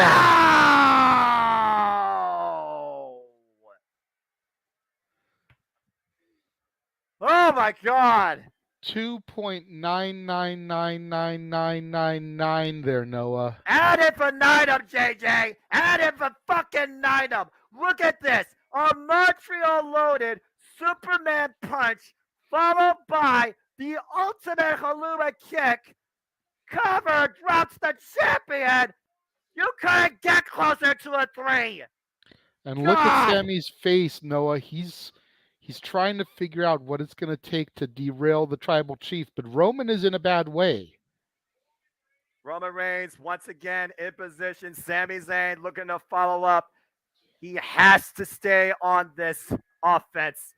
It can only take one more move. Then Roman rolls immediately to the outside of the ring.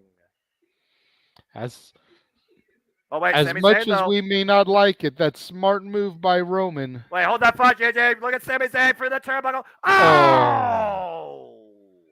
Jumped right into the fist of Roman. He was looking for that freaking that freaking DDT in between the ropes. Takeover corner to corner. Oh, man. And the tides once again began to shift in favor of the tribal chief. What the hell is Roman Reigns thinking here? Uh-oh. Whatever it is, it's not going to be good. He's about to go around the world in less than 3 seconds, looking for, I think, an ultimate spear.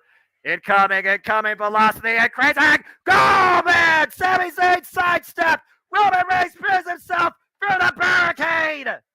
Sammy trying to throw him into the ring because he knows he can't win the belt on the outside. Roman Reigns Rotham looks for the Superman punch. Sami Zayn counter, hooks him up. Boom! Thunder bomb! Cover to win! No! Oh, my God, Noah. JJ, what the fuck it's gonna take? You know what I'm waiting for, Noah? At this point, we've already seen Sammy do a haluva kick.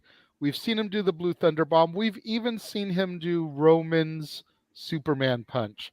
I'm waiting to see Sami Zayn attempt the war cry and the spear. And honestly, it might very well take that because they've already literally pulled everything out, including the kitchen damn sink. Yeah, we think about some of the greatest rivalries and how they've often tried to trade off each other's moves to get the pinfall. You think of Austin doing the rock bottom and Rocky doing the stunner to each other. Again, Sammy is feeling it. Look at him. He's hulking up, if you will. Getting the power of the Montreal fans behind him.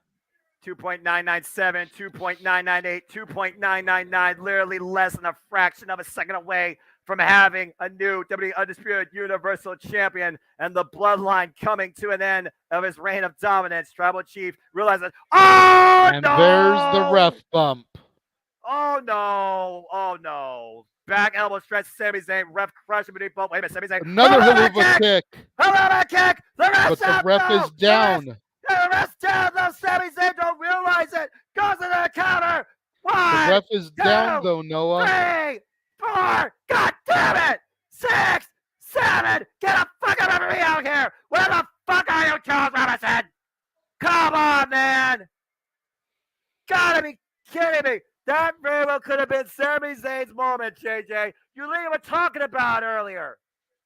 Let the shenanigans begin. The referee is gone. This is where we're going to start seeing the outpour of outside interference. Oh, Yep, no, there's Jimmy. No. Jimmy Uso. Super kick. Rocks And him. another one. Super kick. Paul came and told him to stay home. I knew this was going to happen. Third one. Another super kick. Jimmy Uso with 3 super kicks. Sami Zayn's down. There's no fucking referee. This is a damn shame. And a splash. Superfly splash. Bullshit. Dragging the tribal chief on top of the former honorary Uso. There's another ref. 1, 2. This is over. No, it's not. Sami kicked out. Somehow, some way, Noah, Sami was able to kick out of that. The heartbeat of Montreal still breathes life to Sami Zayn, who is still in this fight tonight. Paul Heyman apoplectic, and Jimmy Uso can't believe it.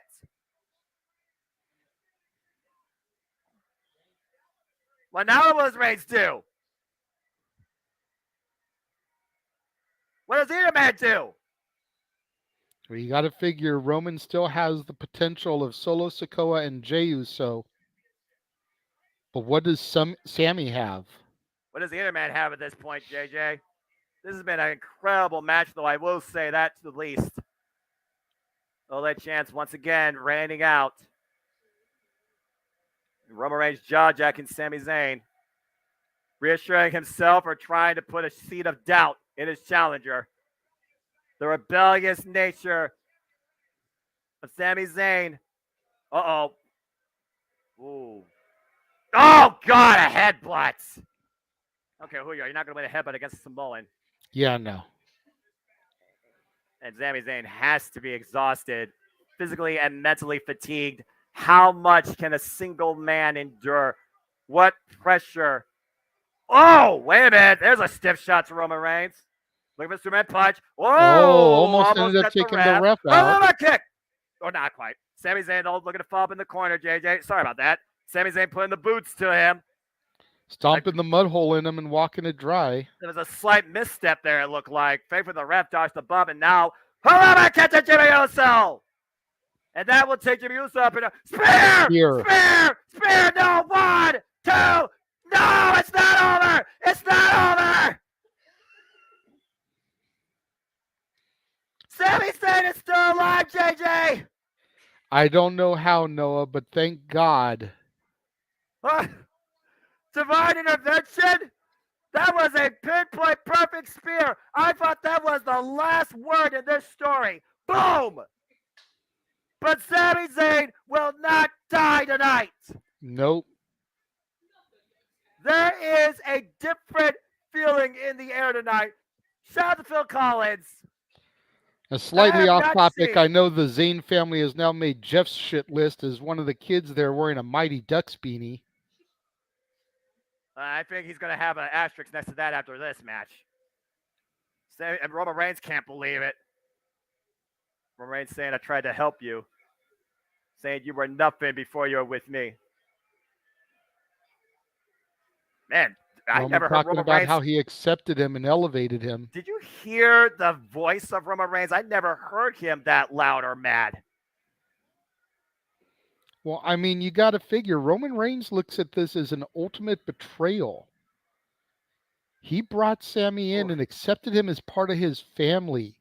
When Jey was trying to be a rabid pit bull and just snap at and rip Sami to shit, Roman always defended him.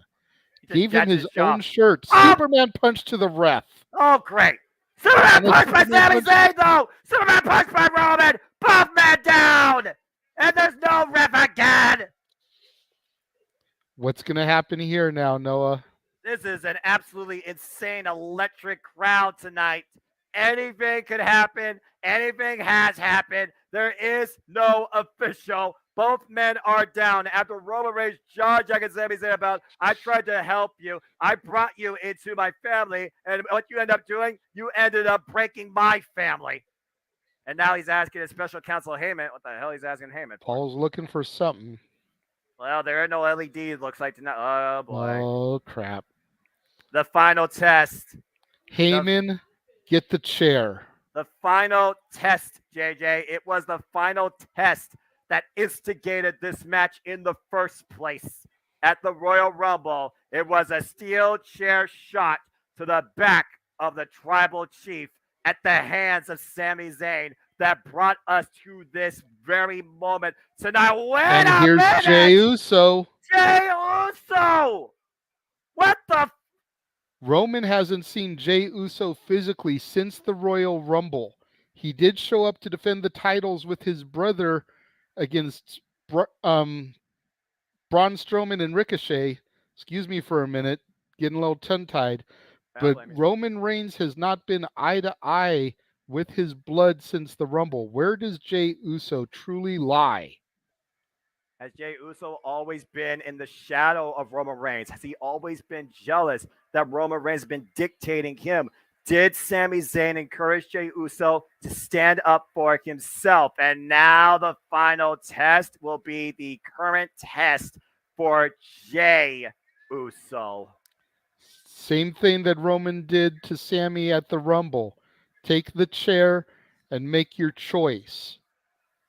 Sami Zayn took the chair and he clocked Roman Reigns, starting us on this whole trajectory. What will Jey Uso do? Is his an alliance with his blood and the bloodline, or is his allegiance to Sami Zayn? Roman giving him his back. This was his mistake at the Rumble, Noah. Oh, man. Oh, man. Jey Uso, chair in hand. Roman Reigns standing between him and Sami Zayn. The jaw-jacking continues. Roman in disbelief right now. Jey Uso has yet to make his decision. It was Jey Uso, Roman Reigns that started this whole bloodline in the first place inside Hell in a Cell, where Jimmy Uso said that he quits. From right-hand man to main event man, is Jey Uso still the one? Oh, crap. Oh, my God. This is the same thing that Roman did to Sami. Sami Zayn, oh my God, no! Here to Jey Uso. He speared Jey Uso! God, chair shot to the back of Sami! And now Roman Reigns unleashing on Sami Zayn! Just destroying Sami with that steel chair. Right in front of his wife and kids. This has gone so many different damn ways, JJ. I don't know what to even think anymore. Sami trying to get back to his feet, trying to find the will, the strength. Uh-oh. There's the war cry. Roman Reigns in position. Spear again! But there's no referee, Noah. There's the cover with the leg, right back in play. 1, 2, 3. It's over. Roman Reigns retains the WWE Universal Undisputed Championship in this fucking matter. A bruised, battered, broken, and smashed Sami Zayn, after impromptu spearing Jey Uso, gets speared in the end by the Tribal Chief, Roman Reigns, and the Tribal Chief retains. Ladies and gentlemen, your winner and still WWE Undisputed Universal Champion, 900 plus days. The head of the table, the Tribal Chief, Roman fucking Reigns. 902 days and going on, and right now it looks like we're not done yet. Jimmy Uso back in the ring. Roman Reigns sicking him to further punish and assault Sami Zayn. You beat the man in front of his family. You beat the man in his home city. Is this really friggin' necessary at this point? Here comes KO. Oh, shit. On the phone. Kevin Owens is in Montreal. We haven't seen this man since he was crucified in the Royal Rumble. Your words, JJ, as he squared off with Jimmy Uso in the aisleway. God, send him face first into the barricade. Jimmy Uso locking eyes, dead on the tribal chief. Oh, and tucking him down. Yes, Roman Reigns getting grounded pound by Kevin Owens. And there's the stunner. Stunner, by God, what a stunner. Oh, Jimmy Uso looking to fall in. Gets to the midsection. Stunner! Kevin Owens is in Montreal, and it's currently... And he's not done yet. What the hell is he looking for here? And meanwhile, pop-up powerbomb. Pop through the table! What the hell?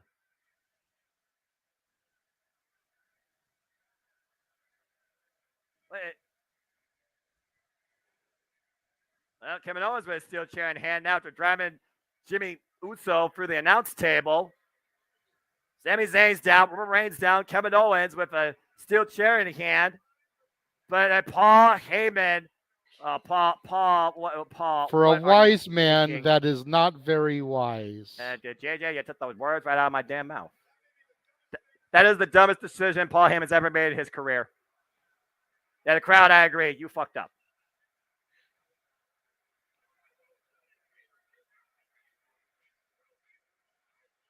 I love you. Kick to the midsection. Stunner to Heyman! Stunner to the Walrus! The bloodline is down. Kevin Owens and Sami Zayn now finally back up to his feet and is looking on at, again, a former best friend. Uh-oh. What's going to happen here? Kevin Owens in between the Tribal Chief and Sami Zayn. Ole chance raining out. It was Kevin Owens that took the NXT Championship from Sami Zayn and back in Black Gold NXT. And they had a trilogy to remember of matches to follow. Kevin Owens stepping out of the way. Roman Reigns! Tribal Chief is down! Well, Sami Zayn may not be our champion of WWE, but he certainly is the champion of Montreal tonight, thanks to Kevin Owens. Well, one of the most emotionally driven roller coasters and storylines I feel yet truly to be completed has unfolded in front of our very eyes tonight in Montreal at the Elimination Chamber. Sami Zayn is not our victor, but he is the last man standing in the ring tonight at the Elimination Chamber. Kevin Owens, so far, I gotta wonder, Kevin Owens, has the past been buried? Are they back on the same page? Is the reunion yet to happen, or was this an audible? Deep, deep thoughts running through Sami Zayn tonight more than anybody else in what was his greatest match to date, his ultimate moment. Heartbroken indeed, but Sami Zayn will always rise to the occasion. I gotta wonder what's going through Sami Zayn and Kevin Owens' mind. Honestly, Jey Uso's mind, who's probably still incapacitated after they impromptu spear. But Sami Zayn has nothing, and I mean absolutely nothing, to be ashamed of or disappointed in tonight. You did Montreal proud, Sami Zayn. You did Montreal proud.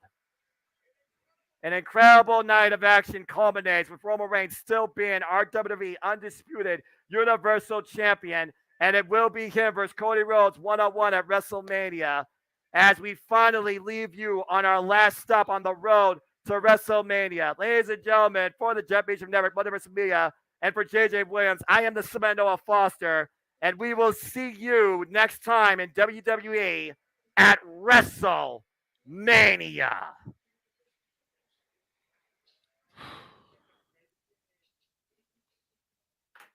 Damn. Oh,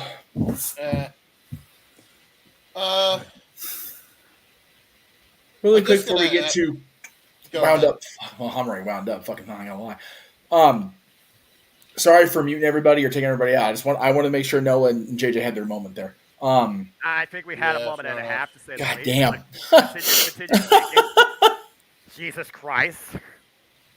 I gotta say, I have to just bring the elephant in the room though. Why couldn't Kevin Owens like run down like 2 minutes prior to? Seriously, where the hell was he? Thank you. Like, I don't know. I'm actually kind of pissed. I still feel like there's resentment in Kevin Owens because you got to Right. remember, Kevin Owens was the one at War Games that suffered via a low blow at Sami Zayn that allowed Jey Uso to get the win. Long-term storytelling. So clearly, bridges have not been fully mended between the two rival frenemies, whatever the hell you want to call them. And we're going to see this continue to escalate, I feel like, at the road to WrestleMania, which is, of course, the Raws and SmackDowns. But you also got to consider this. Jey Uso was impromptu speared by Sami Zayn because Roman Reigns sidestepped. So that's another elephant in the room. Bottom line, James, it still left so much yet to be figured out. You have to remember something, James. Kevin didn't have to help Sammy win the title, but he felt obligated to save his buddy from a beatdown. That was the difference there. Ding.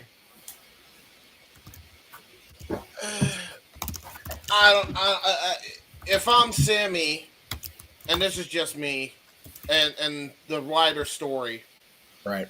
who screwed him out of the NXT title? Well, of course. Who screwed him out of the WWE title at one point? Well, but that's what Roman was trying to use within his own version of the story to Sammy to keep him on his side. But at the end of the day, a month ago almost, Sammy stood in front of Kevin to protect him from Roman, and when the time came, Sammy made the right decision. He just took a little long for Kevin's liking. And Kevin let him know tonight that I'm not going to help you advance your career, but I will save your ass. That's how I see that what just happened.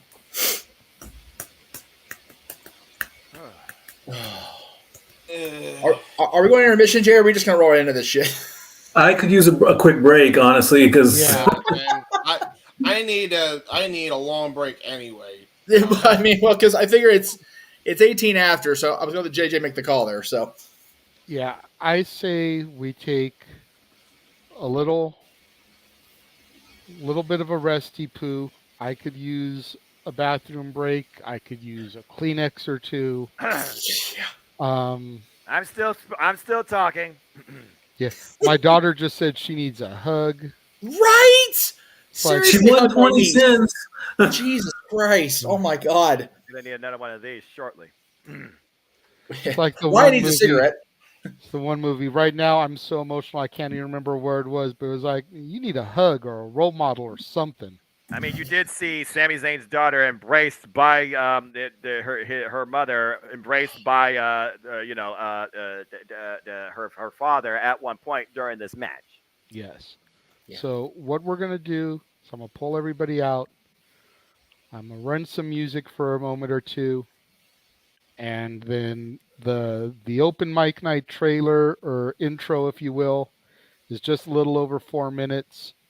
So we'll start running that at about 8:25-ish.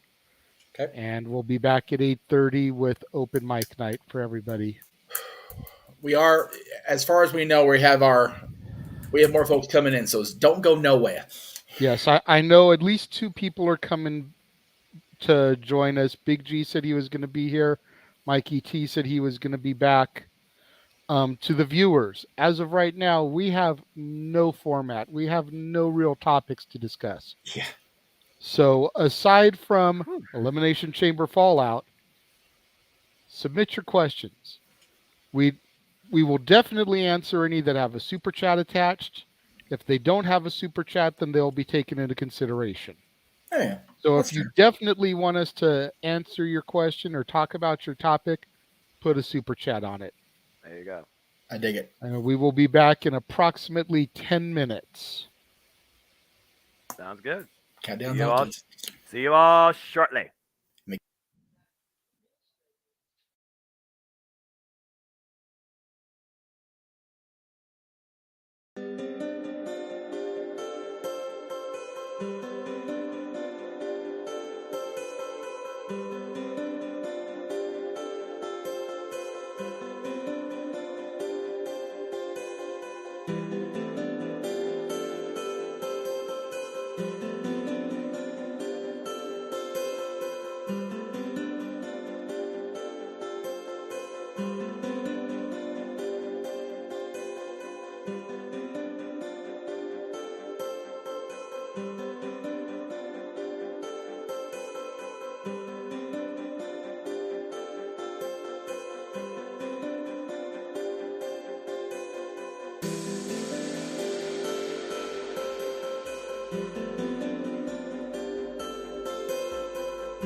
The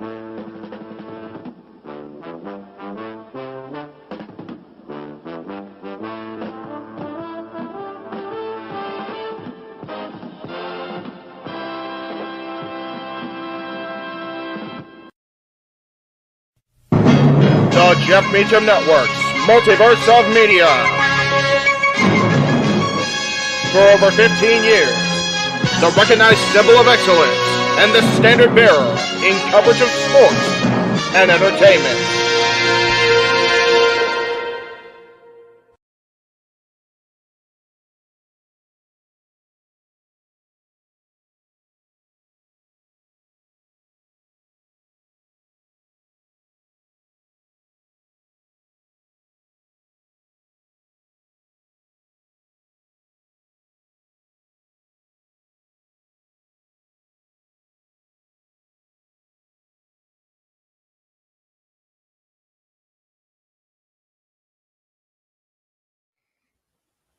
JJ, Jeff, you want to kick this thing off? Because I'm still trying to process everything here. Yeah, it's like Who wants to go Okay. first? Yeah, who wants to go first? well,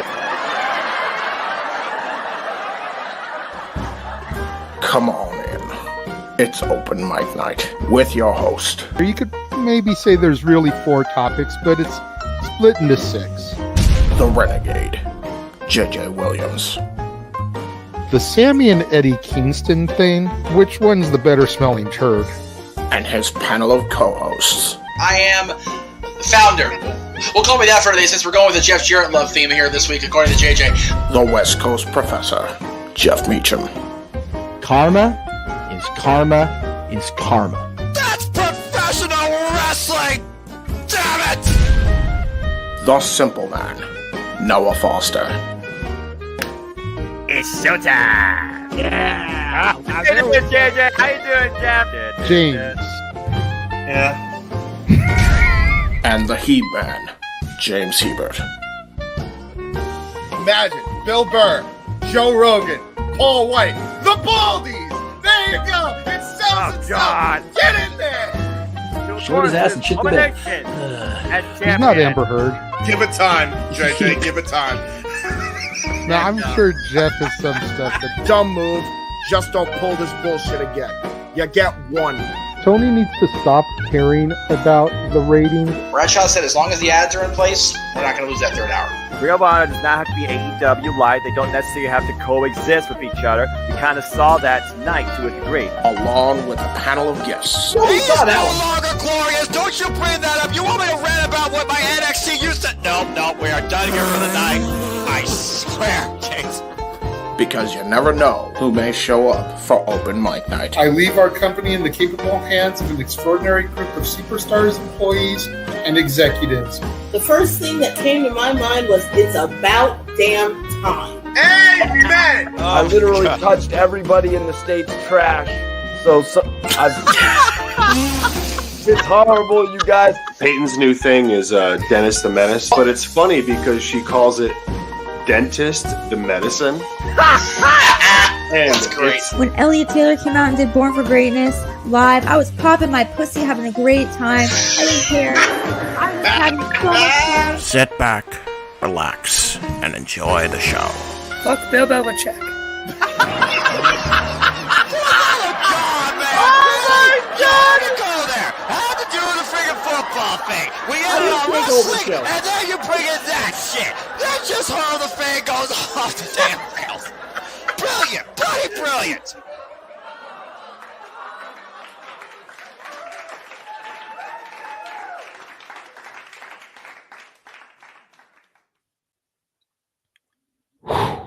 What is going on, everybody? Welcome to Open Mic Night. Following that emotional roller coaster of a match, I, of course, am your host for the festivities, the Renegade JJ Williams. Let me go ahead and introduce and begin to bring in the illustrious panel that we have for this week's show. First and foremost, we're going to bring in the man who called the action with me this evening. The simple man with the spectacular voice, Noah Foster.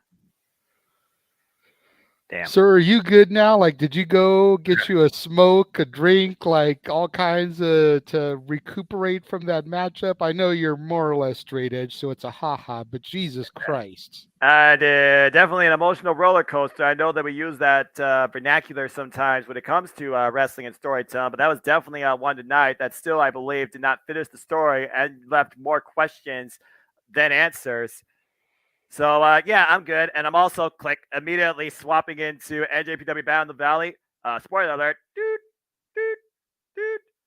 Ladies and gentlemen, loaded left hand of God by Rock Hard Juice Robinson, and a GTS later, Kenta is your new NJPW Strong Open Weights champion. Fred Rosser has been defeated. There we go. The one match I know everybody is on pins and needles about for that one is the Mercedes Monet match. So Well, I can tell you right now, on a showcase card of multiple championship matches, that match was the first championship match. Kyrie versus Mercedes Monet has not happened yet. As soon as it starts happening, I will let you know. there we go. Coming in as well to join us, the man who thought he was going to be brought in second. The man whose name is on the marquee, the man without whom none of us would be here today, if we're being bluntly honest about it. The West Coast professor, Jeff motherfucking Meacham. Uncle Jay, I'm tired. You and me both, dude. You had to call that shit, you two. God bless you guys, by the way. I almost lost my voice at one point, I think. Yeah, dude, I lost my voice off mic screaming bloody murder at that main event. Legit. As soon as we went to break, I had to ask my daughter, I'm like, are you good? Right. She's like, my anxiety is on overload right now. Because you got to keep in mind, she's still new to this whole wrestling landscape. Yeah, she is. And Roman is her boy. Moment of her life. Yeah, and Roman is her boy. Right. And so, like, watching something like that, she's never had that experience before. So, and I had to be the bearer of bad news, if you will, Barrett style. I'm afraid I've got some bad news. I was like, I'm afraid I've got some bad news. Yeah, all you needed was a gavel. I told her, if you thought that was bad, wait till WrestleMania. Oh my God. WrestleMania is our Super Bowl. Every match is overtime of Game 7 of the Stanley Cup Championship. How far none? And that's every fucking match. And you figure 7 or 8 matches a night? 16, 17 matches probably? But between 15 and 18, we'll say. When you factor in pre-show 2 is probably going to have at least one match. Well, I don't know. We haven't had it last couple times. So. 15 to 18 matches for WrestleMania that's going to have that feel to it. Oh, shit. Holy crap. I don't know if she's going to be able to handle that. And that's on top of Uncle Jeff sitting up there in 550 trying not to lose his damn brain on emotional overload being there, first of all. Jeff's sitting up in 550 trying not to go 5150. There you go. James, if you're watching, clip that. Thank you. Appreciate you. Okay. Very good. That was good. Speaking of James, yes. We'll go ahead and bring in the He-Man James Hebert. Yes, the He-Man. The man responsible for that awesome intro that we see every week. Fuck Bill Belichick. That's right. I don't even care if the Super Bowl's over. Always fuck Bill Belichick. And after last night, fuck the Anaheim Ducks again, too. We on one tonight, boys and girls. Here we go. James, I know you barely got there in time for the main event. Barely is the word, yeah. What did you think of that roller coaster? Like, legit, that was an E-ticket attraction right there. If there's such thing as an F ticket, that was it. Okay. That's beyond E-ticket. I will vouch for that. So, it's story time with James Hebert, baby. Here we go. Okay. Story time. You want to know? So this is the day I had before I came in to tune into this match. So we had to fill out brochures today for Gary Hebert's World Academy of Hockey. So anybody interested by February vacation, go sign up if you want to. If you're in the Massachusetts area. Select camps may vary. So I'm doing brochures. Now keep in mind, we have to do the stack of brochures for like 4 whole years. Right. Jesus. Uh-huh. And we don't have labels, so we have to do this shit by hand. Right. And we have to get it done before 11 o'clock. Right. And I was hoping to get it done so I could see the main event. Right. Yeah, you did. So you can imagine my freaking anxiety. Oh, God. As I'm trying to get through this. I'm literally writing like a speed demon like I've never written before. So my wrist is screwed up. I have some heart palpitations trying to get it done and acted like I'm not stressed out. Earlier today, as they just get here so we could start, I had to step out to make sure my boy Owen got his first live stream back in like 3 years. So that was a stressful thing. I bet. And yeah. So I dealt with stress then, and it was a stressful period all the time because anytime when we do these brochures, sometimes we just go all over the place and our minds go all over the place trying to multitask everything at once. So that's what I dealt with. Then I go and sit down. I jump on live. And then I see that. My anxiety will never be the same. I need professional and medical help. You might not see me for like a month or two. Goodbye, everybody. To put it bluntly, his anxiety, it's over 9,000. Yeah, pretty much. Pretty much. Yeah, it was a rough day. Credit to you for friggin' sticking it out to always be on call for your main event. Here we go. Because damn it, dude, as far as I'm concerned, you're the here we go main event caller of the Jeff Meacham Network Multiverse of Mia. You miss your damn spot, you're fired. Oh, thanks. I appreciate it. Don't give me more anxiety, Noah, please. Oh, well, my bad. Also coming back into the field, the man who was here for the predictions. He popped in and out during the live stream. Everyone's favorite statistician is here. Stat Boy Mike. Bienvenue à Open Mic Night in Montreal, de Quebec in Canada. All right. Didn't expect you to get all fancy pants. Jesus. I mean, I wanted to say it at the beginning of the stream. I wanted to say it at the beginning because I kind of was trying to learn how to say Elimination Chamber in French, just because I don't know why, just to sound French because that's what they do in Canada. But oh man, great match. We'll talk about it in more detail. But man, the only thing that would have made it more perfect was if I didn't want to have to see the kids cry. I hate it when I see children cry that daddy's getting beat up. But I'll talk about that later. Oh, that little girl. That was it priceless. is what it is. I mean, that's par for the course. At least it wasn't as bad as freaking watching Noelle Foley on Beyond the Mat. I had problems with that all those years ago. And last but not least, joining us for at least for now this evening is the man who pops extremely hardcore pops every time he hears "With My Baby Tonight." Every time he sees JEFF, JARRETT. Ain't he great? Congratulations, Big G. You're a walking meme.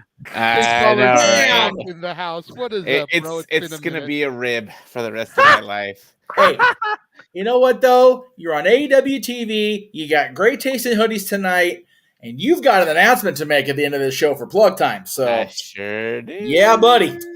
That's assuming he actually is able to like hang out the whole time, which I'll be okay tonight. Considering we have no real topics, right?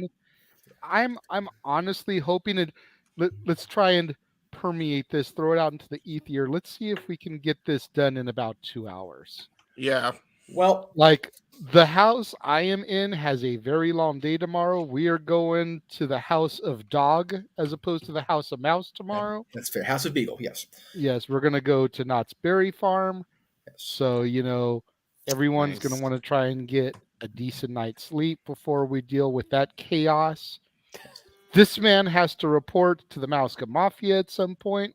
Yes. Hope he doesn't get his kneecaps taken off for the fact that the co-producer of the show is going to the competition. And you know what? And the other Casa Brethren went across country to work some more competition. I mean, that's fair. The land of the Twin Peaks, if you will. Oh, Jesus. Okay. So first of all, I don't have to report to her for at least another 2 weeks, so I'm okay. So you say it now. Yeah. It's true. Hey, my question is, how much punch is that man gonna drink in one day? All the punch, and you get none. So there. One of my drives is not working. I'll have to refresh my computer. Come No back. worries, you're good, brother. No worries. All right, I'll be back. All right. How have you been, bro? It's been a while since we've had you here. I'm doing pretty good. Enjoyed the PLE tonight. It was pretty good. Yeah. Like Jeff said, I got an important announcement for Baltimore Celebfest 7. Nice. Yes, Jeff. In case you can't make it to sleepy time, because we will run over. Also, we're anticipating Mikey T's return. Number one, and number two, there may be a drop in from Juniper Hills, Uncle Jay. So. Interesting. See, he's definitely curious about it. So, do you want to go ahead and do your announcement now? That way we make sure we don't botch it up. All right. So, do it, brother. All right. Coming for Parker Kane Promotions. He's a first-time guest. He is a former Royal Rumble winner and a WWE Hall of Famer. Can anybody take a guess on who it is? There are tons of them. Can you give us a little more clues? Yes, we can. Okay, go right ahead, Jay. It is right there. Hold on. Jesus. Go ahead, Jeff. Give him the clues. Okay.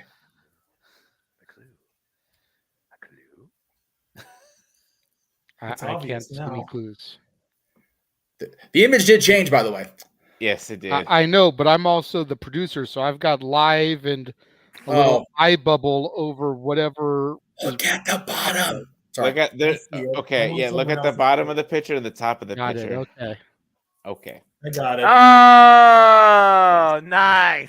Yes. Go ahead and show the last image. Yes, Hacksaw Jim Duggan. Courtesy of Parker Kane Promotions. They're already bringing a lot of talent for this one. I believe Devon Dudley's going to be there as well already. Ultimo WWE job no more. I know, right? Ultimo Dragon is supposed to be there. Ooh, that's a good one. What's his name? Sonny Ono. Does that sound familiar? Yeah. Yeah, he's going to be there. Ultimo doesn't slip when he walks to his So, table. I mean, I'm sure we're going to bring in a couple other people, and this is not until May. Right. So, you know, Celebfest has become the wrestling convention of, I want to say, the East Coast, like the biggest wrestling convention that I know that has done this. Fair. Definitely that DC, Baltimore hub for sure, without a doubt. Right. Yeah. Because figure wherever Mania is, the East Coast. If it's on the East Coast, that's bonkers. But you know, we're getting WrestleCon here, and that's looking to be not only ungodly expensive, but ungodly packed with people. Yeah. So I mean, WrestleCon is the wrestling convention of the industry, no matter where you are. Let's just put it out there. It is. I've actually had our buddy Kalea JJ wants to go to WrestleCon just because they announced Lita's going to be there, and I want to go to see Lita again. But also, Mickey James is now booked for WrestleCon. I'm like, country. Nice. And it's like I'm already not going on the Jericho Cruise again next year. That's been decided for sure. So it's like I got to see Mickey. Just give her flowers, give her the love, and then be like, "Why your husband hate me so? Why I do? Also, good luck. I didn't do nothing." Yeah. Also, good luck against Masha Slavis next week. Yes. The next call on the We'll WWE media is next week Friday. No surrender. No surrender on Friday night, and Uncle Jeff's off for the day. He's working the next day, but he'll be there with you, brother. So all right, good deal, man. That freaking YouTube 10 or 5, 10 5, some nonsense like that on YouTube. No Surrender Impact Wrestling's YouTube channel. And I mean, hey, JJ met the stars. I met the NWA World Women's Champion. Yes. There you go. And it looks like our visitor from Juniper Hills has popped into the green room. Dylan, hello. Dylan is here. Dylan has no headline. He's just Dylan. Figured you would want to give him an introduction, but okay. Nah. Hey, you gave him a great one. I went ta-da. We did the whole thing. So there you go. He gets a ta-da. Hey, that's good enough. So just so Dylan knows what's going on in the show, because he didn't get to watch the pay-per-view or the premium event, I'm guessing. Yes, I did. I got to watch some. You got to watch what? I got to watch the Sammy match with Mom. Which was the most important thing. So. Like 5 minutes of the Chamber match. That's okay. I got Subway. So wait, did Mom actually watch the main event? Most of it. Wow. That's a lot. I'm legitimately shocked, but I mean, I am and I'm not. If people who know me have heard about Jade over the years. She's not a fan anymore, but Sammy and Kevin were both there with us every step of the way at Gorilla, so I get it. Yeah. Well, she didn't want to until I said, yeah, it's Sami Zayn. She's like, I don't know who that is. And I said, El Generico. And she's like, oh, come on. Nice. That makes sense. You know what, though? She's been not actively watching longer than he was gone, to be fair, Mikey. So the recognition's still there and she wants to watch it. I'm here for it, for real. Yeah, I mean, hey, you know what? Whatever brings a fan back in or makes a new fan, there you go. So there you go. So, G, we really finished asking you how you were doing. We kind of cut off and did the announcement. Oh, how are you? I'm good. I've been working. Actually, I took the weekend off. I needed the weekend off after 8 days of work. Yeah. God bless you. So my wife watched the pay-per-view with me, and she enjoyed it for the most part. She did not like the Women's Chamber. She thought it was boring. It was a little bit rushed, in my opinion. It was exactly. See, that's why I wouldn't have started with that match. I would have had that be the Chamber prior to the main event. So Jeff, had Brock Lesnar and Bobby Lashley open the show. Let me tell you the story. As short as that one was and uneventful. Yeah. That would piss the crowd off. Starting off with such a slow, with such a quick, non-finish. That would just piss. Don't piss the Montreal Canadian crowd off. That's just a bad idea. Yeah. All right. I mean, we all knew Asuka was going to win. We didn't, because I didn't pick her. So. Okay. What they should have done if they were smart, they would have booked it like they did when Shayna Baszler won it and beat all 5 of them clean. Yeah, it's. I think they were trying to keep Raquel strong because they seem to have something for her. Yeah, but it's one of those they don't. And again, this is where I get a little about Triple H, because there seems like there's so much good, and then there's that slight sidestep, and you go, I don't know about that one. So one step forward and 1.5 steps backwards. Yeah, for real. That's kind of what it seemed like. At least with Raquel, and of course, Mikey T, clean sweep in the green room. Get your ass in here and talk about it. Yeah. Nice job, Mikey. Nice job. Yes. And there we go. And stay tuned, folks. I will have updates, of course, for the Galaxy and the team, and privately, Jeff, I'll have updates for the Jeff Meacham Network game. My Horseman, I'll have updates for you, and of course, FTW Productions. You got your graph, you know how to update it. But yeah, damn it! I'm just trying to see that, right? Damn it, Brock Lesnar! Damn it! Yeah, I know. Yeah. Pissed me off, Noah. Yeah, I got pissed me off. Damn it! I actually only missed one. No, 2, because the stupid Judgment Day match. I knew the Judgment Day match was going to be. Oh yeah, damn it, Brock! Yeah. Damn it! Damn it, Brock! Cost his damn self, right? Yeah, I got Edge and Beth. I got Theory, and I got Roman. Yeah.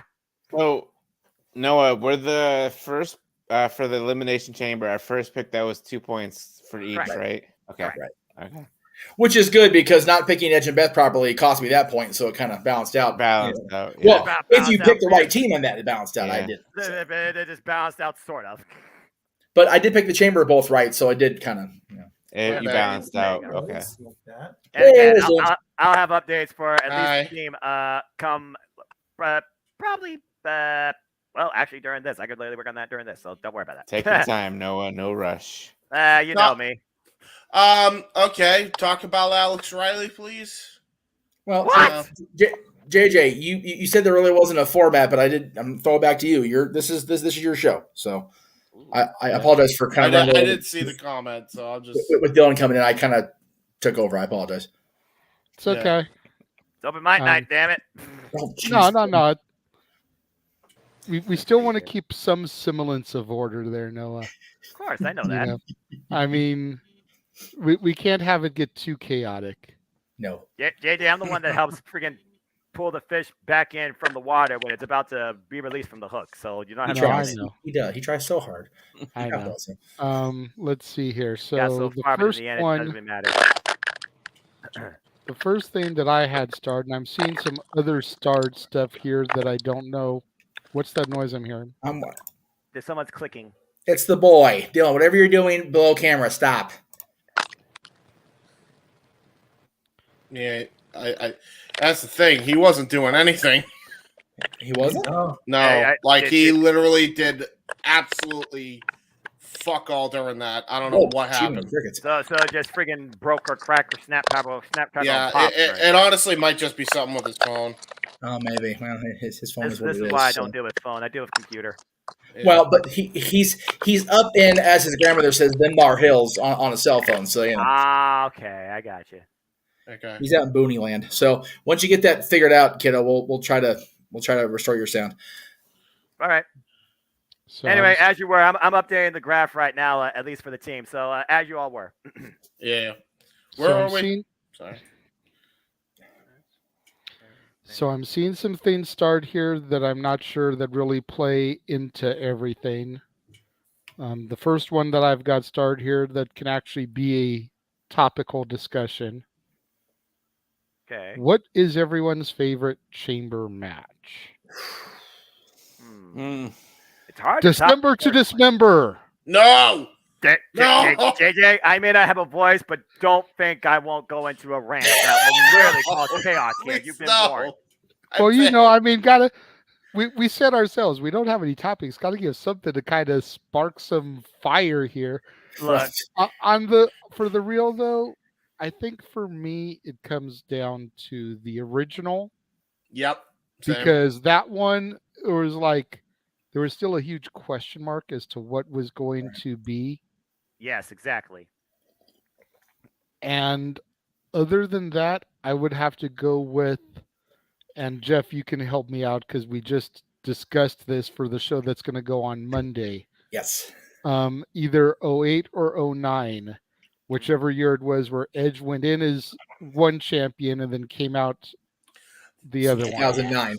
2009. No way out. 2009. And again, it wasn't the matches themselves. It was the matches themselves were good. Well, they were matches, but the overall story did help. I mean, I think the fact that Rey Mysterio pinned Edge in the first 5 minutes, and we knew going on that we were going to have a brand new champion. Of course, that added a whole lot to it. Yeah, the one that stands out for me besides the first one, and again, I only don't rank the first one bang right off the tip of my tongue because of the uncertainty of it going in. I was back and forth on how I felt about it. And then, Rob freaking botching and nearly, crushing Triple H's larynx for real, which, not necessarily a bad thing in 2002. But if you're going to type, you got to mute your microphone, kiddo. I'll do it. But just remember next time. That's what it was. He was typing. That's what it was. Oh, see, okay. I don't know much, but I know this. Very good. Yes. So that one, very nice. Very evil. Yes, very good. Okay. Very good. So that one, honestly, the 06 one, but for all the wrong reasons, because it has nothing to do with the match. It's the post-match and the cash-in of the first ever Money in the Bank cash-in. Revolution. Yeah, New Year's Revolution really made the chamber really feel important because you figure the first time they had it at New Year's Revolution was when Triple H regained the championship after the whole triple threat nonsense at the end of 2004 after he ended Orton's reign in a month, which was an interesting booking decision. I still don't understand that to this day. But what was key for me in that match, the match itself overall was a good, solid chamber match, but the end where Batista Orton takes out Batista, and Hunter has an opportunity to save Dave, and he doesn't. And that really is what started that little pebble down that snow hill covered mountainside into the Rumble and into Mania 05, which again, Mania 05 main events were what they were, but the stories behind both Bradshaw and Cena and Hunter and Batista just were so good.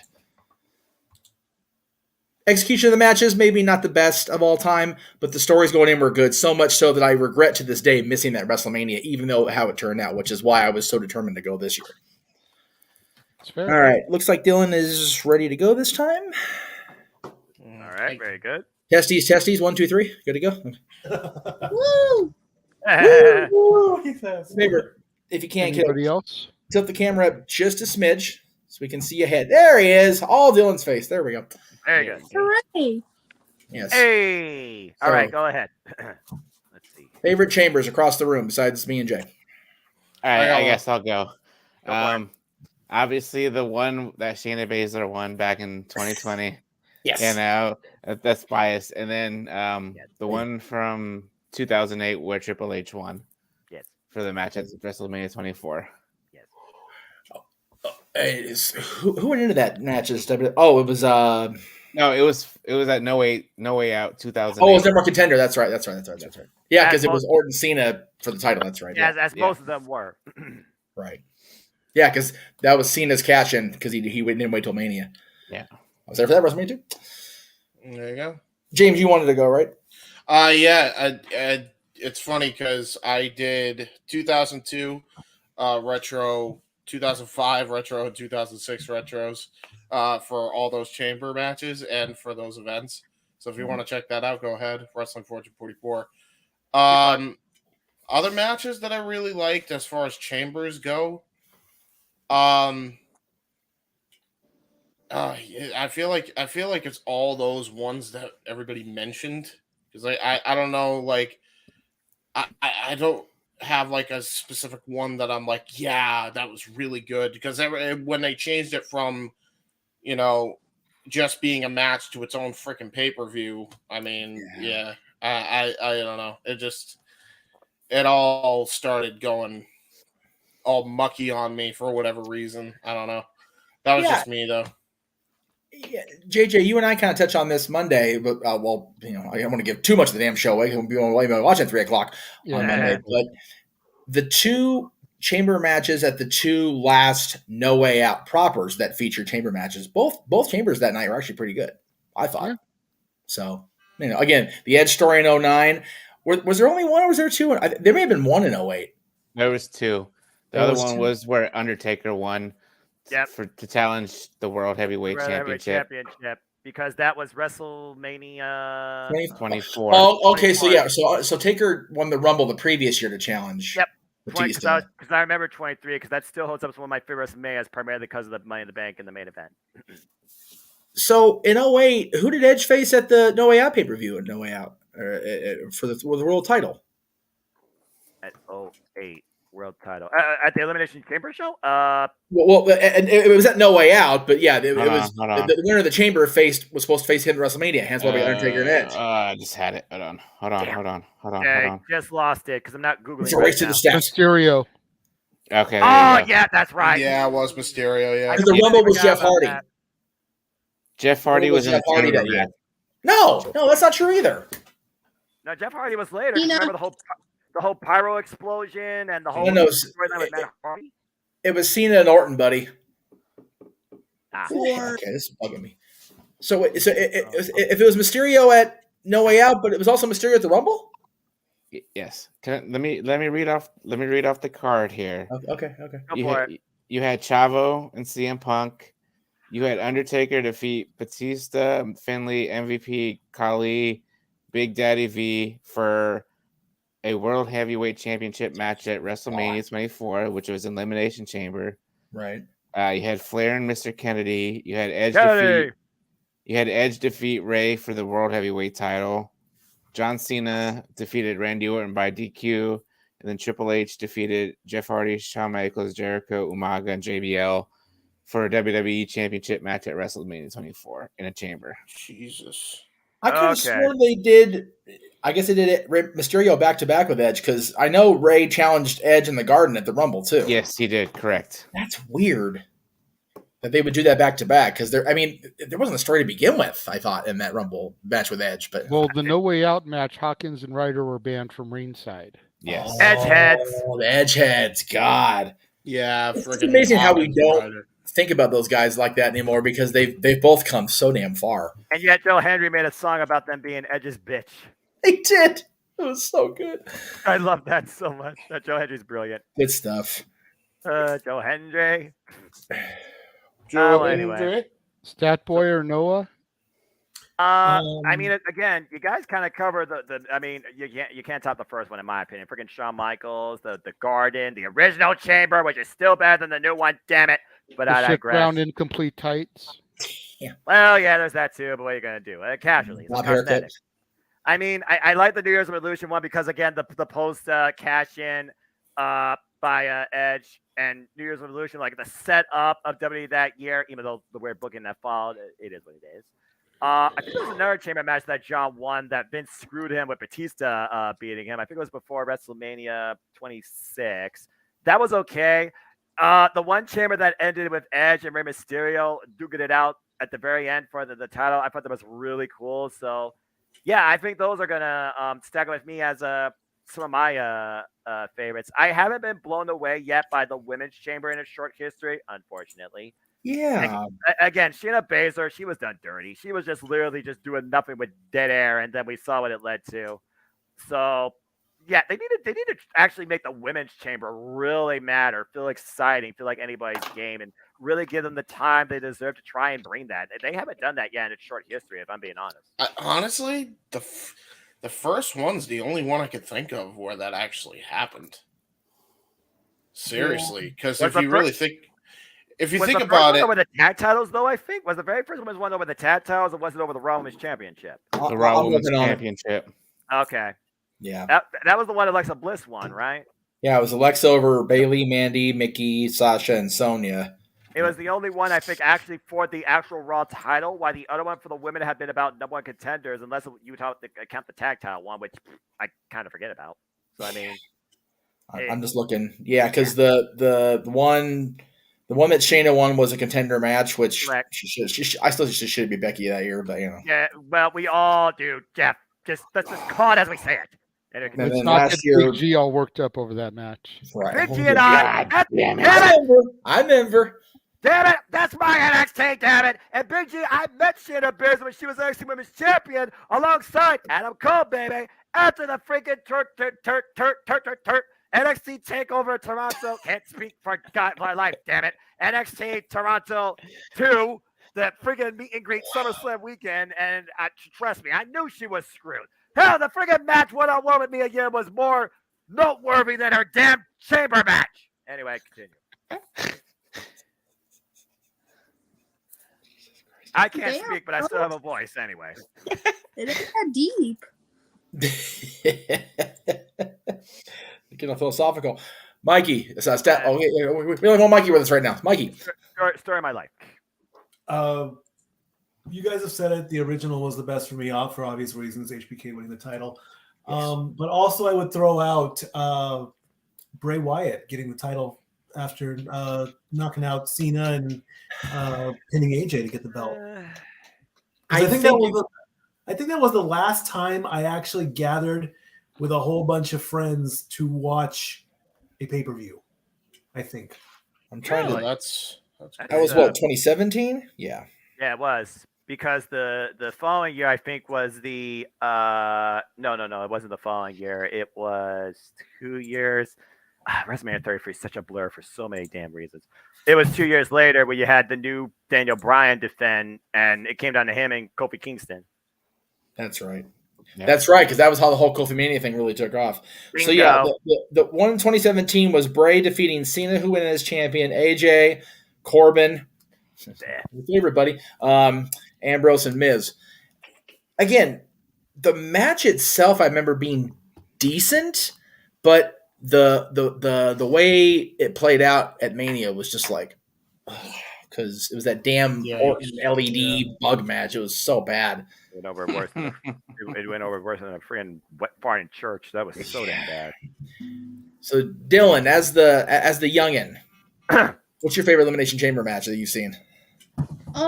It's a tie for the men's between the 2006 one, or it's a three-way tie. 2006 one where like Edge cashed in afterwards and stuff, and then the first one, and then 2018. 2018. That was 5 years ago. The men's one. Yeah. Because that was heading into WrestleMania 34. And that was the Right, 7-man. Right. Yeah. Could start with a triple threat, and Roman ended up facing Lesnar at that Mania and lost clean, which was bizarre. Right? Yeah. You think about that now. Roman lost clean. There was zero shenanigans when Lesnar beat him. It just straight up beat him. Yeah, bludgeoned him. He made his head freaking. Well, I mean, yeah, but as far as typical nowadays Roman Reigns, or even that back then Brock Lesnar shenanigans, none of that was there. Just a straight up fight. Yeah, and they got booed out of the building while people were throwing beach balls in the audience in the Superdome. Well, I unfortunately remember this. We all, as those of us that are sports fans that go to, we have our opinions on beach balls. It's ridiculous. But well, yeah, Cesaro cleared that up at SummerSlam. Good for him that one time. Right. God bless Cesaro for that. Yeah. The Elimination Chamber has always just been a mixed bag, but I will say this also about it too. Predominantly, the Elimination Chamber has been centered around Raw, then SmackDown, or like co-competition. Yeah. The thing is with the Chamber is you really can't go wrong with it. Like, when was the last time you saw a bad Chamber match? Oh, Dismember to dismember. Yeah, 2015. 2015 ring any bells with Mark Henry. What 15? Yeah, I should write about the one with Mark Henry, to be fair. For reasons. Dolph Ziggler said, "Okay, Mark, no, stay there. I'll stay here. Okay, I'll stay here." Here's the sad thing about December to Dismember. Go ahead. On paper, it had so much promise. Yes. Unfortunately, it had to be executed right after creative was taken away from Paul Heyman in the new ECW. And so it just fell apart to shit. And that was the death note of that ECW right then and If there. Paul had been able to execute his vision in that chamber, it could have been beautiful. Anybody want to see my... I completely But agree. because Vince did what he did, Vince doing Vince things, we got that match that just the sheer mention of it riles up James. Well, I mean, listen, if you look, we're gonna prove it to you. Well, December to Dismember. 2006. No. Listen, December to Dismember. all I will say is, without getting really upset, Age of the Chaos. You're failing me, James. Hold on. The only thing I will say, so I don't get upset, because screw that. If you I want to agree. see ECW 2006 to 2008 rebooked better, Wrestling 4244 also did 4 videos on the rebooking of that, and I venture to say it was actually done way, way better. So there you go. Yeah. With all respect to your, because I've seen that, it was a good vision, but with all respect, not a high bar to have to beat. Because that was I agree. I know. The thing is with that chamber, again, JJ talked about Paulie losing the creative reins. CM Punk would have been ECW champion at the end of 06 instead of the damn near the end of 07. Yeah. Yep. And it wouldn't have been WWE solely in charge of creative ECW, so there wouldn't have been a hop, skip, and a jump with Punk as champion, leading to Chavo Guerrero being the ECW champion. Like, what the actual shit? Oh, and then dropping it, then dropping it at WrestleMania in the new WrestleMania record after King Kong Bundy, prior to The Rock beating Eric Rowan, because I was there for that. They made a big freaking stink about it. 8 seconds, they beat Bundy. It's like, okay, well, good. You asked as long as a bucking Bronco, Chavo. Congratulations. You still suck. When I think of Extreme, the last thing that comes to my mind is the guy that rode a wooden horse and drove a golf cart calling himself Kerwin White. And what's so sad about that very statement, Jay, is that the ECW thing with Chavo was after Eddie passed. You want to know the worst part about that statement, Jeff? Probably Pepe not. deserves the Hall of Fame inductee over Coco Beware. Mm-hmm. Yeah. Try to argue that. Yeah, because you know what, Pepe got done dirty on that, man. He had Norman Smiley being fed through a chipper. That was messed up. And Moppy deserves it more than Drew Carey. Everybody deserves it more than Drew Carey. Continue. Damn, I was gonna say something worse than that, but you could fuck it. The hand that Mae Young gave birth to deserves it more than Drew Carey. Here we go. Tag Team of the Year in 2023. The hand that Mae Young gave birth to, and the jackass hand that slapped the shit out of Sami Zayn last year. It's the same hand. No, it just grew up over the years. No, it's not. God. Because the hand that Mae Young gave birth to reappeared on the Raw, whatever the hell homecoming. Why did she give birth to a hand, and why are we talking about this? Please don't. Because we have no format or anything to discuss. We have no format whatsoever. We have comments. Okay, fine. We're on a roll, James. Stop. I don't want to. This is the role I don't want to be on. Talking about a birth hand at the hands of Mae Young. Hey, you know what? The Attitude Era happened. That feeds you. I want to hold your hand. And this was all presented by GTV. Yeah, there you go. Big baller GTV. There you go. Yeah, okay. That's the new shirt. It's better than the FU cam. It's better than the FU cam. Oh Lord. Where's Okay, James? James. Okay. You want to get to the comments, James? Here we go. Talk about Alex Riley, please. God. Well, Careful what you wish for. What have you unleashed, JJ? What have you unleashed? Alex Riley. Careful. I'm curious too, because I have no idea what happened to him. Kylie, is that what his name is? Yeah. Alex Riley is dead. You see, Dylan, and he has been replaced with the essence of a new man named Kevin Kiley, who I didn't realize was his actual name. So, in the interest of fairness, I do have to apologize for laughing as much as I did at NWA. Enough said. Yeah, NWA. Enough said. So my apologies to Mr. Kiley. That's okay. I know who it was. So I saw the picture. I was like, oh, okay, it's A-Rod. I got it. Yeah, exactly. So just don't say it to his face. Exactly. Thank you. I almost did. Say it again. See, there you go. He would have punched me if I was laughing in his face, and I wouldn't have understood why. And then it'd No, been like, you know what though, James? No lie. JJ and I and our respective ladies at the time went to Access SummerSlam 2011, I think that was, Jay, where he and Primo were together. Yeah. A-Rod was a grade A dick, and he's supposed to be a baby face at that point. He was just a grade A dick. Where Primo, who I think was booked as a heel, it really depended what minute you caught the Colognes and Rosa together. They could have been a face or a heel, depending on what side of the street they were on at Staples Center. Just flip a coin like Two-Face from the Batman universe. Right. Wait, I can get a coin. Like a Big Show face and heel turn. Hold on, I got a coin. That's too many. That's too many. We want to do. Oh man.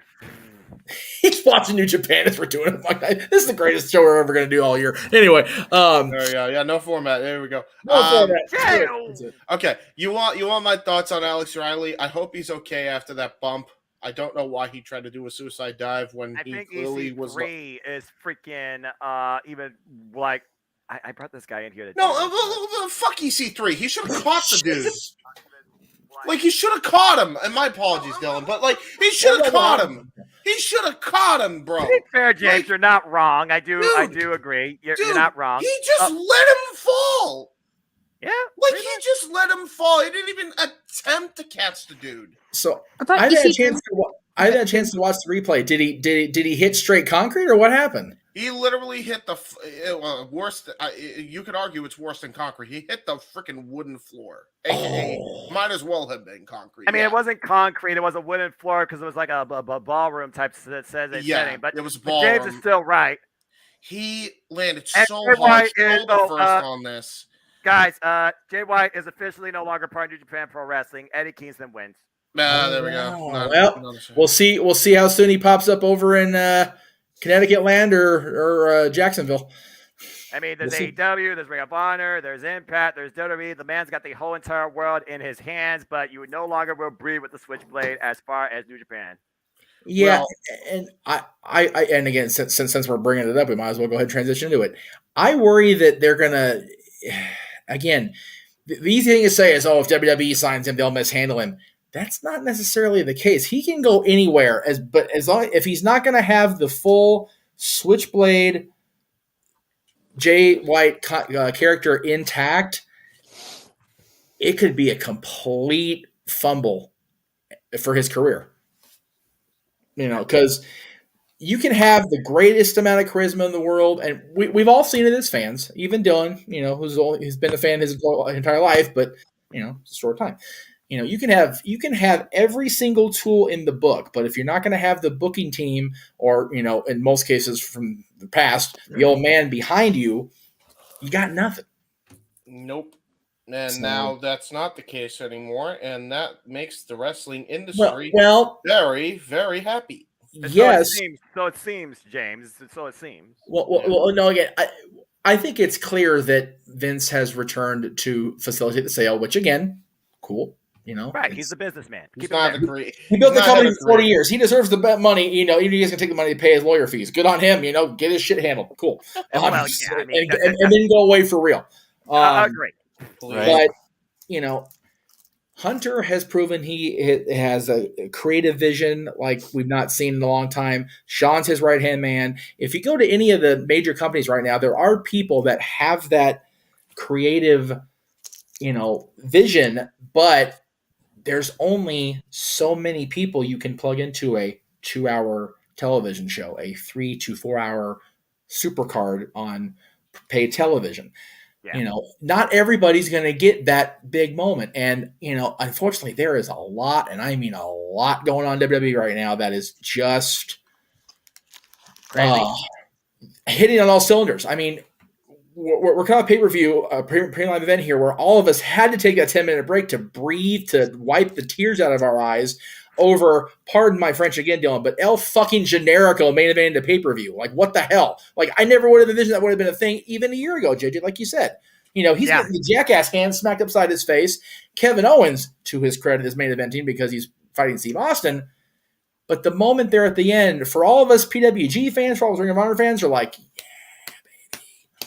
It's awesome. I feel like at the end of the day, Jeff and JJ, out of the two particularly, WWE saw more in Kevin Owens, and Sami Zayn pleasantly surprised them, especially these last 8 months. Yeah. It's funny. WWE put up that, timeline and the bloodline with Sami thing. That play, they usually, when they put a playlist, they have like a little blip in between. They ran that thing an hour straight through on all their social fronts. Yep. I actually watched that today on YouTube. Was that not me damn? And Natalie sat down, and even Cece came and sat down like halfway through it. I wanted Natalie to see is like, look, this is everything that brought us to tonight. Like, you've slowly started to get into and watch things. This is how it started. Yeah, that was the best thing they could have done because they recognized. Think about it, JJ. You were saying at the top how many people kept popping into our live chat. We don't get that on the B shows ever. So there were people legit interested because of this last year of storytelling. Yeah. Mm-hmm. And it was wonderful to see. But people forget, man. People got so wrapped up in that moment of, Sami betrayal or Sami making a decision. He walked into that locker room to try to save his own damn skin from the rest of the SmackDown locker room. He was trying to get that blood rub and going, please help me. Poor Ginger's going to get his ass kicked. And people forget that shit now because the story's been woven so beautifully. Mm-hmm. And that's what really, again, brought everything together.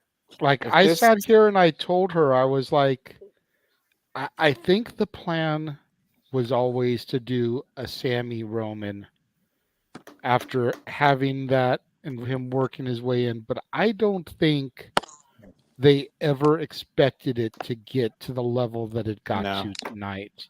No. They didn't expect Sami.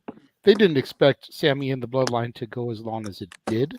Absolutely not. Literally almost a year.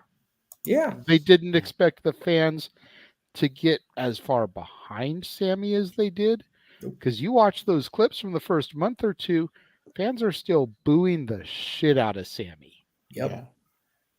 And they didn't expect Sammy to be positioned as a legit threat to Roman. No.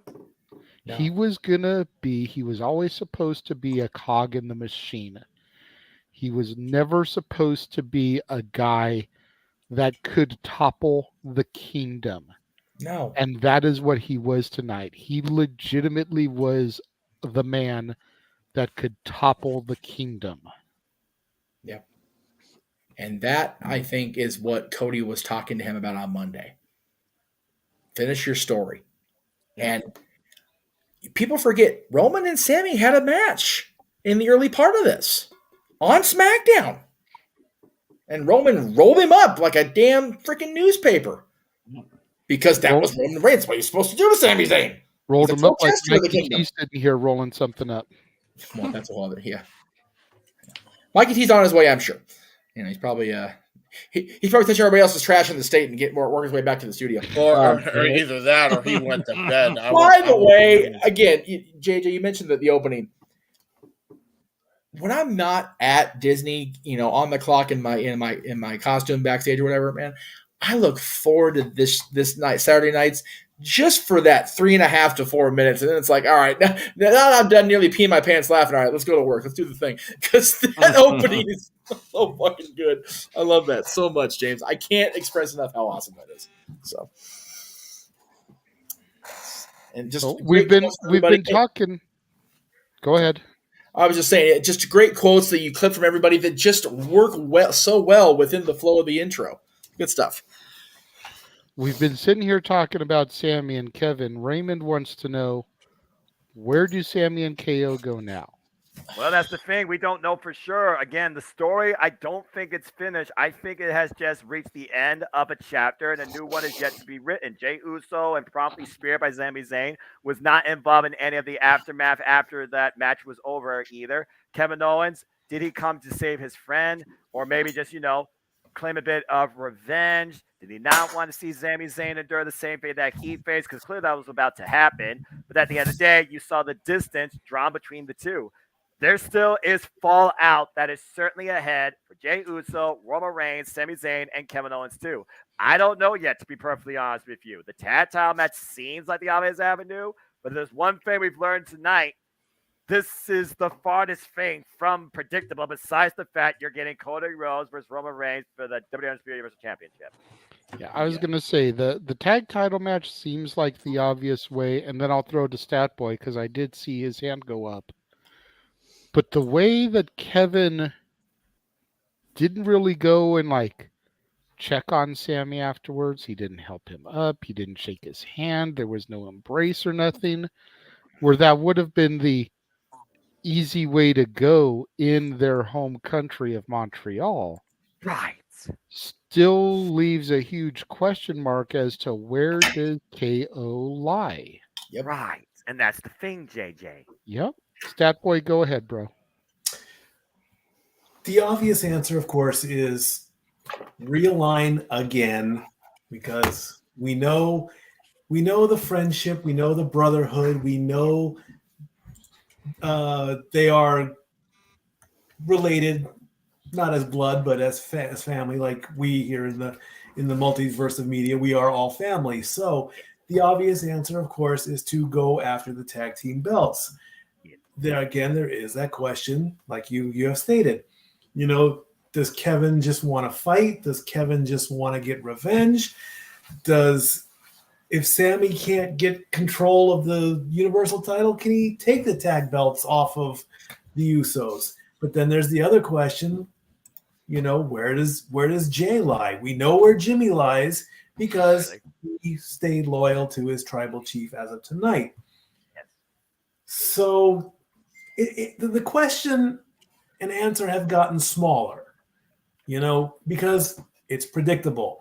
We're smart wrestling fans. We know where it's going. We pick our path and we go on it. If they decide to swerve us, then we go back to square one. Where are they going to go? Who knows? You know, they're not going to go after each other again because honestly, there's no reason to. unless Kevin just wants to fight for the sake of fighting. Hey, let's just go one more time. Let's just beat each other up. Fight. Solve your disputes in the middle of the ring and then come back together as a tag team. I mean, this is a perfect reason to fight again. This is for reason Kevin want to beat Sammy's ass again. I mean, yeah. Even with what happened, I don't think there's truly a reason that Kevin Owens and Sami Zayn need to go one-on-one. No reason whatsoever. I'm not saying put them in the middle of the ring against each other at WrestleMania because we've done that on a premium live event with them enough. And more than enough times, Jeff. I'm not trying to push for that, but there is a good point brought up, and it was brought up throughout, after the show was over. Right. Sammy didn't step in until it was Roman winding the chair up. Yes, he looked conflicted. Yes, he had a crisis of conscience from the moment the trial was announced right up through the end of the Royal Rumble. But he still didn't actively step up and try to change the outcome of Kevin's, predicament until it was Roman winding the chair up. Yeah. And Kevin Owens, the character, and Kevin Steen, the man, are long elephant memoried. Man, he does not forget, and he is very hesitant to forgive on stuff like that. So I'm not saying they need to fight, but they definitely need to clear the air. Be it on SmackDown, Raw, whatever the case may be, there needs to be a conversation. Be like, look, I came out here because they were going to guzzle you. I don't feel you deserve that, but I also wasn't going to try to help you get past Roman to be champion. You didn't do that for me. You damn near let me get destroyed. You did let me get crucified and damn near killed on the crucifix. Right? Good grief. This is exactly what happened. And where the hell were they for the Rumble? San Antonio, Texas. Thank you. Like literally, he was strung up on them ropes with the handcuffs, like a version of Jesus, and they were going to crucify him. And Sammy stepped in at that point. Kevin did what he had to do. He came down the aisle. He got Jimmy out of the way. He took Roman out, which he owed Roman a few for the beatdown at the Rumble, right? But he didn't owe Sammy anything. You notice when he stepped back, it was clearly like, okay. And then Sammy kicked Roman's head off, and Kevin left. Yeah. So my thought process, as far as Kevin's concerned, they are now even in terms of physicality, but there's a long way to go before they take that step from cordiality to challenging for a tag title match. And again, we don't know where Jay's at either. Yeah. Jay did not get to make his own decision tonight. Exactly. He got speared into damn near next week. So Sami Zayn, after Roman Reigns, sidestepped. I think he's going to make his decision at Mania. I think he's going to turn on his brother very similarly to how he turned on Roman, where he's just dejected, doesn't want to do it, but he's like, this is not a family anymore. This is cult. This shit's gone too far. Well, I can't stay in this. The turn actually during a match? Yeah. At WrestleMania? Yeah. Not after or before? That's how I think it goes, because that would be the perfect storybook ending there. And then you could have a great program between Jimmy and Jay, which I think would be very interesting with those two going that's in a blood actually feud. A pretty fair point and something that does sound pretty darn cool. Speaking of pretty darn cool, Jeff, stay tuned. I got a graphic to send you as we head to WrestleMania. But anyway, keep going. JJ, may I ask Dylan something? Is that I don't want to try to overstep the hosting thing. I'm really trying not to do that. I appreciate that. Dylan, you were with us along for the ride at the Rumble. You saw how that all played out. You saw how the match, the aftermath with Sammy played out. You've heard all of us talk about the story of Sammy and Kevin over the years. But the Usos, your dad's going to Mania. If that plays out like was just suggested with Jay turning on Jimmy during a tag title match with Sammy and Kevin, should they put that match at the end of night one? Have that main event? Or do you agree with Uncle Jay that the Rumble winner is the main event, and they have Charlotte Rhea and Cody and Roman? I don't think Charlotte deserves to be a main event. I think she should open it. Ooh. Yeah. I thought about that when you brought that up, Jay, because they've had the Rumble winner open the show before. Yeah. I'd be okay with them bookending the weekend. Charlotte and Rhea open night 1. Roman and Cody has to end the goddamn weekend. It just has to. It's not fair to Rhea. No, I agree with that. I 100% agree with that. And Charlotte, like I told you, should be on the pre-show card for every fucking PLE. Because fuck Charlotte Flair. I know. There's a different reason behind that, folks, in case you're wondering. Rhea has busted her ass to get that main event spot by winning the Rumble. She deserves to be the final match on the show. Okay. As high profile as I do feel that the Usos versus Steen Jericho would be, Right. they didn't win the Royal Rumble. No. Rhea Ripley did. Oh, JJ, to side tangent, because I was the one that was Stat Boy approved ranting levels of you don't end WrestleMania without A, a match, and B, the winner of the Royal Rumble because they earned that spot. Do you really feel like at this point they need to stay course and keep both Royal Rumble winners as the main events, respectively, on both nights of WrestleMania? Or in a way, should they maybe go bat to bat to be to each other and be like a double main event like they're doing that Battle in the Valley tonight on maybe the second night?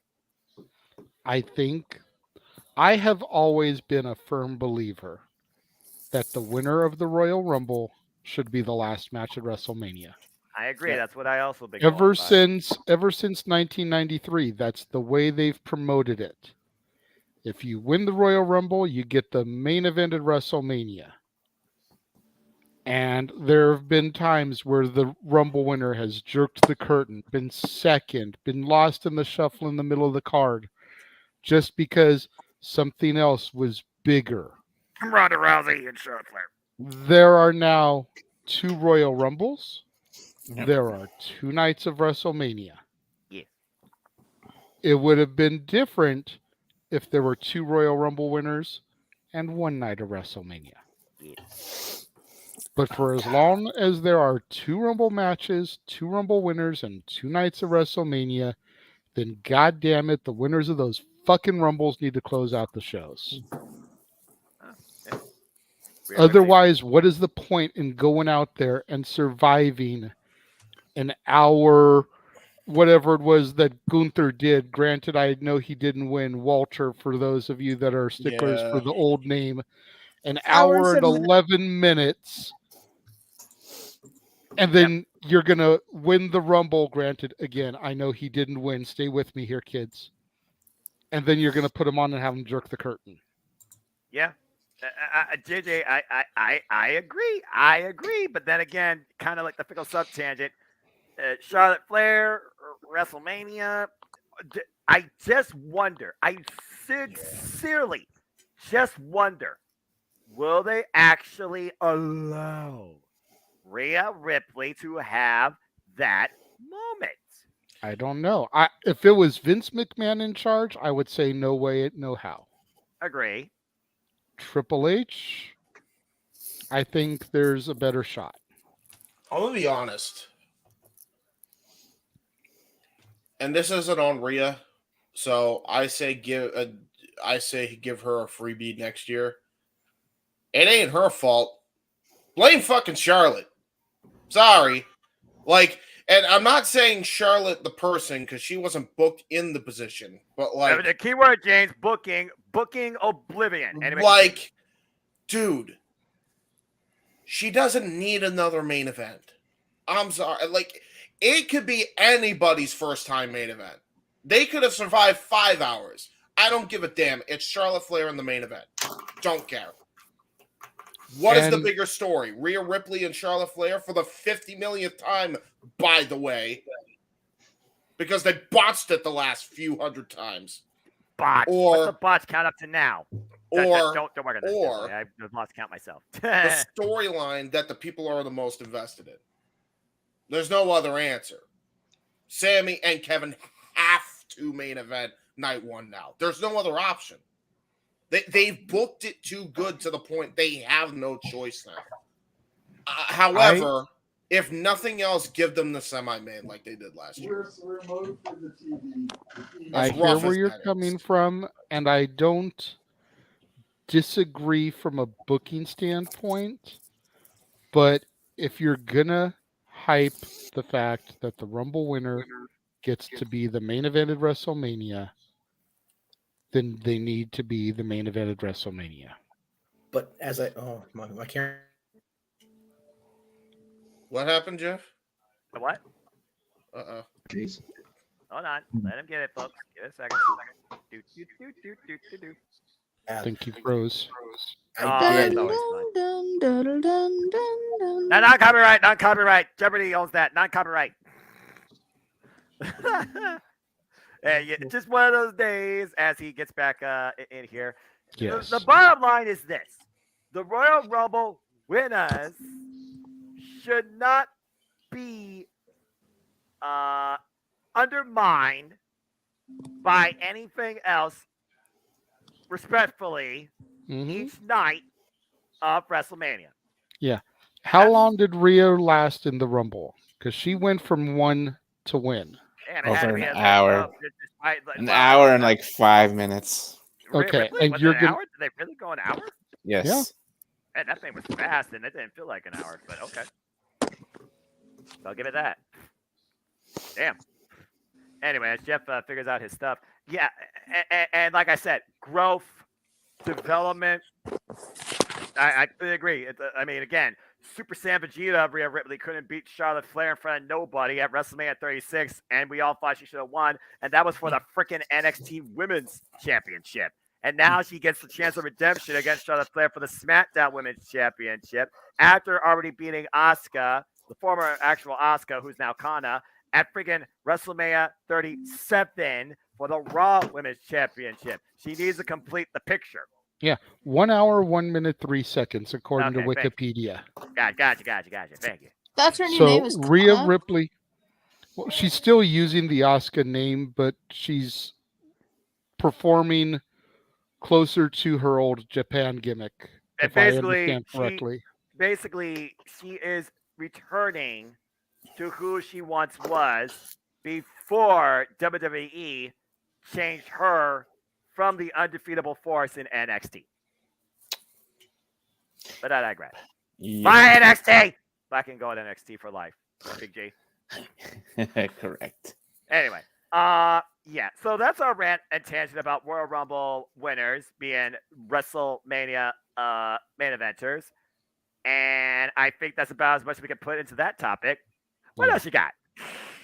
Well, really quickly, while we wait for Jeff to get back in, before we go to some of the other starred comments, I just want to point out I've got the press conference on as we're doing this, and while I can't hear everything that's being said, there's a couple things that I did over here that I want to address. Please. Kind of, fuel our road to WrestleMania, if we will. Considering it is, again, that was the last step for WrestleMania, but also, JJ, you can turn on subtitles. It's true, but I'm trying to focus on this too, so I can't really focus on fair. reading those either. So The same thing with me and NJPW. But what have you heard?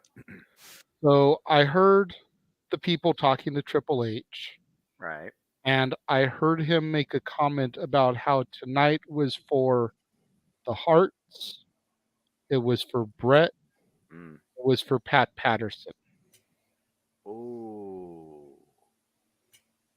How is Pat Patterson, though, when I consider he's the creative brainchild of the Royal Rumble and the Intercontinental Champion? Actually, yeah, that makes sense. He also was a Montreal native. Yep. I didn't think about that. I didn't think about the Montreal part.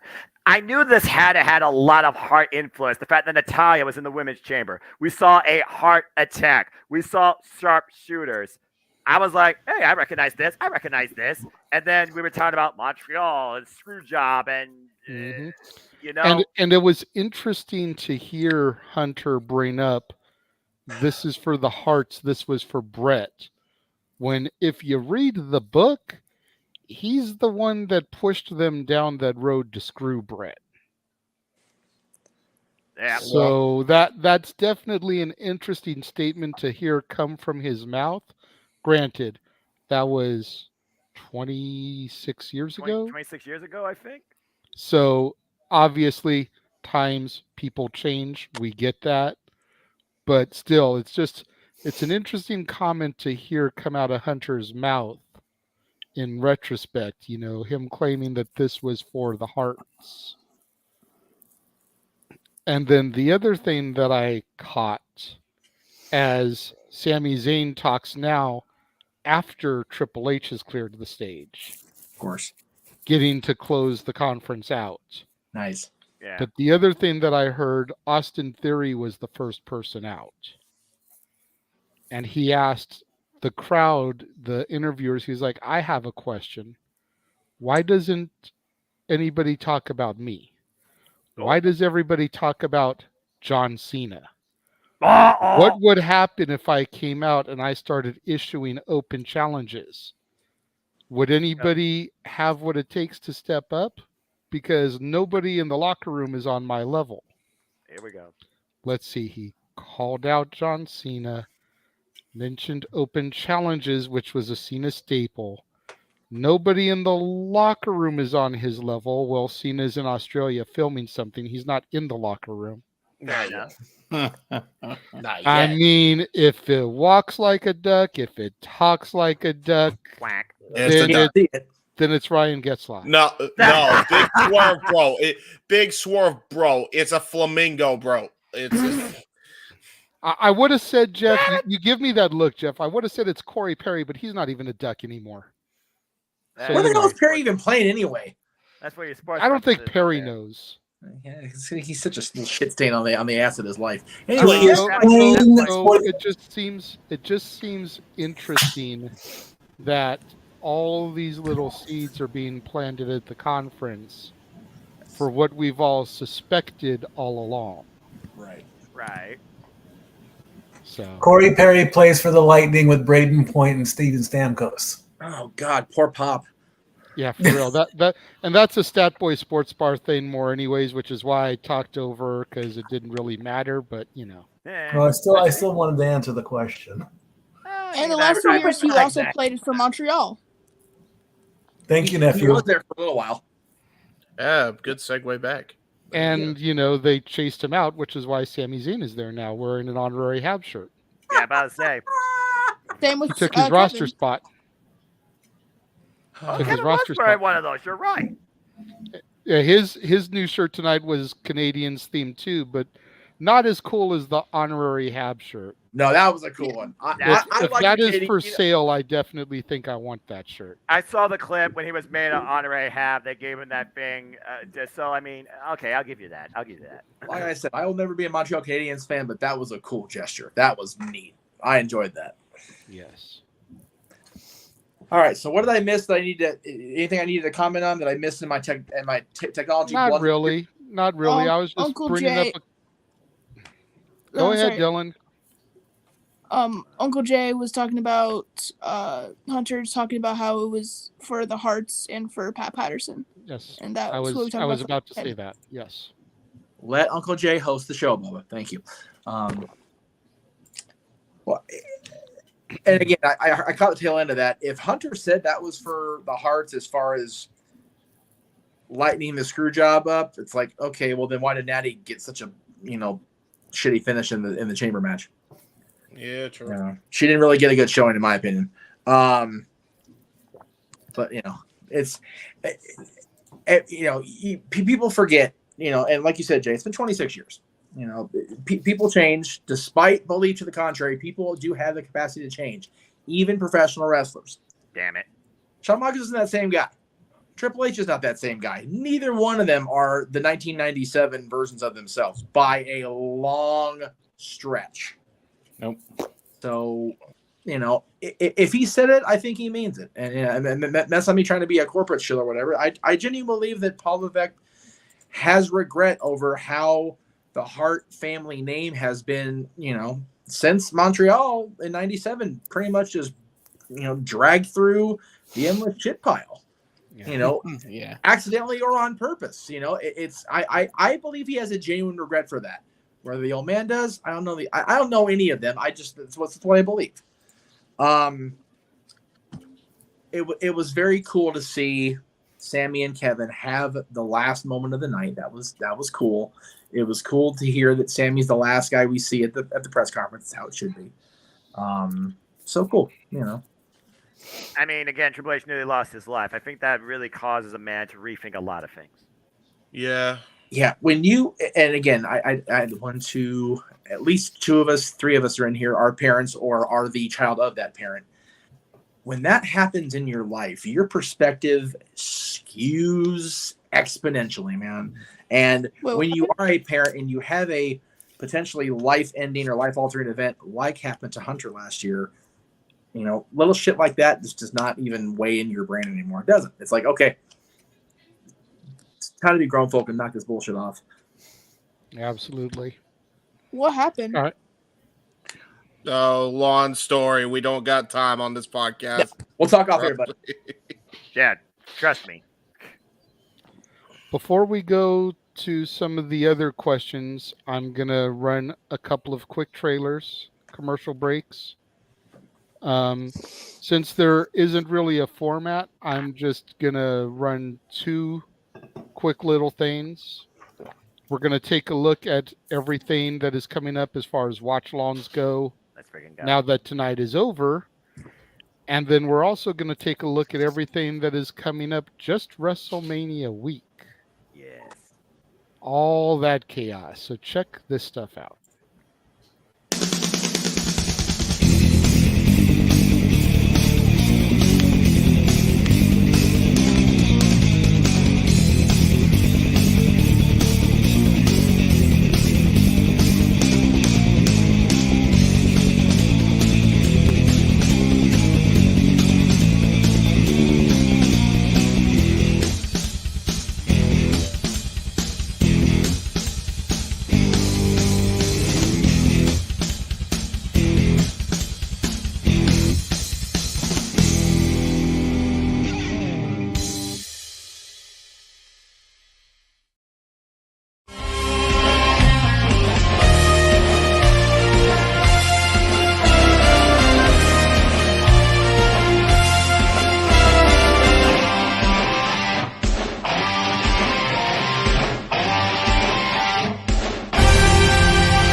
So there you have it. That is everything that is going to be coming up for us watch-along wise over the next few weeks, month, WrestleMania week. Yes. So much in store. As you saw during that trailer, we have added yet another watch-along to the coverage because Noah seems a glutton for punishment. Right. Not his NXT Roadblock special. That's it. That'll be airing on Tuesday, March 7th at 5 o'clock Pacific, 8 o'clock Eastern. And let's just put it out there, though. Roxanne Perez versus Michael Satsumura. You already got my attention. That's the reason why it's happening. Pretty much. I mean, well, I had asked him if he was interested, and he was like, Braun versus Carmelo plus whoever Roxanne's first challenger is, you have my interest. And I was like, we don't have Braun versus Carmella, and this is who Roxanne is facing. He's like, oh, shit. Okay. Well, I didn't think Braun Breaker was going to defend the title against Camilla Hayes at the show, but I figured they're going to build into it because that's actually a money match I'm looking forward to calling at. Obviously, I feel like it's got to happen at WrestleMania Stand Delivered. Duh. Absolutely. There's nobody else. Yeah. So, I mean, but as soon as you show me that graphic, okay, I don't need to worry about build-up. I already got a marquee match to call on TV. Let's freaking go.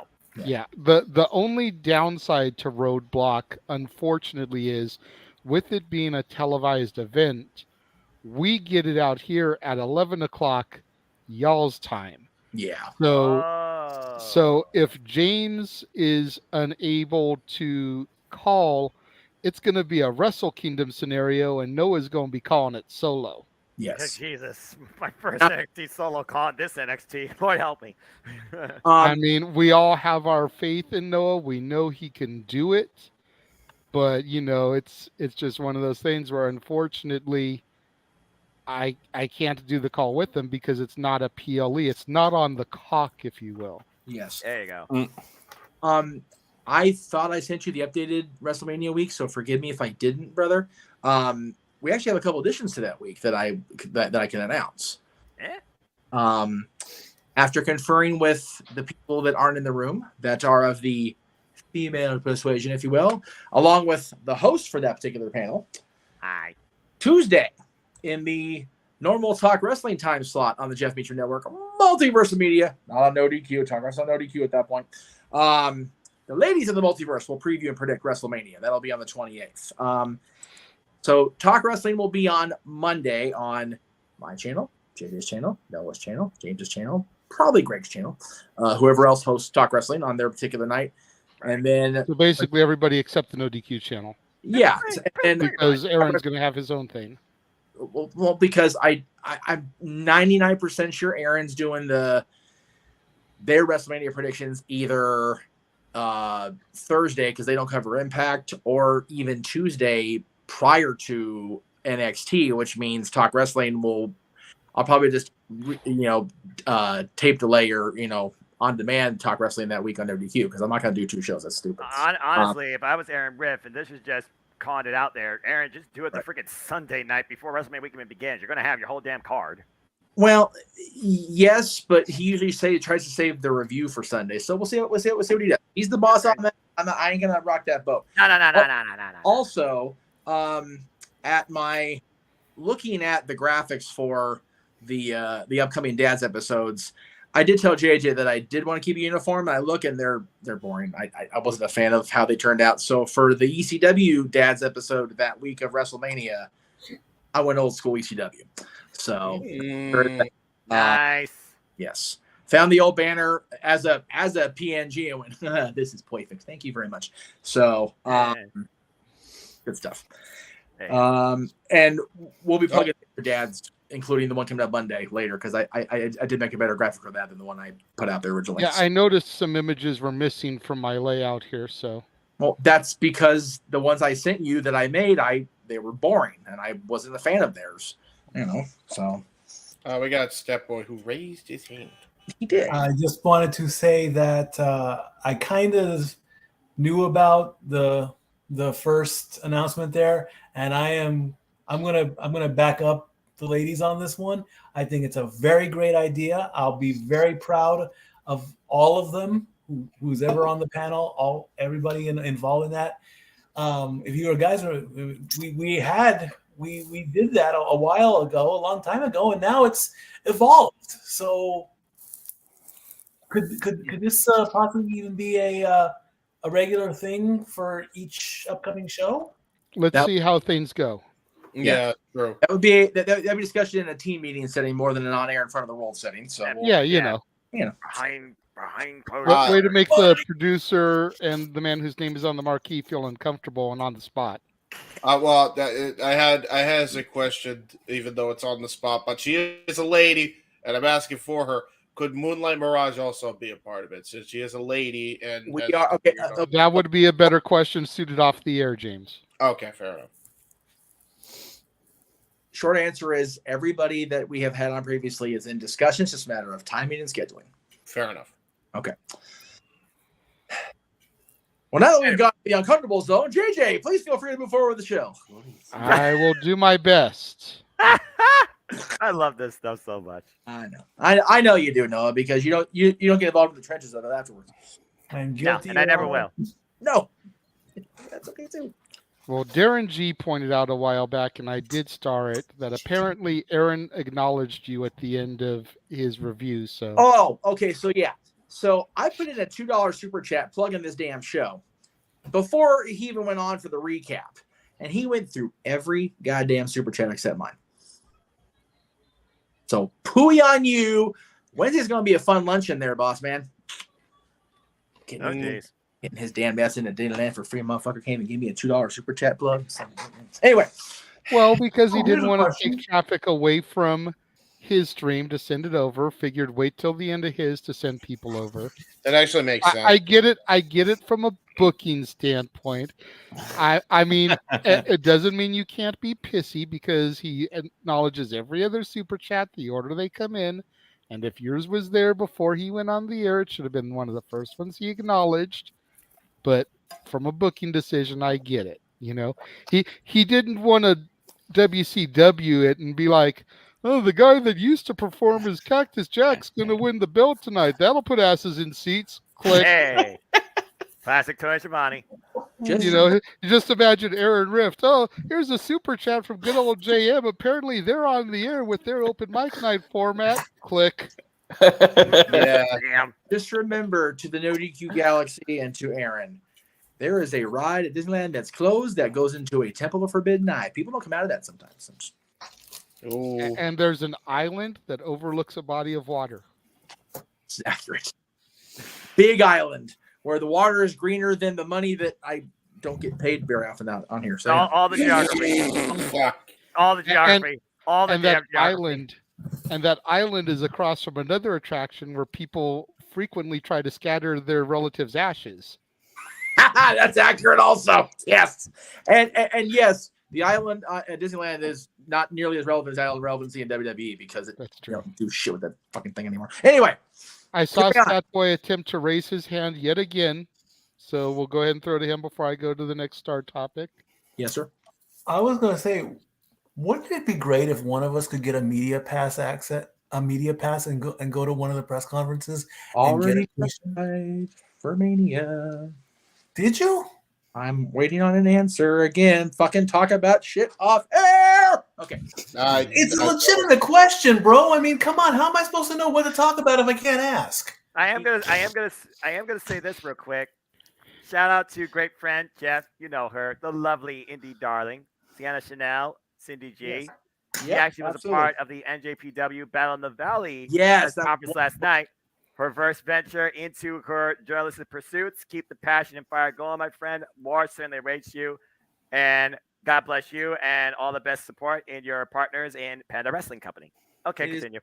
It is wonderful to see people like Cindy get that opportunity. It's wonderful to see people, despite the fact that other wrestling promoters will shit on people like Denise Salcedo get a watch along spot on WWE and things like that. It's always cool to see people that I started watched before they became the big podcast folks, and people seem to think that I would hold this grudge that they've gotten the WWE thing or they got the 8. It's like, man, they're my friends. I'm happy for them. Like I'm legit. You mean like everybody else that shit on Denise Salcedo? Looking at you, JD. Sorry. Oh God. Yeah. Not bring that name up here. It is really it's cool to see. And again, Cindy, who has been really a part of us, longer than any of us, have talked about in a long time. It's really cool to see her get a legitimate opportunity to do something media. So very good on her. Very proud of her. Very happy for her. All right. So, JJ, there was a comment you were going to bring up that was in the chat room, or yes. Okay. So, as we've been talking about this evening, and we were talking about how both Usos interfered, KO got involved. Yes. Both Ryan Dempsey asked, "Where was Solo tonight?" Yeah. And where has Solo been the past few weeks? From old games to gamer. So Solo Sikoa's whereabouts have been brought into question, and that's a good point. He's been kind of MIA here recently. JJ, does anybody have any answers? I was just thinking the last time we saw him, he was the one that attacked with Jimmy Uso, Sami Zayn, after Sami made his intention to be known. He didn't want nothing, but he wanted to take the title. And since then, we haven't seen him. But Sami Zayn brought up a key point one time during a promo. You got to wonder if Roman Reigns and Paul Heyman was considering that at all. when Solo Sikoa acts out on his own, and it looked like he was for a moment when he was with the Usos, Roman Reigns pulled him in as close as possible. Remember, at one point, Jey Uso and Roman Reigns had an exchange, but Solo Sikoa was not rolling with them. He was rolling with Roman Reigns that night. More often, we have seen Solo Sikoa alongside Roman Reigns, but was Sami Zayn right? Why Solo Sikoa has not said a single damn word? Can Solo Sikoa usurp the tribal chief? And does Roman Reigns feel that could be a thing that could happen? Did he feel that Solo Sikoa did not need to be involved in the environment tonight? Maybe because he was aware that the Usos were there as far as that goes. But as far as before tonight, yeah, that's a key thing. I got to wonder right now, what is Solo Sikoa's position in all this, especially when it comes to his brother, Jey Uso? Anybody else got any ideas, any thoughts, any comments on that one?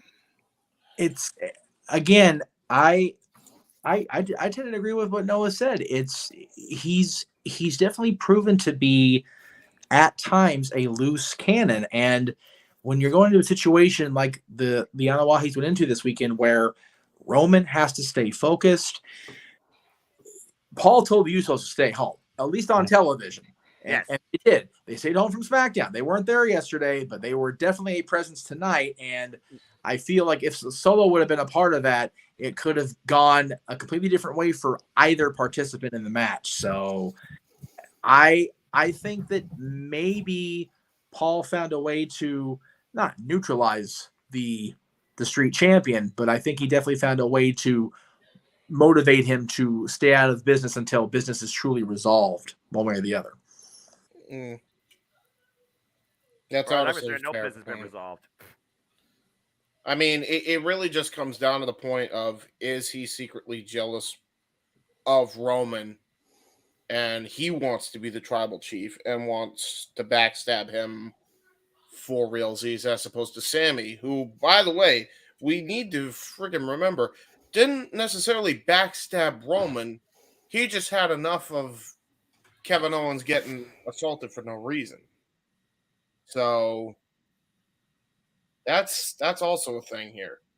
The real turncoat could be Solo, where everybody else is just questioning, his leadership.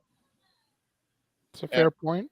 We got a bigger monster and threat in Koa about to emerge from all this. This feels like a cinematic masterpiece. It too, Brutus. Like, who's going to stab Roman truly in the back and take him out and take his seat on the throne? I mean, we talk about Jey Uso, run it back. He was there since the beginning. Is Solo Sikoa right now the X Factor we're not thinking about? At this point, the only thing that's for certain in the bloodline, Jimmy Uso is still rolling alongside Roman Reigns. For now. Yeah, again, it's going to be an interesting however many days, because right now I think we're at 42 days until Mania. Yes. It's going to be interesting next 6 weeks, to say the very least. Yes. But I am, more than ever, I'm along for the ride. Bar none. No argument there. Yeah, I mean, you guys saw what we're covering just on that week alone, and, we've got all the other watch-alongs, we've got all the people shtick and shenanigans, as Walter Cruz would say, and the Dad Show, which you can buy at the Spring Store. Shenanigans Store. Yes, Shenanigans on the Spring Store. I'll get all consolidated in the corner. I swear to God, I'm going to do that.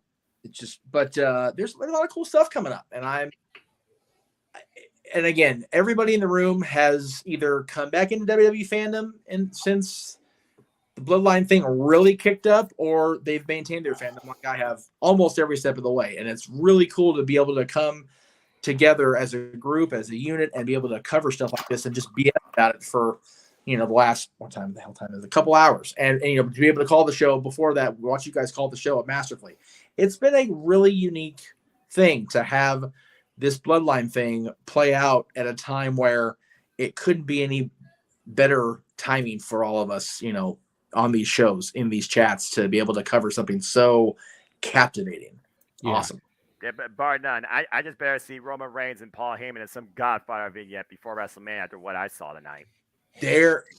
Every member of this storyline needs to have their own, like, some facet of one of these Hollywood vignettes, or I feel unsatisfied as a customer. Fucking thing is, let's just call it what it is. Finally, WWE can be nominated for an Emmy. Let's just say it right now. I agree. I don't know how they don't get it. I agree. At least a nomination.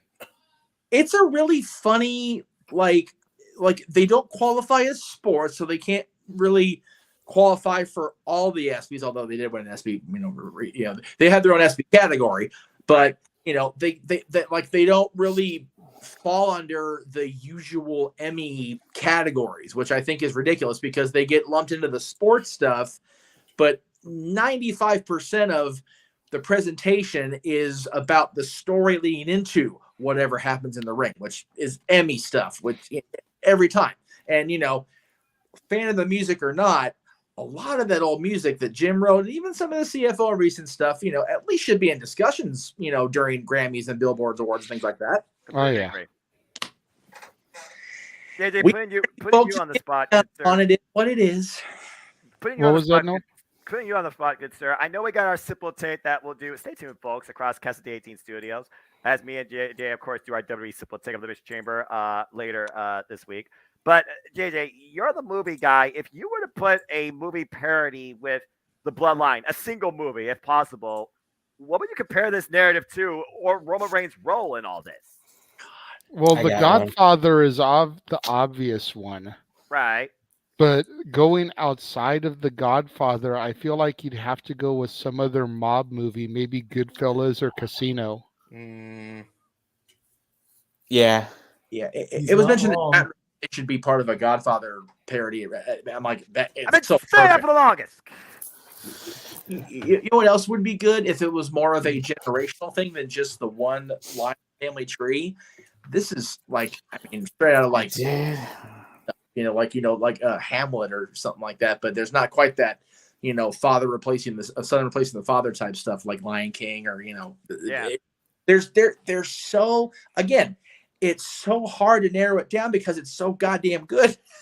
Well, I mean, I did pull out the Julius Caesar reference, it too. I mean, I'm just saying. There have, again, when so many different thinking personalities across this IWC or internet or even wrestling period come together and have the same basic thought. Like I said earlier, G, before you came in, Bischoff, Meltzer, Aaron, and JJ have all said at various points throughout the last, year that the Bloodline storyline is the best thing they've seen in wrestling in decades. And Bischoff himself on his podcast said that it's better than NWO. So, I mean, for E to actually file there, and again, to be fair to, not fair because it wasn't resolved. The bullshit that it did. The NWO never played out. It just petered out like a damn teenage boner. Like, oh, that's it. It's done. Good night. This is going to have a definitive conclusion. And that's what we need in wrestling and storytelling. You have to have the arcs. You have to have a beginning.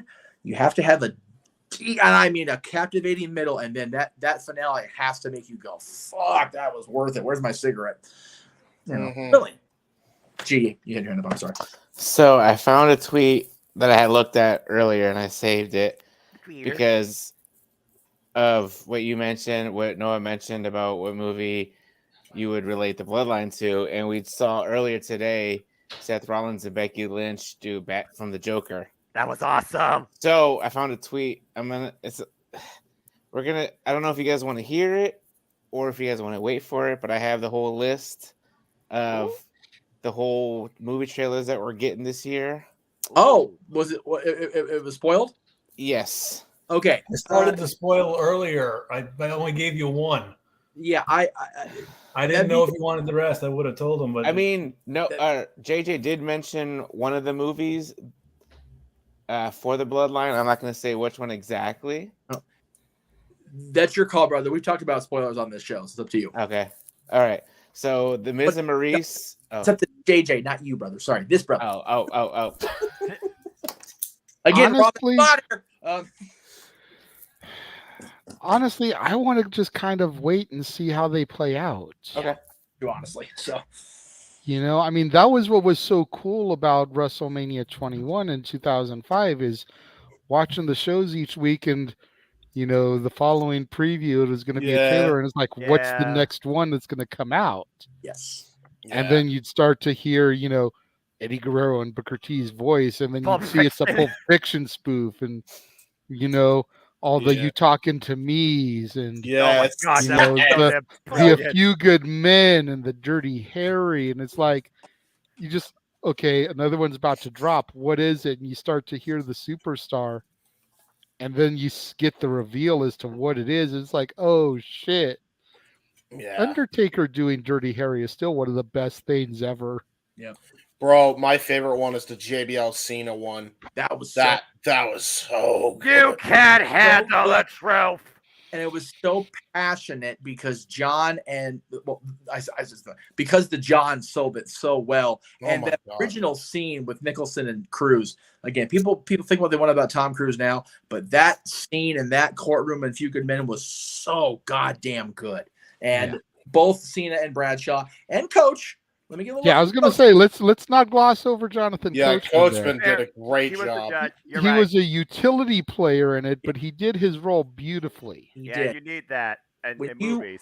That much I do know. When I knew we were going back to Hollywood this year, I watched those side by side with the actual scene. Man, the staging, the filming, they hit them pretty much on the mark as far as when they stick to the theming. The dialogue deviates. There's no doubt about it because Forrest Gump ain't really punching the lady on the bus stop. That's not happening like Eugene. No, it's not. That'd be a little awkward, Linda McMahon's not going to throw the line out like Harry Met Sally, although that was brilliant casting her in that role because you never the other lady, you'd be like, oh, okay, whatever. But Linda McMahon's like, oh shit, they did a thing with Linda. What the hell? It's good.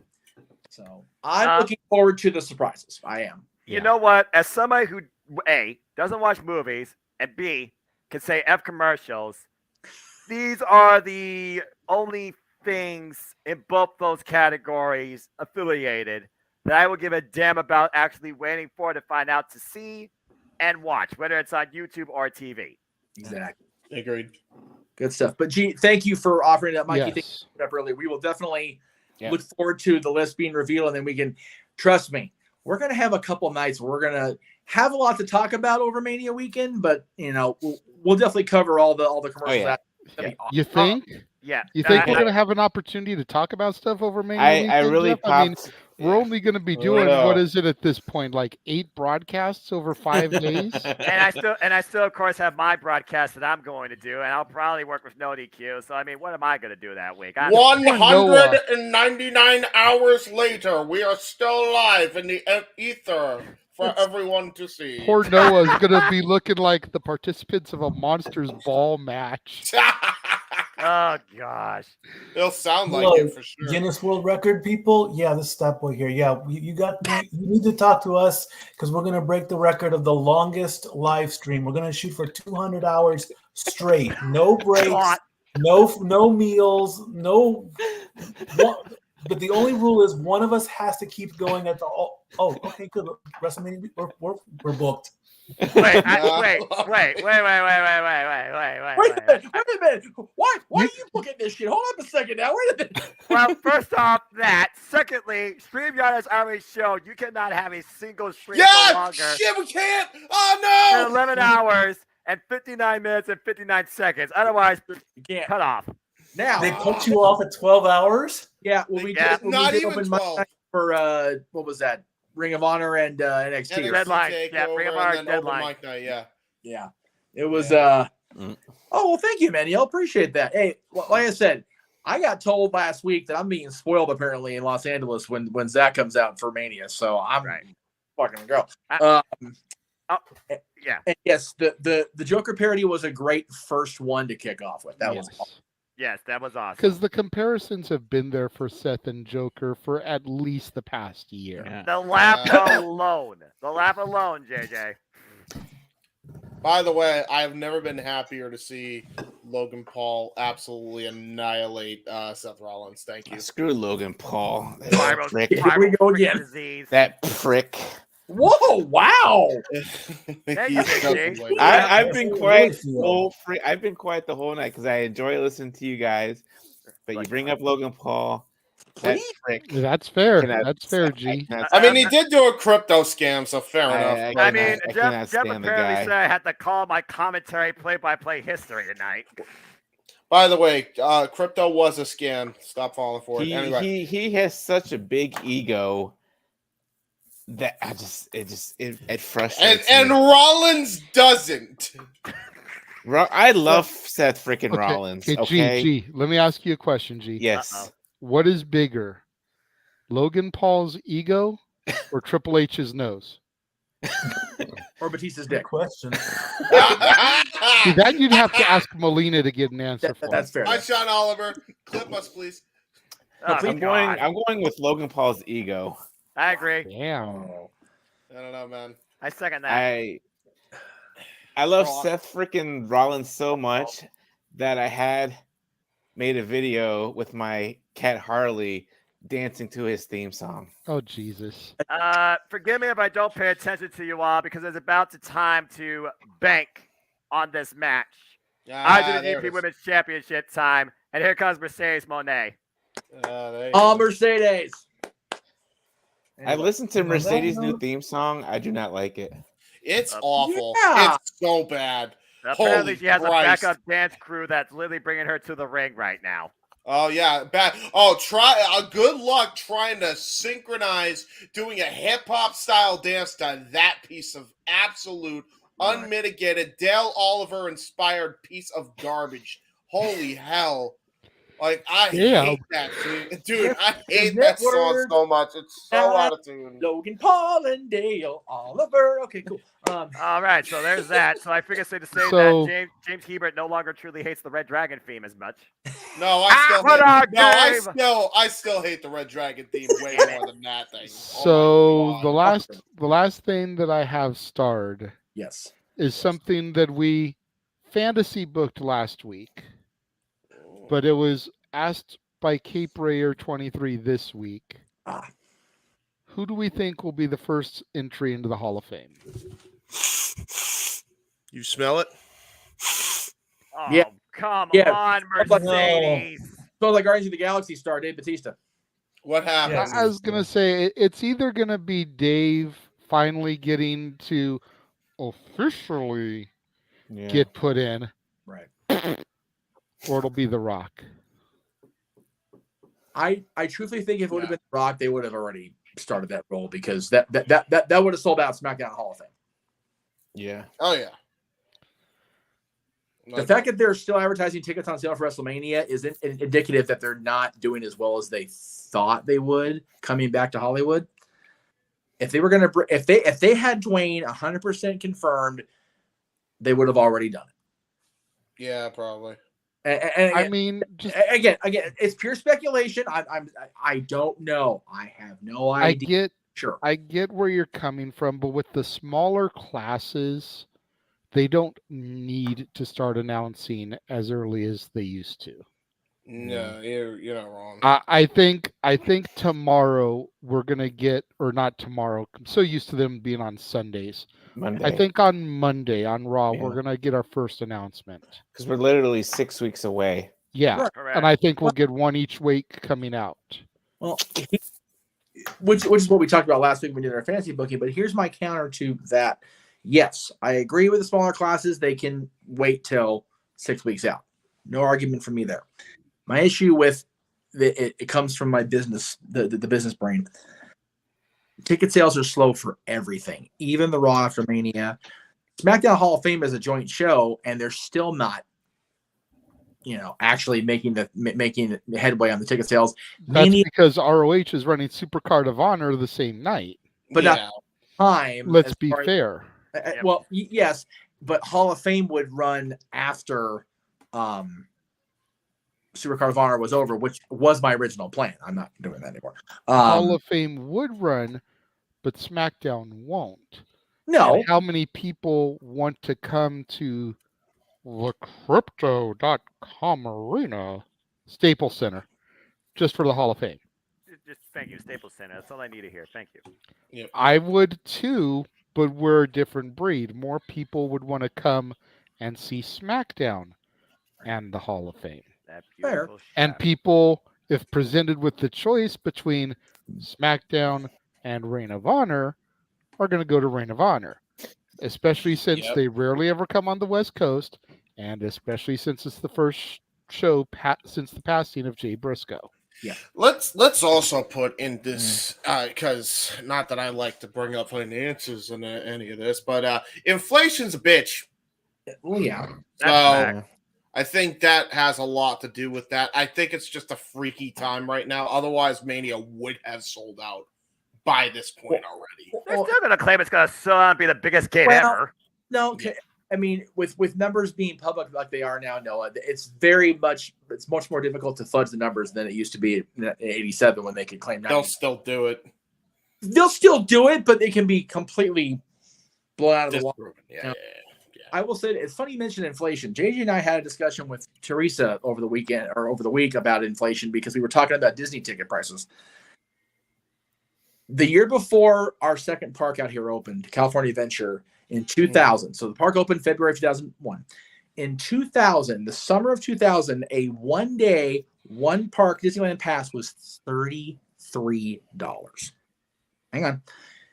Adjusted for 2023 inflation, that ran at, what we say, Jay, like $55, $56? Yeah. Something like that. Yep.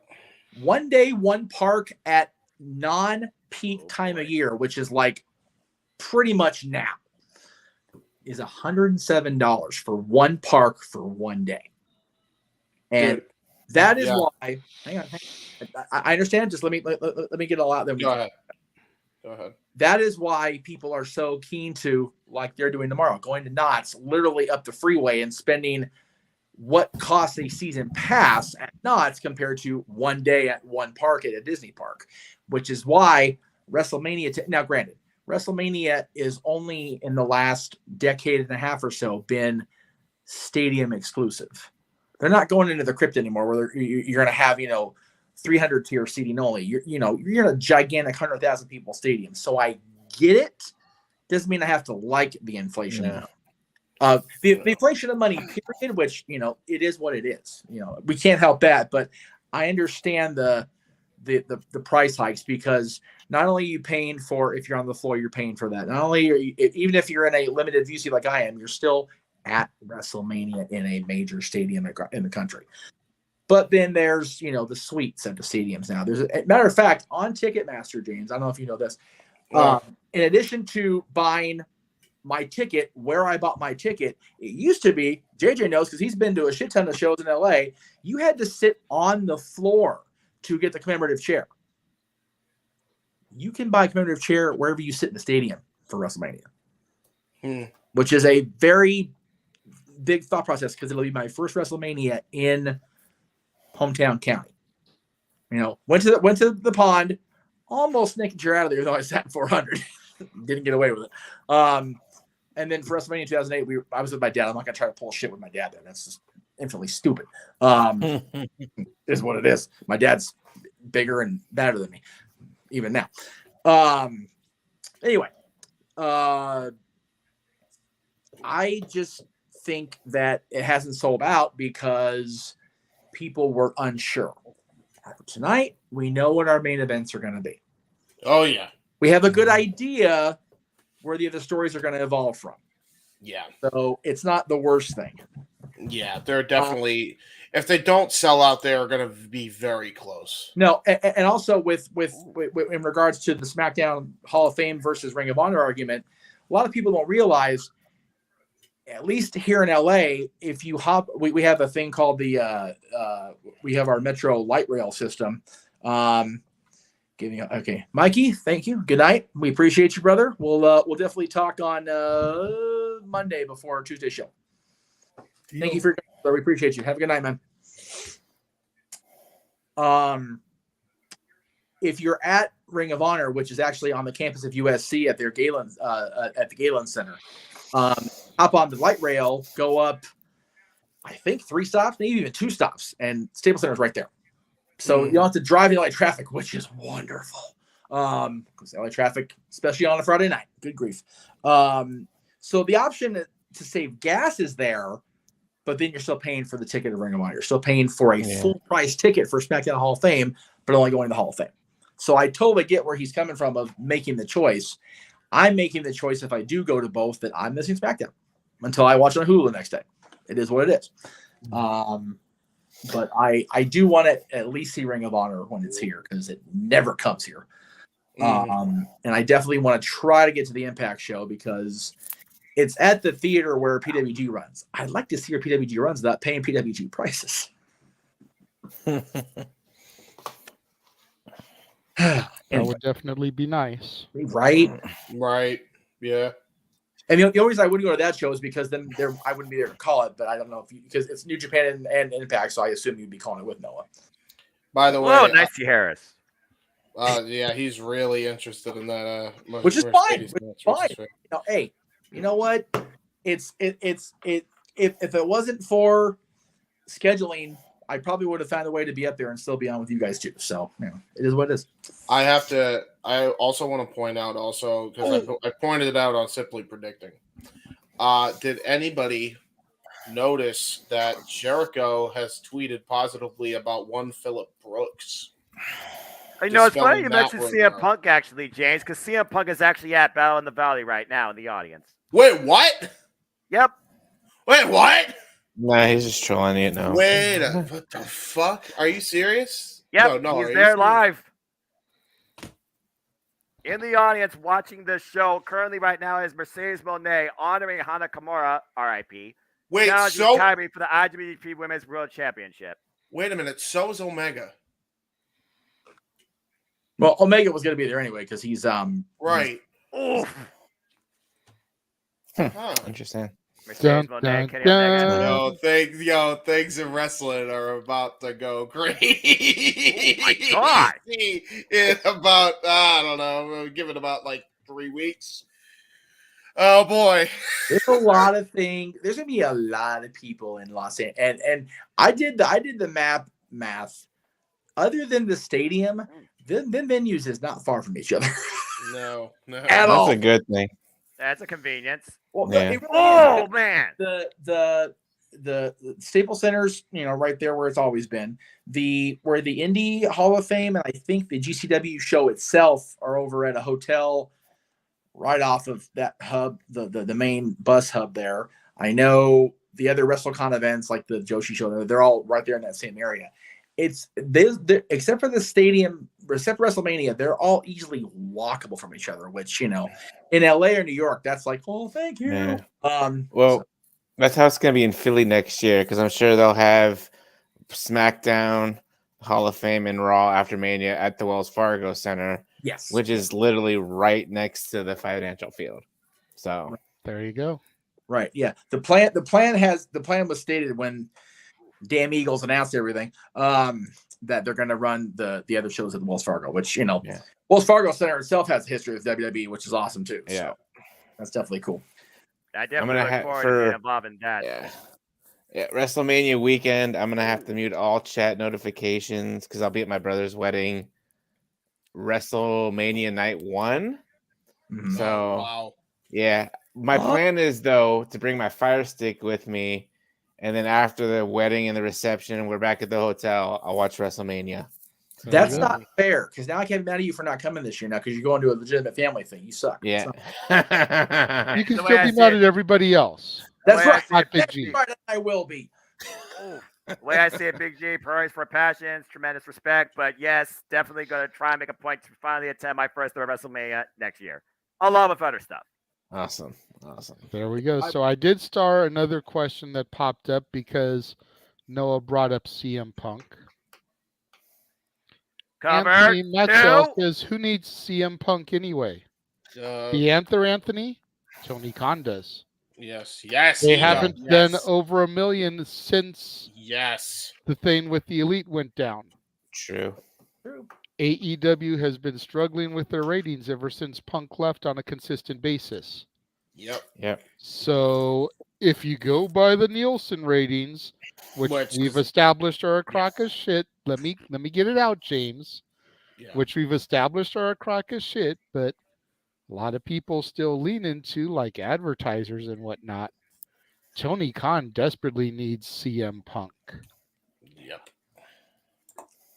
And if I'm being honest, I'd rather see him on my TV every week as opposed to the Elite. I have learned in the last 10 days. JJ's not firsthand, but firsthand via phone witness of this progression in my evolution. Is it a mystery? No, it's not a mystery because you was there by phone. Old grievances are what they are. Mm-hmm. People are going to hold on to them if they want to. If money's to be made, there's no reason to hold on to shit like that, because at the end of the day, yes, it was everybody was not being grown folk. Not a one of those people were being grown folk. The difference is Punk, at least to the presented to the outward universe, has a rep for continually not being a grown-ass man about things. The Elite, the Bucks are who they are. They always have been. I mean, if I'm being honest. But they never had a legitimate thing like this come out where they were rolled under that bus with Punk or with whoever they were beefing with. It was just kind of like swept away for a while. But the Bucks are back, and Kenny's back, and they're trios champions, and they're having decent television right now. I'm not saying that their match quality is always great, because not everybody enjoys the spot fest. I like them to a point, and I think being a part of that live show made it better for me than had I watched, because I watched it back on TV. It was like, okay, it was another, AEW, spot craziness. But being the Tez Rollins Gargano super kick thing that they did tonight in that chamber, right? Better than any kind of elite super kick party. Period. That's because you don't see it every day. That was a first ever occurrence. I was going to say the way it was set up. Well, right. Because it was a slow build. Yeah, the Punks and Omega, the Punks, the Bucks. Fuck it. The Punks and Omega have done it over and over and over again to the point where it's been praise. So it's like, okay.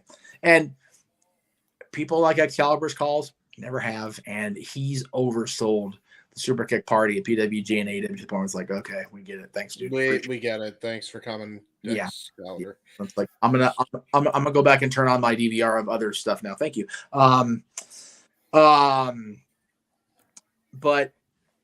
the thing is with Punk, again, I don't have to like the way that Phil appeared to conduct business, but at the end of the day, I don't work for Tony Khan. I'm not an AEW employee. I don't lose or gain money off what he does or doesn't do. So there's no point in any of us, holding the bitch at this point. If Tony brings him back, cool. If he doesn't bring them back, and Tony, my thing with Tony, at least this week anyway, and people were shitting on me for it, so whatever, I'll address it. Tony seems so preoccupied with everything else except growing his damn company. Yeah.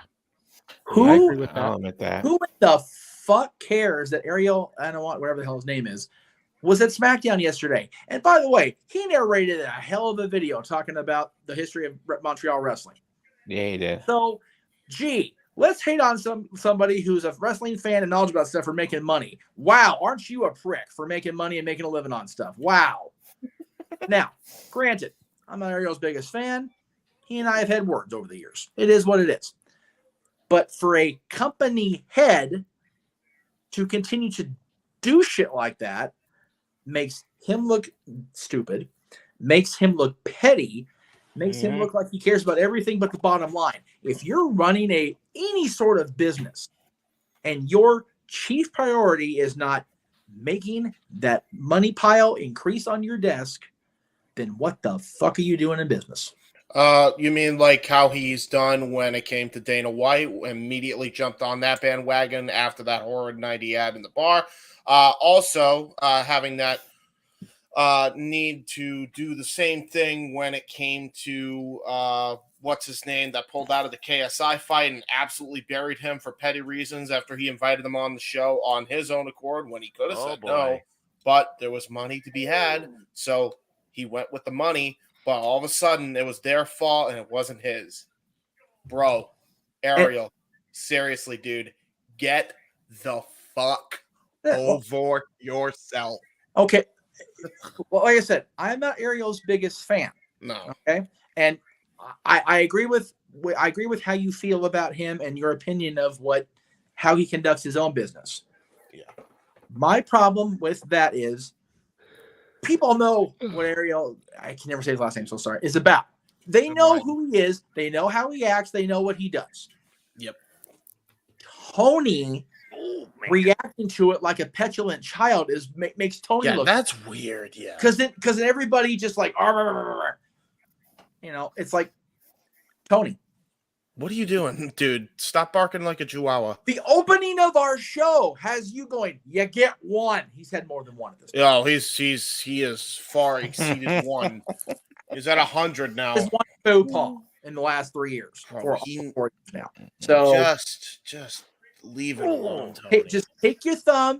Do what we advise 45 to do. Take your thumbs off the tweeter and just go outside and get some freaking grass under your feet. Play ball. Play your family. Seriously, you've got a freaking $1 billion stadium, that your father owns. Go throw the football around with your old man for a couple hours and get some fresh air, for fuck's sake, Tony.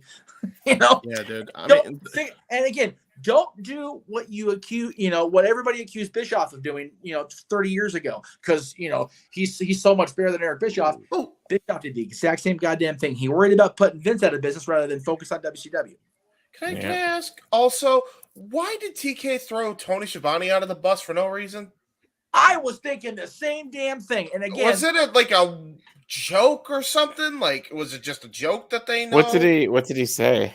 He said, like, you're about as credible as a journalist as Tony Schiavone is. Oh, yeah. What?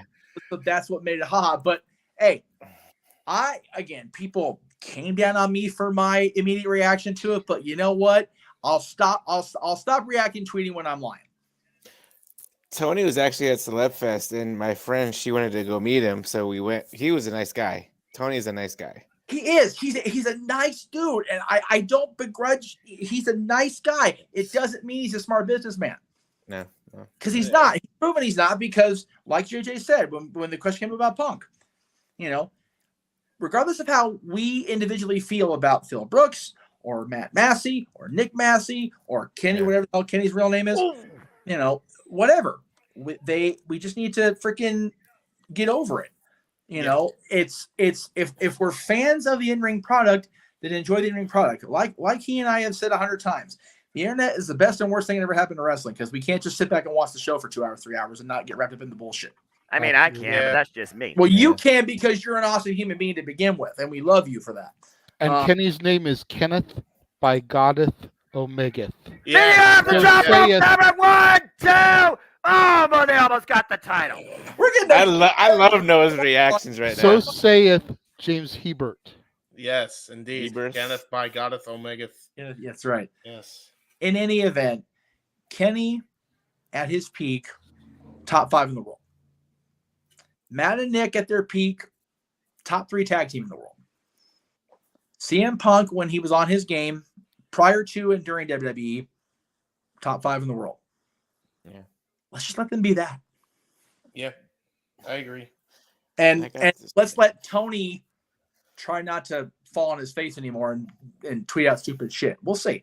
Nice guy. Nice guy. But at the same time, and I'm going to briefly make a political thing here, so forgive me. 1, 2.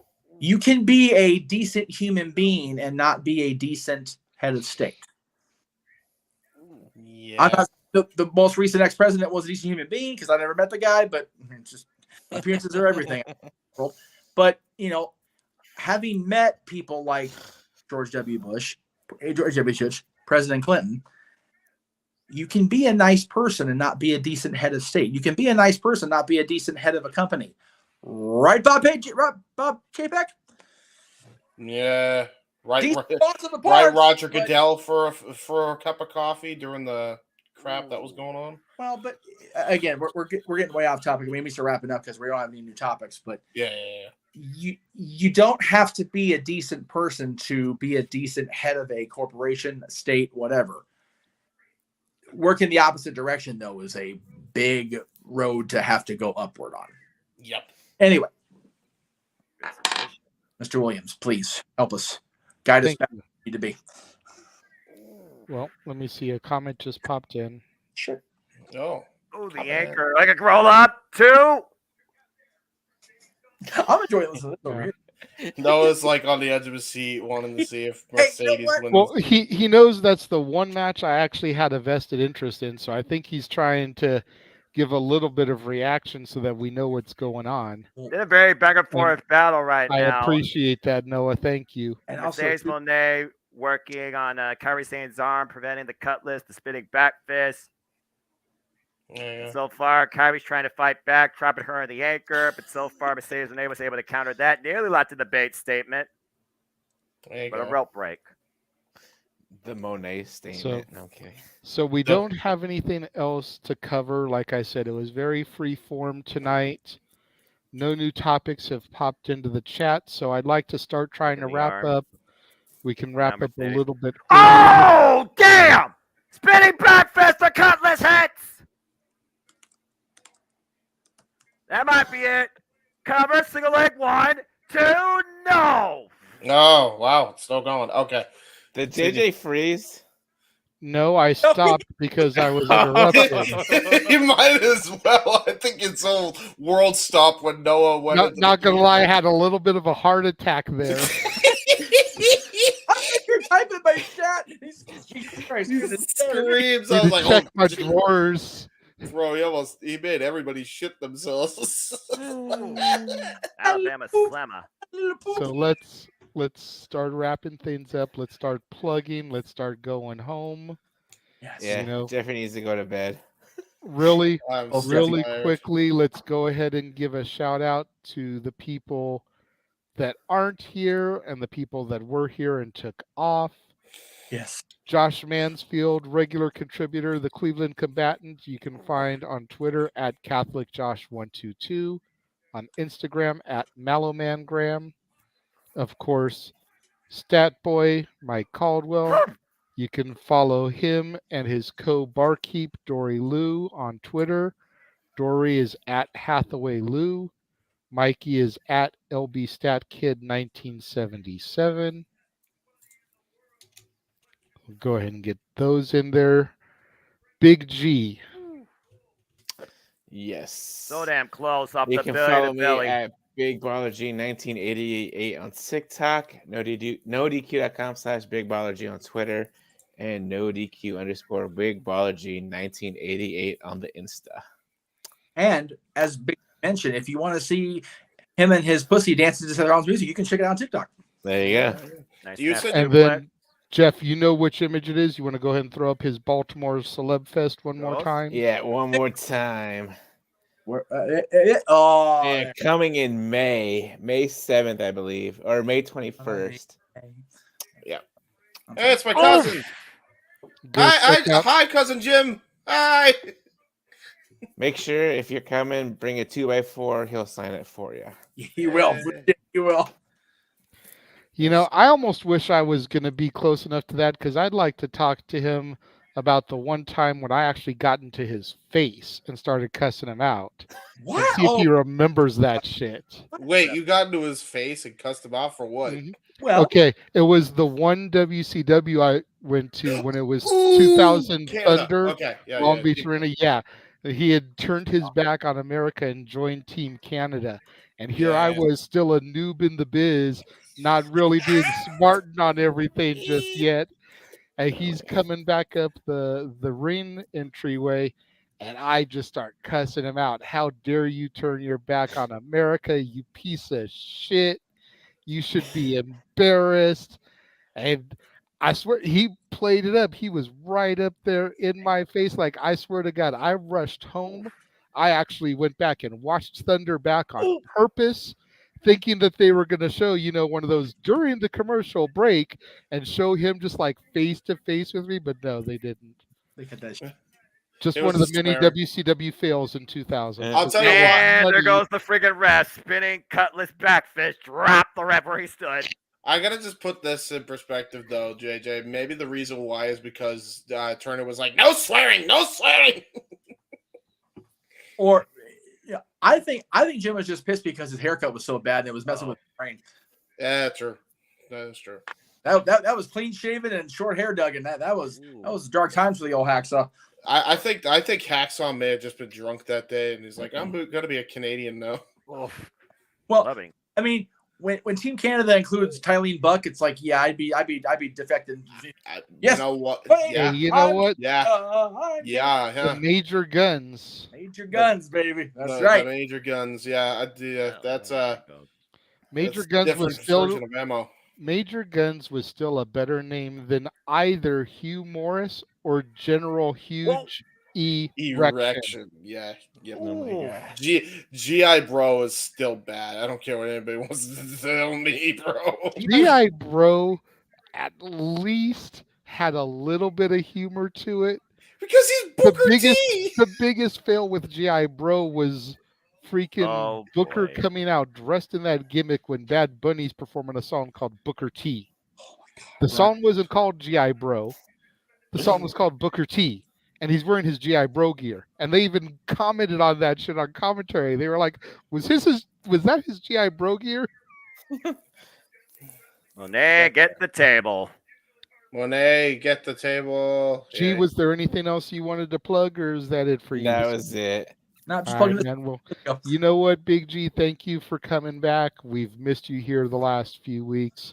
As always, you know you're more than welcome to come, and hopefully you'll be popping in a little bit more frequently as we continue our road to WrestleMania. Go! Power pop for the table! I'm sticking through all the way to the end. I think he's just sticking around to see Noah. Right, yeah. Like I can't even do what I'm supposed to be doing because Noah just drops in randomly with some insane call. Big I'm gonna have to go back. I know we're going to be losing Mansfield here soon because he's going to have some more commitments coming up with his church. Hopefully, you can step in and kind of like take his seat there. Yeah. I should be next week Saturday because I'm off next week Sunday, so I should be fine. All right, cool. I'm actually working Saturday, so it'll be good to have the Jeff in the room. There we go. James, what have you got to plug?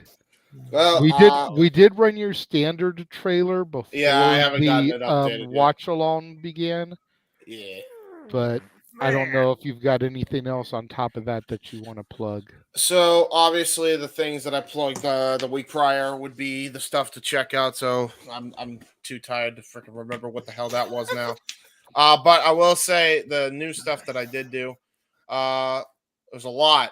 I was on Noah's Simply Predicting panel for Elimination Chamber, which got like 200 views, and it wasn't even 24 hours. By the way, Noah, congrats as you're screaming in silence about Mercedes Monet. So congrats again, brother. I was also doing retros for the chamber on Wrestling Fortune 44 Birdman, which is his ad on YouTube for some reason. I guess he's got to let people know that he is now the Birdman. He's taken that moniker from Coco Beware for a while now. Yeah, he's the bird God, is the word. The bird is the word. Yeah. Just ask Peter Griffin. Grease is the word. Yeah, there you go. Just ask Peter Griffin.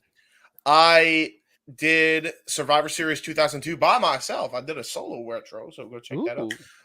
And then I do apologize that I wasn't able to participate with that. No, yesterday was just mad chaotic. Nobody could. Nobody could. I was like, yeah, well, I'm gonna do it. Fuck it. So check that out. Check out the other two retros that we did for Elimination Chambers, which is New Year's Resolution 2005 and 2006. I'm not sure what happened. Noah, status report. Status report, my boy. What's happened? Playmaker against Mercedes Monet is the new IWGP Women's Champion. Yeah. All right, cool. There's a surprise. Bank on that shit. Yeah, bank on that indeed. What a match. I was going to say, you can take that to the bank. Oh, there you go. Speaking of taking it to the bank, WWE has a new CEO for their women's division, and her name is Mercedes Monet. Well, that said, before we get too deep into the weeds here, and I'm so exhausted. Where was I? I don't even remember. Okay, yeah. Retros of Elimination Chamber. New Year's Resolution 05 and 06. 05 done by Chris Dodd and Owen Finch. 06 done by myself and Owen Finch. So check those out. And then we did our first live stream on Owen's channel in about 3 years. WWE Aftershock was live right before the Elimination Chamber, covering the entire week of professional wrestling, along with weeks 5, 6, and 7. So 5, 6, and 7 of WWE, which that's going to be a thing going forward. I think Noah and I are going to pre-tape Spark and then release it, but live it will be Owen and Chris running down all things WWE. Yes, that includes NXT and Level Up. I'm sorry, NXT Level Up and Main Event. Botch. Right. Yeah, tired. And then finally, Stable Wars, which happened last week. Still go check that out because it's fun. Mistress Audio also put out 2 new audios, so check those out. I don't know what else to plug. I'm too tired to think of anything else, and my wrist hurts still from all the rating. All right, there you go. To address something that did pop up in the chat here, Ken, I have reviewed Psycho and The Birds in my original 31 Days of Horror, so that was 2 years ago, the 2021 movies. I know there's still quite a bit Hitchcock to discuss. Oh, yeah. If you tune into the War Zone tomorrow, I actually found a Hitchcock movie in my most recent Goodwill finds that I picked up. But yeah, I'm sure there will be more Hitchcock reviews coming along the way, but I have done Psycho and The Birds already. Jeff, because, and I'm not saying this to bust your balls or nothing, but because you switched photos and re-jockeyed things, go ahead and hit your plugs and do the ones for us together, because those are jostled around from where I had them to be able to do them. So still do the verbiage. I just yeah. First of all, we mentioned bird as a word, and Peter, you know what really grinds my gears? When you go to Goodwill and JJ finds a 3-pack of Indiana Jones movies and all the discs are empty. Yeah, that really grinds my fucking gears. What was that, $4? I think it was $1.99. I think it was a color of the week, so it was supposed to be the deal. $2, I would have had the entire Indiana Jones trilogy on hard copy, and motherfuckers stole the disc. Like, you guys suck. Anyway, that grinds my gears. Thank you very much for your time. God damn. Nice. Right. Sucks. All right. So, as always, Talk Wrestling will be on Tuesday at that post NXT slot. That's going to be all the way through WrestleMania week, or the week before leading to WrestleMania. Of course, it'll be on Mondays that week, but we'll get there when we get there. Check out our friends at No DQ. I think the review is on tomorrow, but it's at 10 o'clock because Aaron's if Aaron's flight goes well. Aaron's flying out here tomorrow, so I get to see the boss on Wednesday. I'm excited. We get to go do Me too. You do? That's true, because you're coming to lunch with us. That's right. It'll be the first time me and Aaron Rift have been in the same place together since the dreaded SummerSlam review at Bob's Big Boy. And if y'all remember that episode of Talk Wrestling, I do. Good for you. Yeah. I know Jeff doesn't. Hey, I remember it now. Barely. Because he said something. Only because he has video to watch back. Well, but you can't find that video on YouTube no more because we had to take that down because some other co-host besides you or I is an asshole. So there is that. Anyway, but to be fair, he baby nursed me through that whole goddamn show. So God bless him for being there in the moment. Anyway, the review's on at 10 o'clock tomorrow. I guess Aaron and I are going to go do the park thing in the morning, have lunch with JJ and the boys, and then he's going to go watch Dynamite and do his recap. So good for him. Never stops working, that man. He's almost as hard working as this guy over here. Almost. Anyway, Stat Boy Sports Bar this week will be covering the first week of XFL version 3.3. 3.0. There it is. That's what it is. 2 games today, 2 games tomorrow for the XFL. So good on them. As well as some hockey news I know he's going to discuss because I've sent stuff to the group chats. As far as the contract thing, yeah, that was cool. I'm not going to lie. But we'll get there on Tuesday. Monday's episode of Dads, always on wrestling, will be where the hell? I put the wrong one up without the time on it, but it's at 6 o'clock Eastern, 3 Pacific, like it always is. Top 10 matches in the history of the No Way Out show from 1998, 2008, or 2009 rather, and then 2012. That one year was in the summer for no particular reason whatsoever. But with a really cool poster of Brian and AJ on it, so that was a pretty cool year for the poster. Yeah, you know. Other dads coming up. Let's see, where's the one after that? There it is. Our show on March 6th will be our first of 2 wrestling-centric shows for the month. We're not doing a non-wrestling show in March because that's our WrestleMania lead-in month. So the top 10 feuds of all time. We had this one in the can already. Both this one and the one No Way Out show turned out good, in my humble opinion. I tend to shit on myself quite a bit, but I thought these shows turned out really good. So, and then our show leading to WrestleMania, last show before WrestleMania for dads, will be the top 10 all-time WrestleMania main events. And yes, the background looks like a clusterfuck for a reason, because that's every main event match graphic in the history of WrestleMania. Nice. And as I mentioned, we're going to round out our straight through of wrestling with our ECW World Champions top 10 list the day after WrestleMania, followed by our coverage of Raw after Mania. So that's right. I think that's it this coming week. As far as the stuff you and I are doing together, follow me on the socials at _Jeff Meacham, Twitter and Instagram. Facebook is Jeff Meacham Network, and Jeff Meacham on the personal page if you are so privileged to be my friend on that page, because I'm that much of a cocky prick about it. All right, there you go. Over on my side of things, today we had a double feature go up because things were so chaotic, as I mentioned, that I was unable to get yesterday's review up yesterday. Yeah. So we got the Tuskegee Airmen as part of Black History Month went up today, as well as Winnie the Pooh, Blood and Honey for new release Saturday. Yes, that is a thing. No, that's not a typo.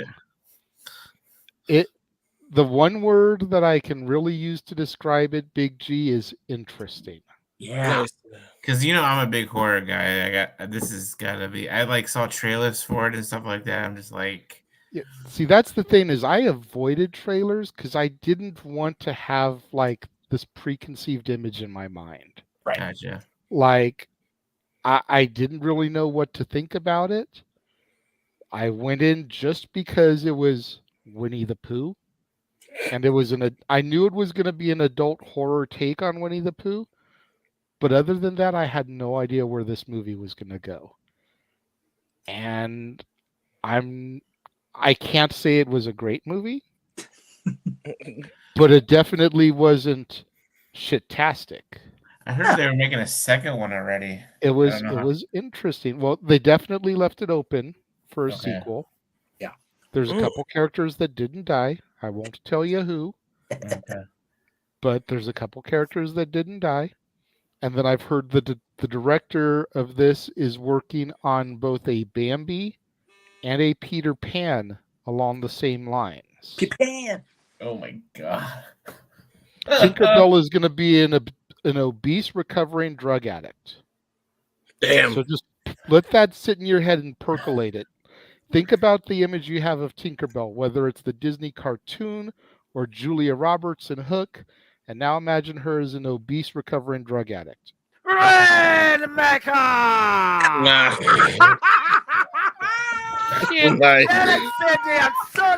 The timing of that. We love you, Noah. That is incredible. That is absolutely we love you, incredible. Noah. By the way, year highlight number 1. James, I hope you clip that shit. Yeah. For the record, we also got a $5 super chat for next week. I see that. We're getting there. Sweetest. Look, if Jeff wants We'll me be to do an acknowledged at the exhibition end of the show. and call it nothing else but that IWGP Women's Championship match in this match, I will. No questions asked. Yeah.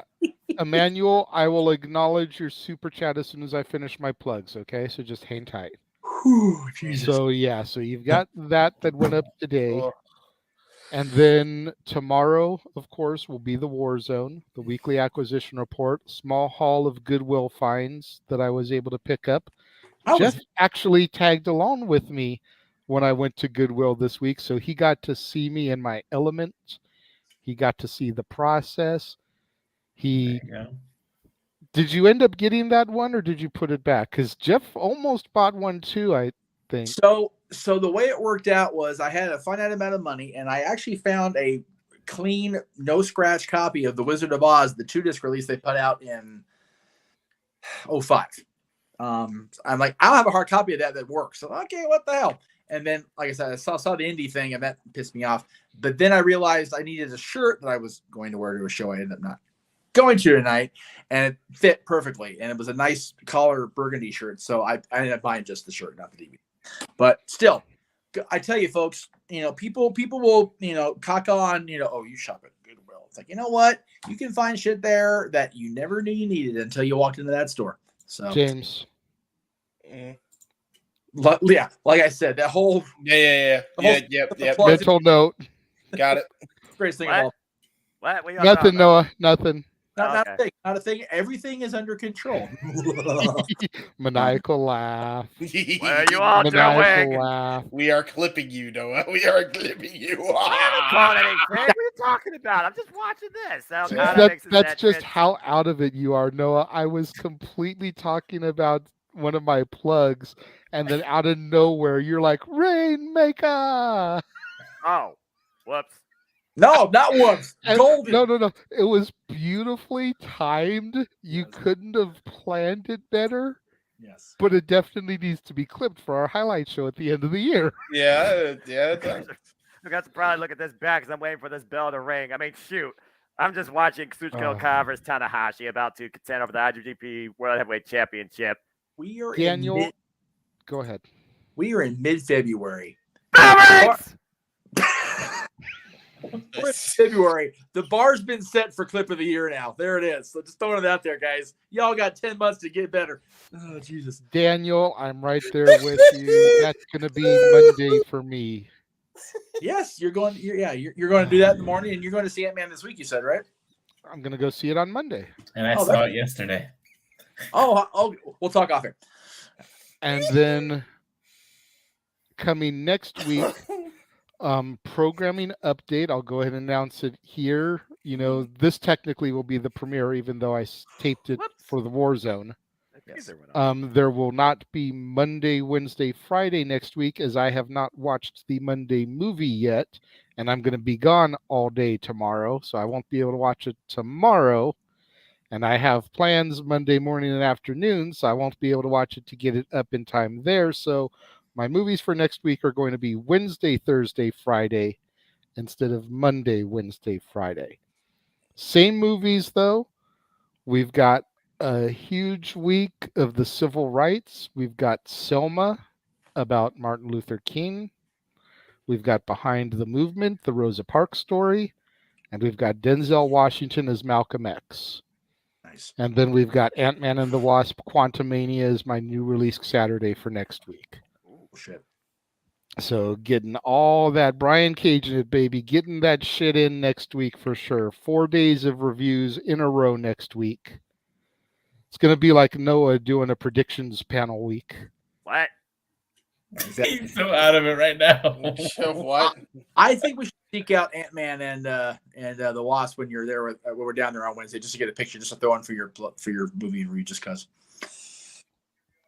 Personally. Yeah. So that is it for me. As we mentioned, newly added to our watch along coverage, Tuesday's NXT special, March 7th. 5 o'clock Pacific, 8 o'clock Eastern. We will be covering NXT Roadblock, which will be their last major stop on the way to Stand and Deliver. Yes. So that should be a good one. We know Maiko Santamora is going to be charging Roxy for the women's title. Yes. Should be a hell of a match. I know Noah's excited to call that one. Yes, he is, which is the reason you read the thing in the first place, really. So, I am the one person you do not have to tell that to. I stay all the way through the credits of every movie because Marvel done spoiled it for me. Yeah. I still do not understand how we're 532 movies into the Marvel Cinematic Universe and people still get up and leave as soon as the credits begin rolling. Yep. I had to use the bathroom yesterday. I was like, nope, we're staying until everything is done. For real, I do not get it. Like, seriously, we have had how many movies, and the movie goes dark and the credits start rolling and people still get up. And it's like, the fuck you think you doing? This isn't... I can't even be mad at it. It's like this isn't E.T. This isn't freaking The Godfather. This isn't Miracle on 34th Street. Where the fuck you going? This is a Marvel movie. In the middle of the day, trying to drop kick. Dang, at the end of the movies. He's trying out drop kick. Kyle's got the best drop kick in the business. I know he does. Oh, believe me, we understand he does. Oh my god. What about Paul London with that drop salt? That was pretty sick that was too. pretty good. And that you talking about before he lost his mind as the weird yoga Jedi in TNA, or when he became a pirate? No, that was Paul Burchill. Oh, yeah. Sorry. Botch. Too many Pauls. Too many Pauls in the business, damn it.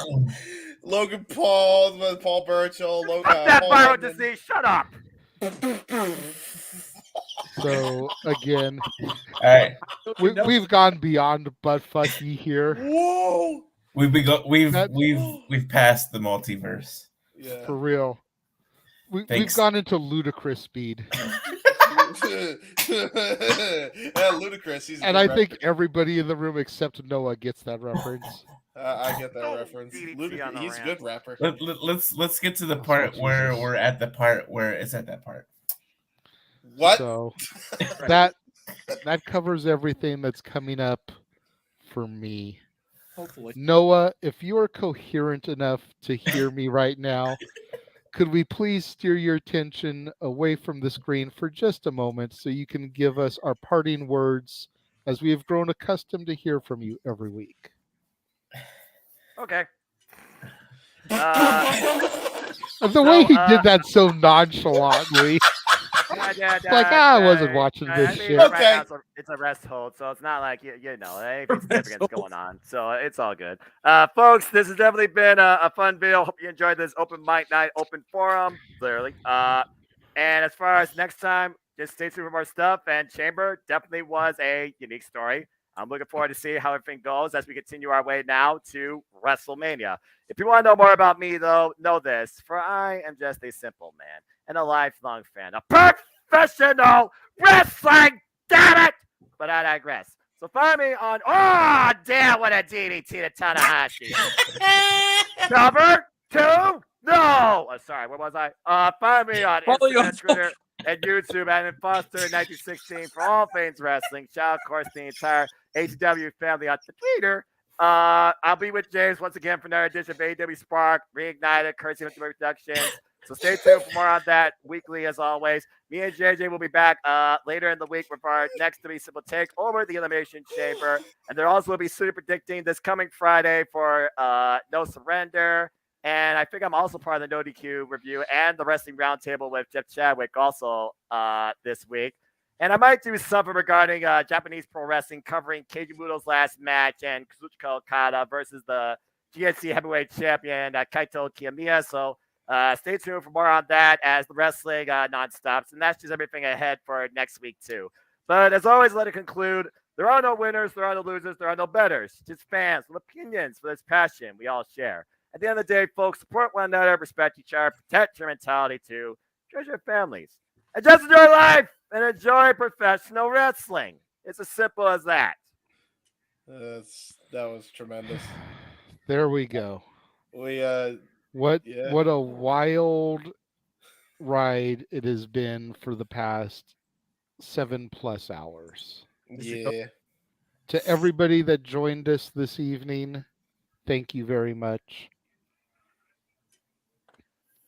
Yeah, we yes. Oh shit, Emmanuel. Sorry, that was an accident. I'm still on your account. I gotta fucking log out of this thing. I don't know why, but yes, we did say we would acknowledge that afterwards. Yes, thank you again for the $5 super chat, Emmanuel. Next week topic: if we were Triple H booking Mania, it could be one night or two, but what is your dream card you would make? So let me go ahead and just screen cap that real quick. Yes. And we will make sure that we discuss that next week. We will book our fantasy cards, which you've already gotten James's mind rolling because he loves fantasy booking anyway. Yay. He's not only going to book a 2-night WrestleMania card, he's going to put the Raw before Mania. dude, I can't He's do going to that book to the myself NXT again. before Mania. He's going to book the Bro. SmackDown before Mania, and he's going to book the Raw after Mania because that's just how James do. No. Listen. Things have changed after that last year. I cannot do good. that to myself again. No. We appreciate that because we don't need you embarrassing us. But that was cold-blooded. But Emmanuel, we will definitely get to that next week as long as nothing earth-shattering happens over the course of the week. That'll be our main event.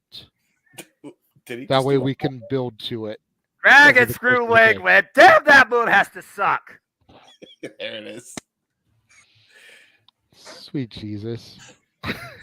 I'm going to go home while we can.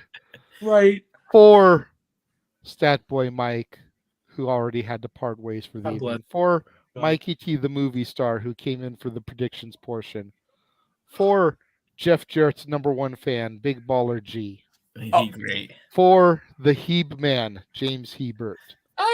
For the simple man with the spectacular voice, who is not paying attention to a word I say right now, Noah Foster. For the man whose name is on the marquee, even though the marquee is down right now, the West Coast professor, Jeff motherfucking Meacham. I am the Renegade JJ Williams. Thank you all for joining us on this fantastic voyage this evening. We appreciate it. And until next week, when we provide watch-along coverage on Friday for the Impact show, which is No Surrender, correct? Yes, sir. Correct. Headlined by Josh Alexander versus Rich Swann for the Impact World Heavyweight Championship, and Mickey James defends the Impact Knockouts World Championship against Masha Slamovic. But also, we believe in Joe Hendry, who we defend in the Digital Media Championship against Moose in a dot combat match, along with so much more. There we go. So until then, we will see you guys next week. Have a good night, folks. Goes to you. Drop Live kick. long and prosper.